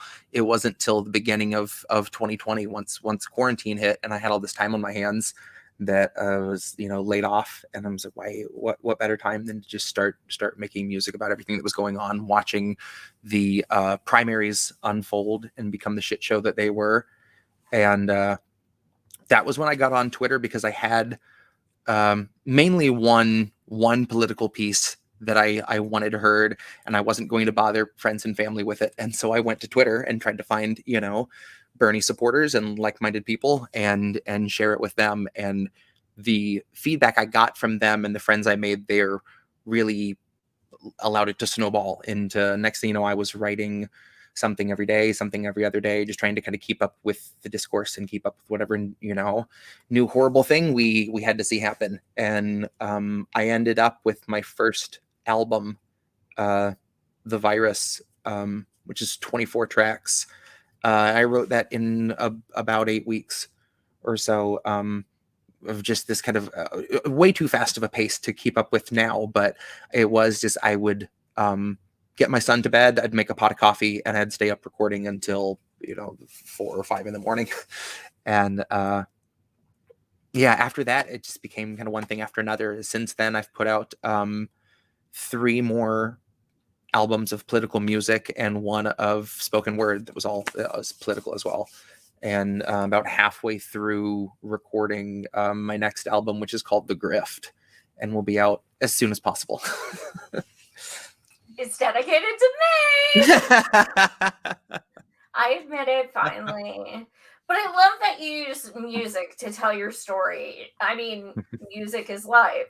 But it is that universal language. It's so trite, but it's true. Mhm. And, how did I learn about politics at first? Rage Against the Machine. How many of us did? Mhm. So there is so much power in that. And there's so little political music right now when we really need it the most. And that was part of it for me too. It's that I would hear someone do a political song, and at least most big name artists. Now, thankfully, I'm aware of so many great people that are talking about what needs to be discussed. But all the heavy hitters, Public Enemy, Rage Against the Machine, System of a Down, they're quiet. And that was always so frustrating for me, which was another reason I was like, you know what, especially with what I do, if it's spoken word and there's a beat to it, or it's like, I know what some of it is kind of alternative hip hop or something. So many people just go right to Hamilton and Hamilton comparison, which it's, you know what, if my contribution to music is that some people could hear someone do something and go, oh, that kind of sounds like Jesse Jett, instead of, hey, that sounds like Hamilton, then I've done my job. we obviously need something else political so people can stop comparing everything to Hamilton. Yeah, let's not do that, you guys. And you know, it's interesting is I don't try to push my music in music spaces. I focus it in political spaces, because if you say, here, listen to my record, and then people start listening and go, oh, wait, it's political, then they can hit a wall. But if people know they're in for politics and they're like, oh, wait, there's music too, cool. You know, it's just like an extra little bonus. So true. Well, yeah, so, much love to you, Jesse. Thank you so much for being so receptive. The second I asked you, you're like, yes, please. Absolutely. And you So get so excited. I still have my beret from doing the Columbus Medicare for All March, and it was one of the most amazing experiences. What is it? Yeah, my beret from the Columbus Medicare for All March from this summer is right on the couch behind me. And I that performance, getting to play at that march, that was the first moment I got to do any of my political pieces to a crowd, let alone to a receptive crowd. And that was that intersection of like getting to perform live, which I've done before, but doing these songs. And I was like, this is what I have to be doing. That was such a galvanizing moment for me. So yeah, anything Medicare for All needs, I'm there in a heartbeat. Yeah,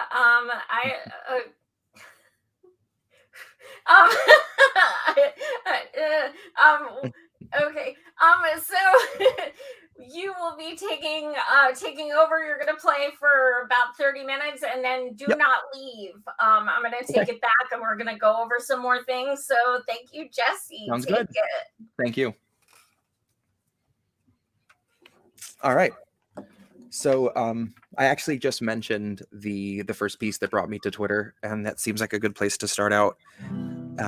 I'd actually mentioned earlier today that with the censorship going on and some of the accounts we see dropping left and right, that I need to start kind of treating every platform I'm given like it's my last potential platform I'll be given.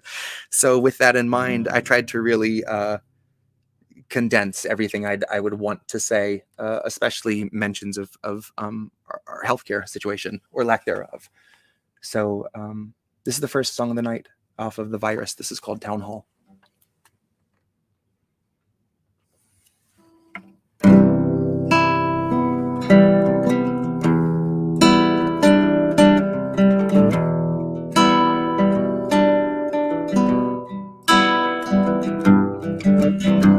In these days of global disaster, all the money disappears with the fame. I'll say what I want and burn my masters, and I suggest you do the same.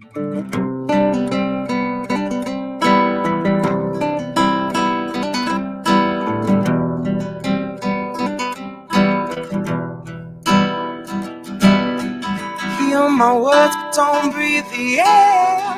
You and I needn't speak to share. I'm so sick of waiting now. I feel sick, so I'm laying down. Hear my words, but don't breathe the air. You and I needn't speak to share. I'm so sick of waiting now. I feel sick, so I'm laying down. Laying down.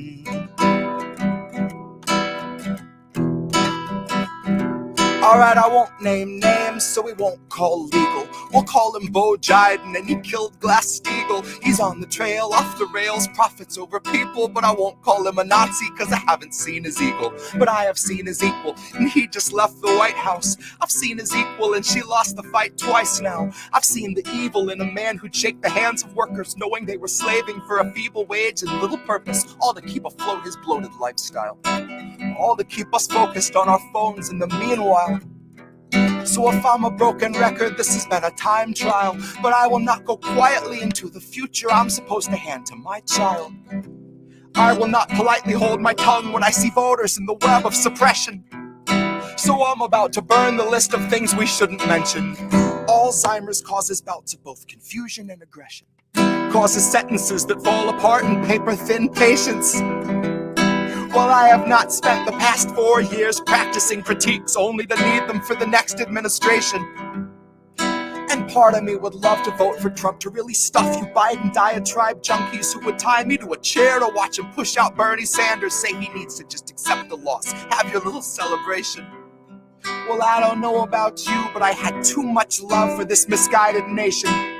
So I can't take another president who treats the world like he's a wealthy tourist, just too good to talk to us Haitians. My only choice should not have to be trading one president who chews at the Achilles heel of race relation, who played up all our prejudices, fears, and darkest motivations, for one who hands us over to the corporations like we've all been sex trafficked. And God, I wish that was exaggeration, but it's just part nightmare, part fascination. It's mostly fascists saying we're a cushion generation, while they got the funding made to lift you out your station, while you miss your shift at your third job because you can't afford your medication. And now the pain of your mobility is tied into the need to keep afloat and keep your family just the side of devastation. Well, honey, here's the catch to immunization.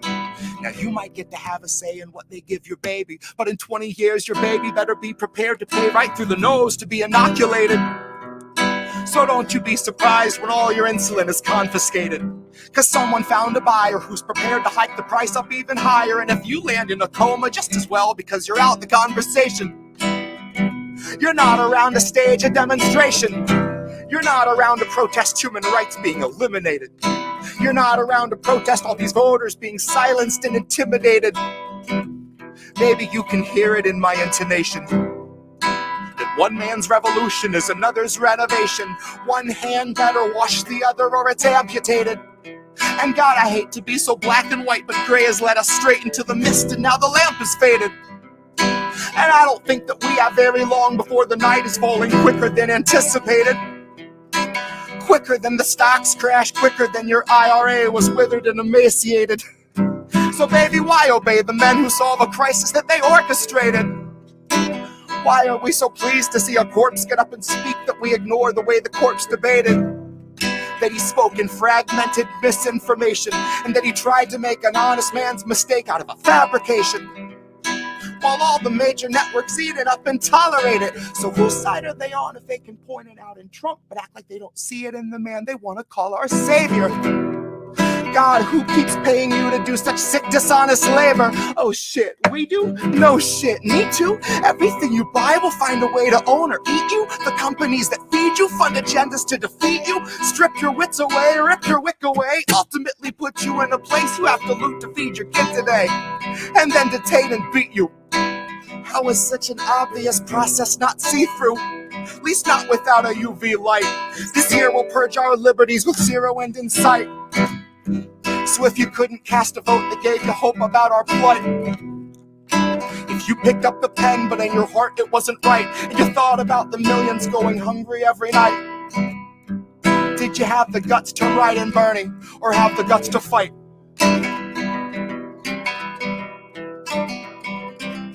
Oh, hear my words, but don't breathe the air. You and I needn't speak to share. I'm so sick of the waiting now. I feel sick, so I'm laying down. Hear my words, but don't breathe the air. You and I needn't speak to share. I'm so sick of the waiting now. I feel sick, so I'm laying down. Laying down.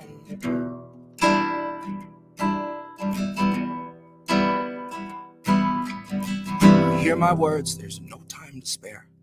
We killed democracy, it's rotting in the square. And with its last breath, it cursed the very air with that toxic miasma of class warfare. Convulsions were brief.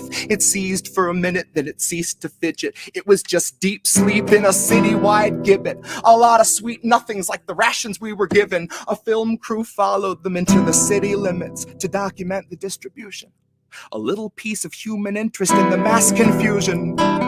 Some nice shots of a clean white van and neighbors helping neighbors with their clean white hands. Never mind the boxes being empty like the cans. Never mind a photo op that didn't feed a single man.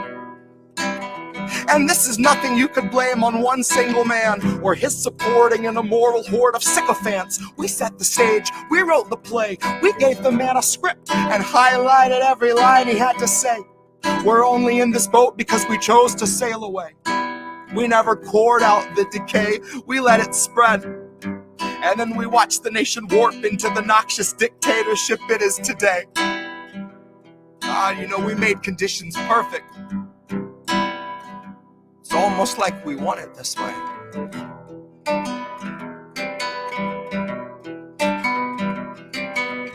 Hear my words, but don't breathe the air. You and I needn't speak to share. I'm so sick of the waiting now. I feel sick, so I'm laying down. Hear my words, but don't breathe the air. You and I needn't speak to share. I'm so sick of the waiting now. I feel sick, so I'm laying down. Laying down. Laying down. And that's Town Hall. All right, we're gonna switch up to something very new, actually, from one of the first political things I put out to something I haven't technically released yet. This piece,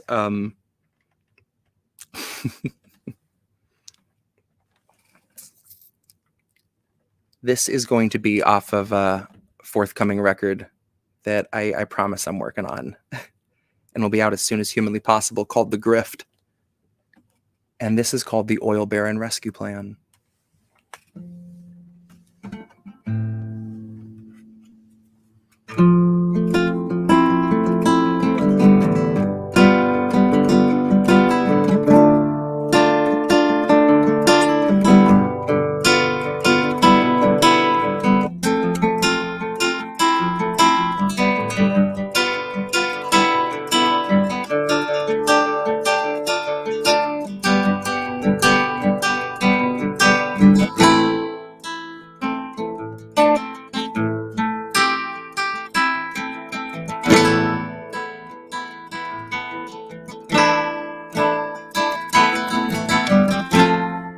No, it couldn't have been me, sir. I was front row in my AOC t-shirt, foie gras sucking on a press release, sir. My head down, fourth shot, good little sheep, sir.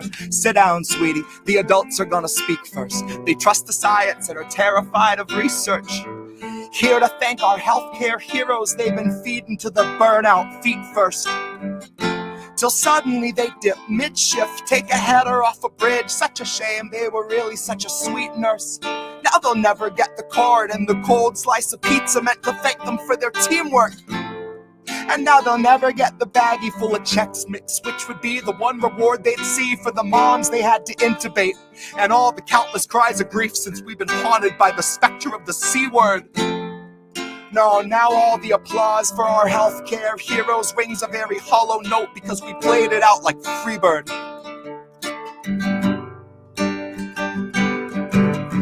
The ones and zeros in our fragile checks and balances are checks for all the wealthy who have such unholy talents that we think it's patriotic that we all have zero balances and re-elect Pelosi so she'll face our toughest challenges, which is analogous to water for a drowning man. Nancy disregards our impoverished with a spiteful and dismissive little waving of her withered hand, 'cause 500,000 freezing on the streets is Biden's winter plan. And I bet you swore they told you you were voting for a different man.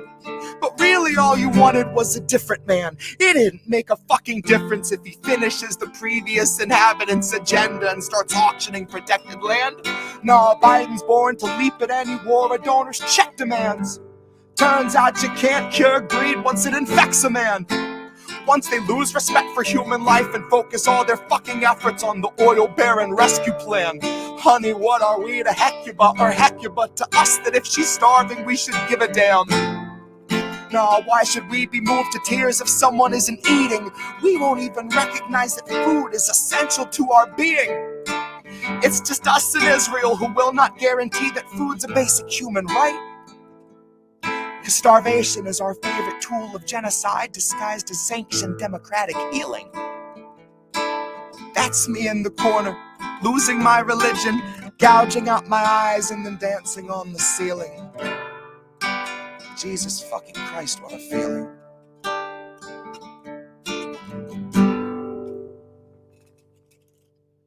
And that is the Oil Baron Rescue Plan.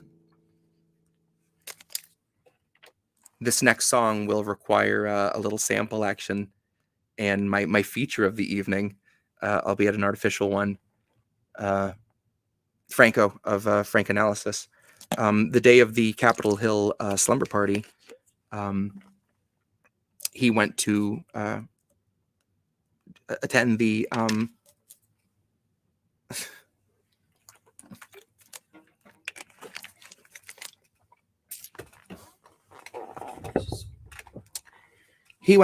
protest, and as we all know, he was quickly shouted down by Cori Bush. And I asked his permission to sample the moment where he was drowned out by the music, as he said people still owe money, as they still do to this day, actually. So with that said, this is a song called Love Your Prison, about eating up that big old bowl of incrementalism and loving every minute of it.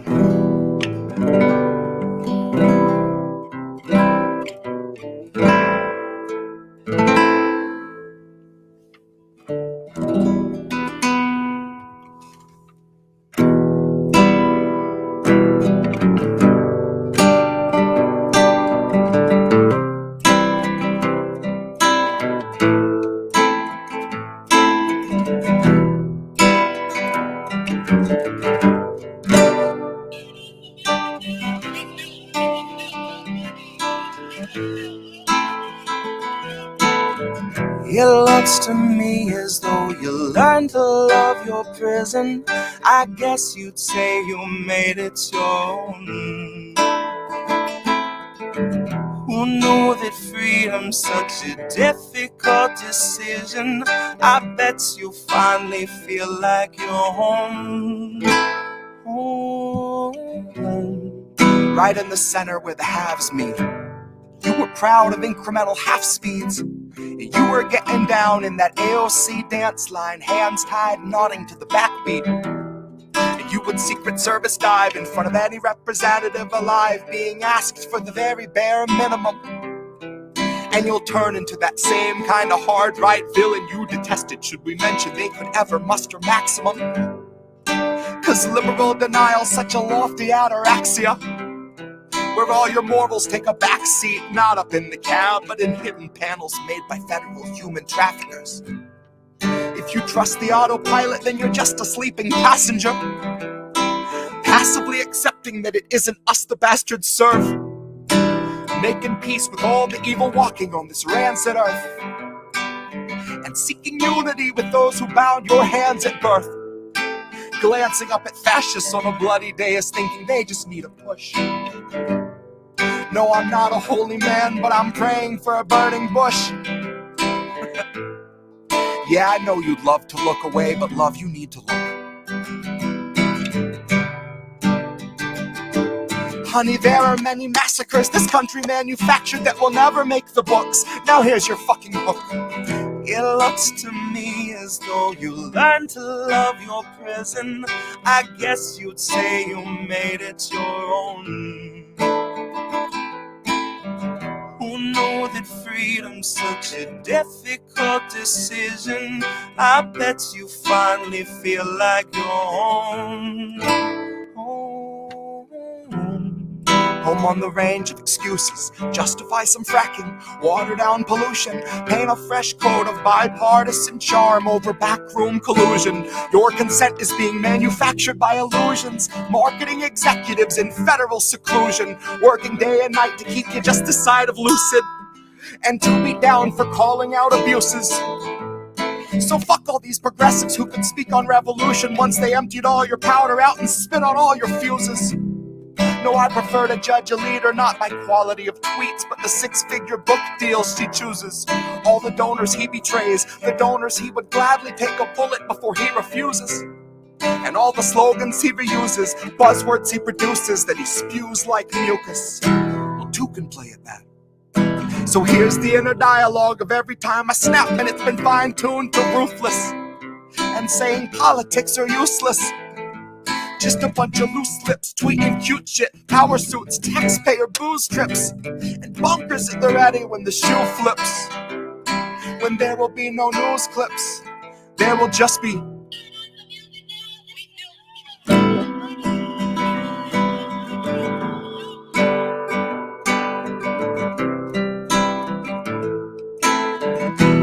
looks to me as though you learned to love your prison. I guess you'd say you made it your own. Who knew that freedom's such a difficult decision? I bet you'll finally feel like your own.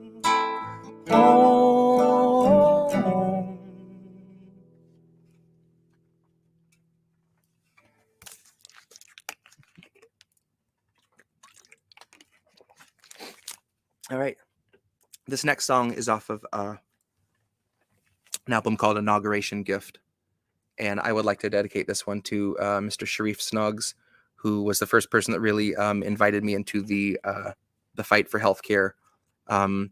Invited me to perform at the Medicare for All March in Columbus last summer.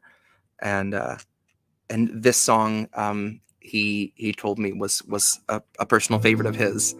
And I think he's responsible for most of my plays of this song on Bandcamp. So Sharif, thank you for everything you've done for me, everything you do for the fight. And this is Sharif's song. This is called Ugly Fucking Christmas.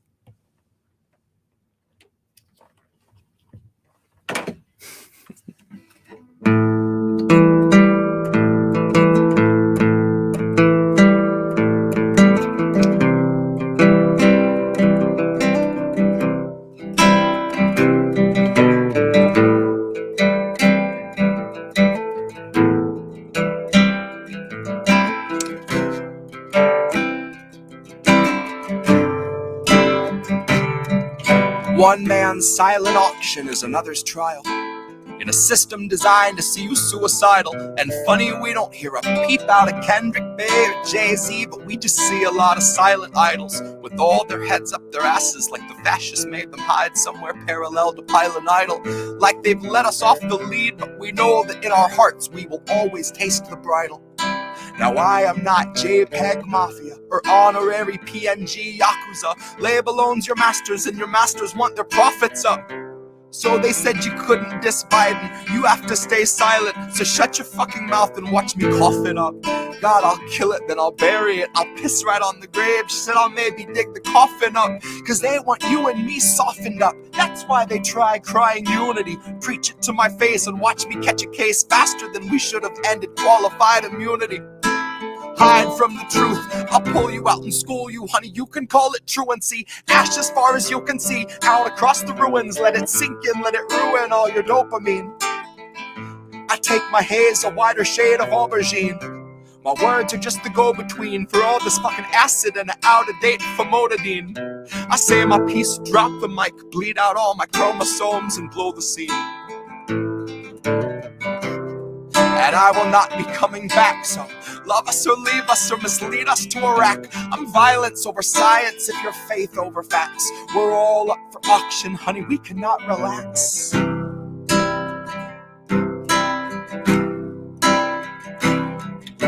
We coronated Biden and I didn't cut a track. I just stared into the ether, hearing everyone react, hearing that collective sigh of liberal satisfaction, cause you all went fucking batshit for a bigot geriatric who magically regains his faculties to slap your daughter's ass, and even though she's 8, you let it happen.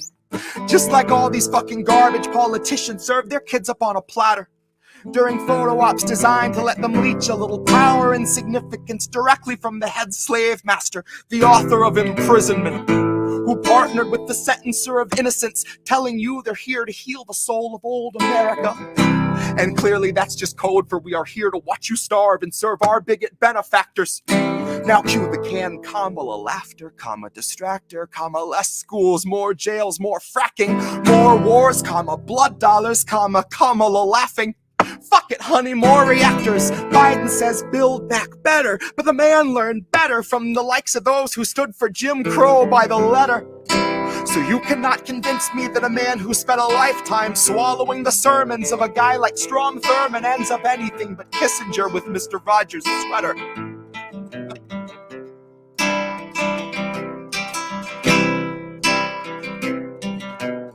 So I'm out the party.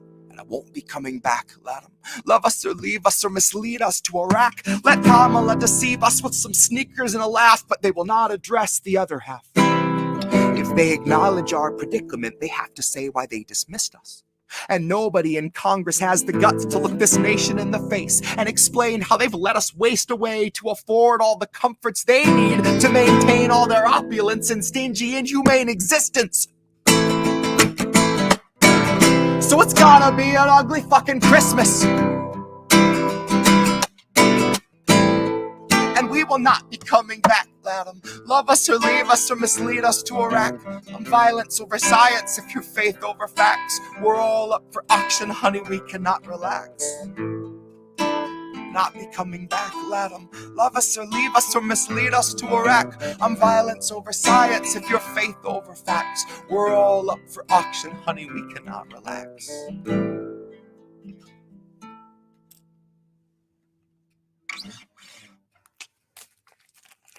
All right.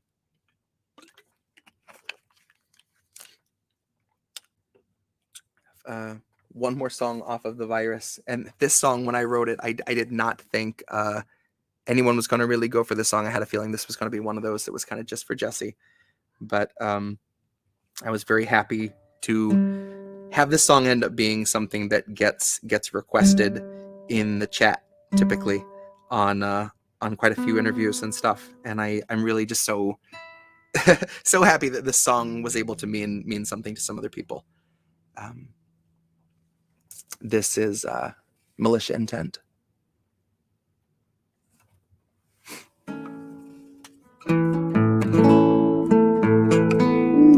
We're going to take just a second to tune up, folks. I am coming to you live from my basement, and it has taken a decided dip into the chili tonight.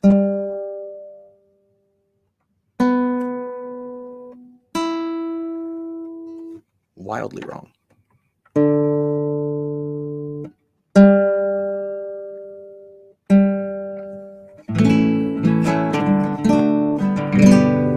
Much better.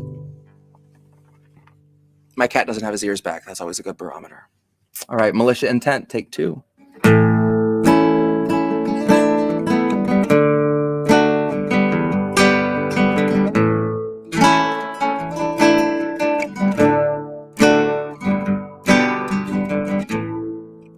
You can keep giving us nothing and think we're bluffing about coming for your heads. No, I play civil if you won't listen, or 50,000 dead. Now we know our mission, we form a militia, make Congress a prison. No, I play civil when all these dead won't make you listen. What's more American than slaying your oppressors?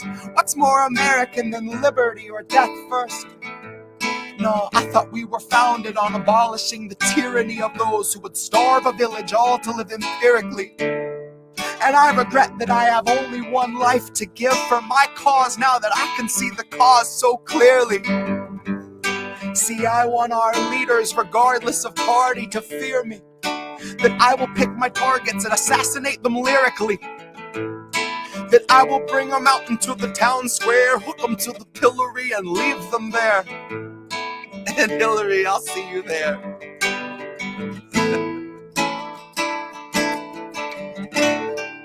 Nah, Hillary, I'll see you there. You can't keep giving us nothing and think we're bluffing about coming for your heads. Why play civil when you would listen to 100,000 dead? And now we know our mission, we form a militia, make Congress a prison. So I play civil when all these dead won't make you listen. Welcome to the fantasy of rhetoric. And welcome to the last of the free speech while we can get it. And I promise you can get it. All you corporate Democrats, second wave Confederates, GOP illusionists and neo-Nazi bureaucrats. And Stephen fucking Miller, I will see you in the aftermath. When all the laws are dust and there's just moral justice after that. I would hunt you through the wasteland if it comes to that. Just so I could rub you in the dirt like a cheap human Brillo pad. I can sleep fine when our beds are burning, Stephen, but I'll turn around and run into the blaze to get my pillow back. As long as I could lay my head down, I can live with that. I can deal with a little ash. I could feel like a little of the old me burn with the bed and the rest of my past. The old world where we all lived and we can't get back. The old world where you didn't give and you'd still get back. Where you could rake in 12 billion and give none back. Well, those days are behind us. The virus will kill all of that. Your wealth is behind us and kindness is meant for the past. Our leaders would bind us and starve us and call it a fast. Just a sacrament meant for their God that they garnish in cash. They feed it the poor by the hundreds. That's all that it asks. Its hunger is legion and people in need are all it will have. Our only chance is to starve it and watch as it turns on them.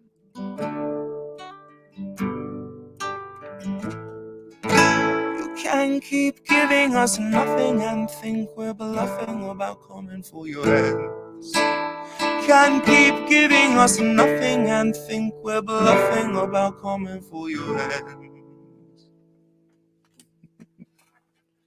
And that is militia intent. All right, I have one more song and then a spoken word piece, and that'll be it for me. This is this song started with, like a lot of these other pieces, just an expression of frustration with the hopelessness we're staring down right now. And then halfway through kind of turned around to realizing that at some point, and it's a different point for everybody, that hopelessness and that feeling of powerlessness turns into the anger that you need to force the change, to come together and make a change happen. So this is another song that will be on the Grift. This is called Powerless.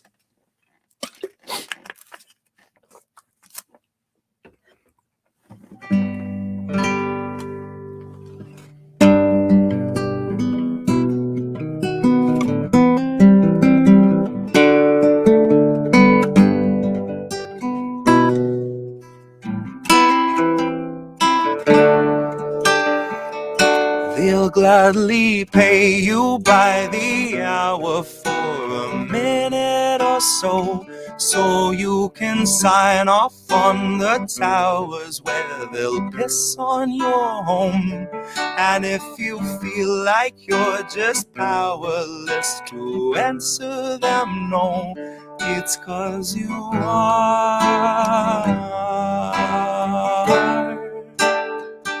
They'll gladly pay you by the hour for a minute or so, so you can sign off on the towers where they'll piss on your home. And if you feel like you're just powerless to answer them no, it's 'cause you are. It's 'cause you are.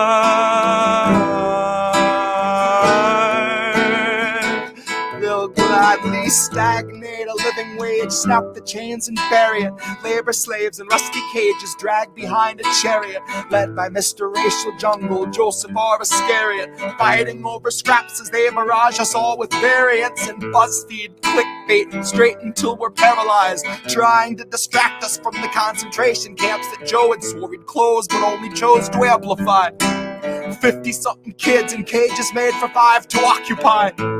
And no, she hasn't seen the camps, but Harris swears they're paradise. She tells us the facilities are safe, and that right down to the women, they are regularly sterilized. And then she throws her head back and she proceeds to laugh, that sort of heartless cackle you'd expect from someone working steadfastly on behalf of the virus and a Congress full of parasites. And where was I? I was busy cashing every blue check, demonstrating plainly all the narratives expected from the verified. I was busy breeding verbal leeches by the terabyte, trained them to exsanguinate the wealthy while they sleep at night, bleed the oil barons dry and barren, say they showed us how to share and now we share alike. Tell them I contracted rabies from a feral mic, and now I'm just another species losing sleep to noise pollution in these glaring lights, forced to change its habits and adapt to just survive. But now it's safe to say that some of us are thriving in the moment, throwing shit on presidential homes beneath the Paris skies. So if you feel like you're just powerless, I guess you bought the lie. But I can tell they're petrified of our collective might, and I can hear those gentrifiers weeping at the sight of our collective rights. And I only can imagine the intensifying fear of knowing revolution's near, and all that's left to do is simply wallow in the thick anticipation of a rabid bite. And one day you can ask your leaders just what that was like before you grab a slice. So if you think you're powerless, allow me now to change your mind. If you think you're powerless, allow me now to change your mind.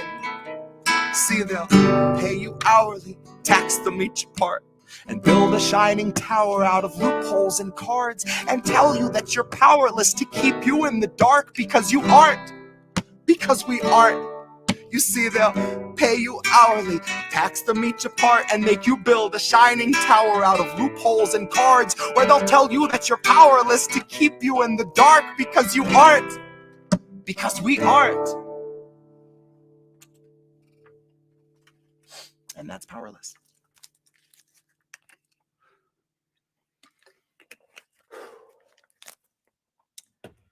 Whew, I need a cigarette now, I don't even smoke. Okay, I'm closing this out with a piece that actually directly mentions the Medicare for All fight. I wrote this recently after a day I was cleaning a junk drawer, and I found a Kennedy $50, and I started thinking about what we did to the last president that was the likeliest to give us Medicare for all, and who really talked about universal health care. And we all know the tragic end of that story. And moreover, what we do to figures like that we help take down and then twist their memory and what they stood for, and how uniquely American that is. So this is called $50. This is a spoken word piece that will be on the Grift as well. Again, I'd like to thank everybody that hung out tonight and stayed up late with me, and everyone that watched today. Please come back tomorrow and Sunday, because it's just going to keep going. And again, thank you to everyone putting this together for asking me, and it was a genuine pleasure. So here we go. This is called $50.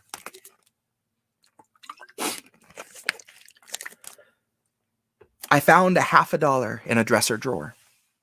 I spent the time I would have spent just staring at the floor, staring down at JFK, trying to imagine the immoral sort of irony that makes a nation feign commemoration of a man that it had murdered by the CIA, and trying to envision us if we possessed the health care he had talked about in '58. I guess the takeaway is it's a piece of fucking cake to celebrate somebody's bravery once you've assured they're safely in the grave. And I bet if Pat Tillman were alive today that he would say the same. And I'm sure we're in for more if they let Julian decay. I bet that they would put him on a quarter, I bet what they would name conference rooms in his honor at the IMF, the New York Times, the FBI, and Citibank. I guess the takeaway is it's a no-risk softball pitch to uplift somebody's image once their image is the one thing that remains. And the worst is when it's coming from a figurehead who's funding every agency that authored the remains. The agency that obfuscates the facts and spins a constant storm of shifting blame. I guess the takeaway is that America will sing your praises loud as day to celebrate the fact you and the threat you posed have passed away. Shit, they'll throw you a parade, and business just as usual will live another day, and all of the insurance gods will bathe in all the praise and make donations rain. And all their winged, wicked little lobbyists will blow their horns and light the flames. The ceremony starts, and they in single column march up to the weathered onyx arch and sand the marker down that bears your name. So you no longer are and never were until your hideous rebirth within the corporate frame. Until you're back from the dead and then bound for all eternity in propagandist chains. It's the very ritual that whittled down the legacy of Martin Luther King into a parable on unity for liberals to claim. And once they learned it worked, the world would never be the same. And now it's getting worse. I guess they're dialing in their aim. History is a straight line, but so's a moving train, which is heavily dependent on our infrastructure grade. Now we're building back better in a nation built on slaves, so you can guess the ultimate direction that our pathway to the future paves. They don't want you living, or they'd offer you a living wage. They don't want you feeding any homeless. It's just best to leave them freezing in the alleyway. They don't want you speaking words of hope unto the hopeless, or they'll do you up like JFK. I found $50 in my dresser, and I spent the rest of my whole day depressed, because this constant drop in pressure means that you can catch the bends from simply sitting up in bed awake. It looks like 2022 is really not the year for you to have your lives improved. I guess you'll have to wait. But not to fret. Election season's just around the bend. Why don't you go ahead and save the date? So that you can throw yourself before the magistrate and beg to have your family saved. You don't know the people you elect to lead you more than what their ad portrays. You can't tell their offerings of saccharin and arsenic from ordinary aspartame. And you can't really comprehend the kind of greed this country feeds upon until you're Jackie O wearing close to half a brain. And probably the half that would have seen us passing M4A. And all to keep the pieces in their places in the never-ending profit game. All to weave a tapestry of ampersands. Each allows a claim adjuster room to just dismiss you with a callous hand like fuck you and your meds. Fuck you for requesting a procedure that you need so you can stand. Fuck you and your family and your poor demands. So welcome to the land where we'll assassinate a man and then put him all a $50, stadium, or stamp and proclaim ourselves the greatest country ever master planned. Killing off its citizens, enriching all its brands. And that's $50. That's my time. A little more than my time. Thank you, guys.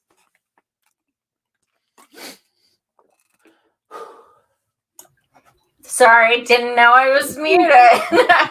Thank you so much, Jesse. You know I could listen to you sing the phone book pretty much. I always tell you that, and it's true. That was awesome, brother.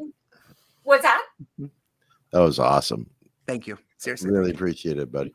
Yeah, absolutely. Where can we find you? Where can people follow you and get your music? Twitter is my main place. Anything I'm putting out, I'll mention it there first. And then my Bandcamp, which is JesseJet, jessejet.bandcamp.com or bandcamp.jessejet. JesseJet. But I'm also on Spotify as well. But we're Spotify. So yes, Bandcamp. That they've been fantastic to me. You and Neil Young. Yeah. Well, no, Spotify, they just don't pay artists for shit. Like literally if I wanted to get enough plays to be able to pay for my Spotify premium membership, I would be a household name. Like it's ludicrous how little they pay their artists. So wow. Yeah. Bananas. Well, But thank no, you so Bandcamp has much been for great. joining us, Of course, and thank seriously. you for for being so eager to say yes when I asked. Yeah. It's amazing, and we love you here. We love your music. So Love thank you guys too, Jesse. seriously. We appreciate it. Thank you. I'm happy to do it. Thanks. So thank everyone so much for watching. Tonight was a really great kickoff. I want to thank, excuse my reading, I'm using my device.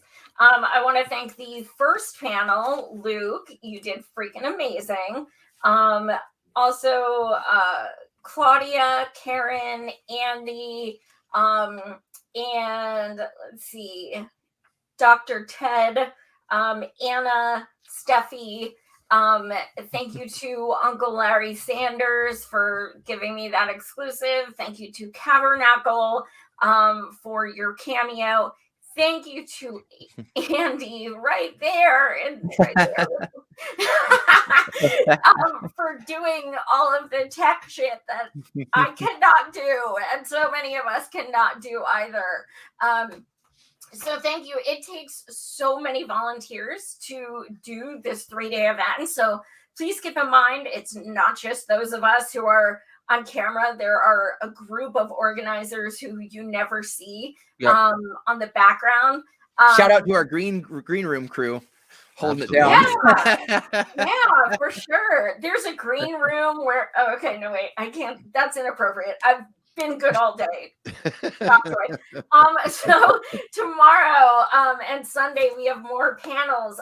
Tomorrow, starting at noon Eastern, I'm going to be hosting a panel on disaster capitalism, which is also going to be touching on environment. I'm going to be sharing 2 clips from my Stephen Donziger interview. I have an exclusive from Marianne Williamson, and then I have an exclusive from Jordan Sheridan as well. We'll also have a panel on racial inequities in healthcare, a panel on disability, a panel on mental health, a panel on healthcare worker stories. And we have a performance by my comrade Timothy Bracken, who played our DC March. So we have a lot going on tomorrow and Sunday. So even if you couldn't watch everything today, please, please, please tune in the next 2 days as well. So thank you all so much for watching. Also, if you can, mfromforall.org, it has all the schedules and everything. But if you can, I'm going to be transparent. I'm going to keep it real. Many of us have not even raised the money to pay back what we've put on our trust cards from last July. So for every $20 you donate, you're going to be entered into a raffle. And we are raffling off, shipping included, a really badass Medicare for All gift basket. So please check out the website. If you can donate, please do. Anything helps. We also have future actions that we're going to need to raise money for as well. But again, thank you, Indie News. You can subscribe to them. Please do. Thank you, RP. Thank you, Real Progress and Action. Thank you to PNHP. Just thank you, everyone. Yellow Vest Actions. The whole group of sponsors, just freaking amazing. Thank you so much. And I just I just want to reiterate, Joy, what you were saying about the fundraising the ticker that we've got going across. This is not money that is going into people's pockets. This is money that is going to the cause, to help to pay for the expenses of what we do. Right. This is not this is an uncapitalist society that we have here in this group. Okay. When people are not putting cash in their pockets to do this, this is just to allow us to continue to do these things. Right. And that's being the an activist is expensive. George Soros has not sent me a check. He's in arrears. Like, I haven't received shit from him or Putin. I know. I called his phone and it said it was disconnected. I don't know. Oh. I'm still getting my Hillary checks. I don't know. I can't tell you. I knew it. I knew it. You remember I tanked Nina Turner's campaign last year. I don't know if you heard about that. I was a Hillary Clinton agent, apparently. Yeah. I was getting big Hillary bucks I'm sorry, badmouth Joy and Venus I were women, in so- Russia the whole year. We didn't Oh, hear gotcha. anything. Okay. My real name is Svetlana Babush, and I came here to destroy Bernie Sanders campaign. See, this is why I Join the can't do NRA. stuff like this, because at the end of the night, I'm just like, That's when the impressions come out. Watch out. you know, you've been on my show before. Well, thank you all so much for watching. Again, please Seriously. smash that like button, share, all that fun stuff, and we will see you tomorrow starting at noon Eastern. Thank you, everyone.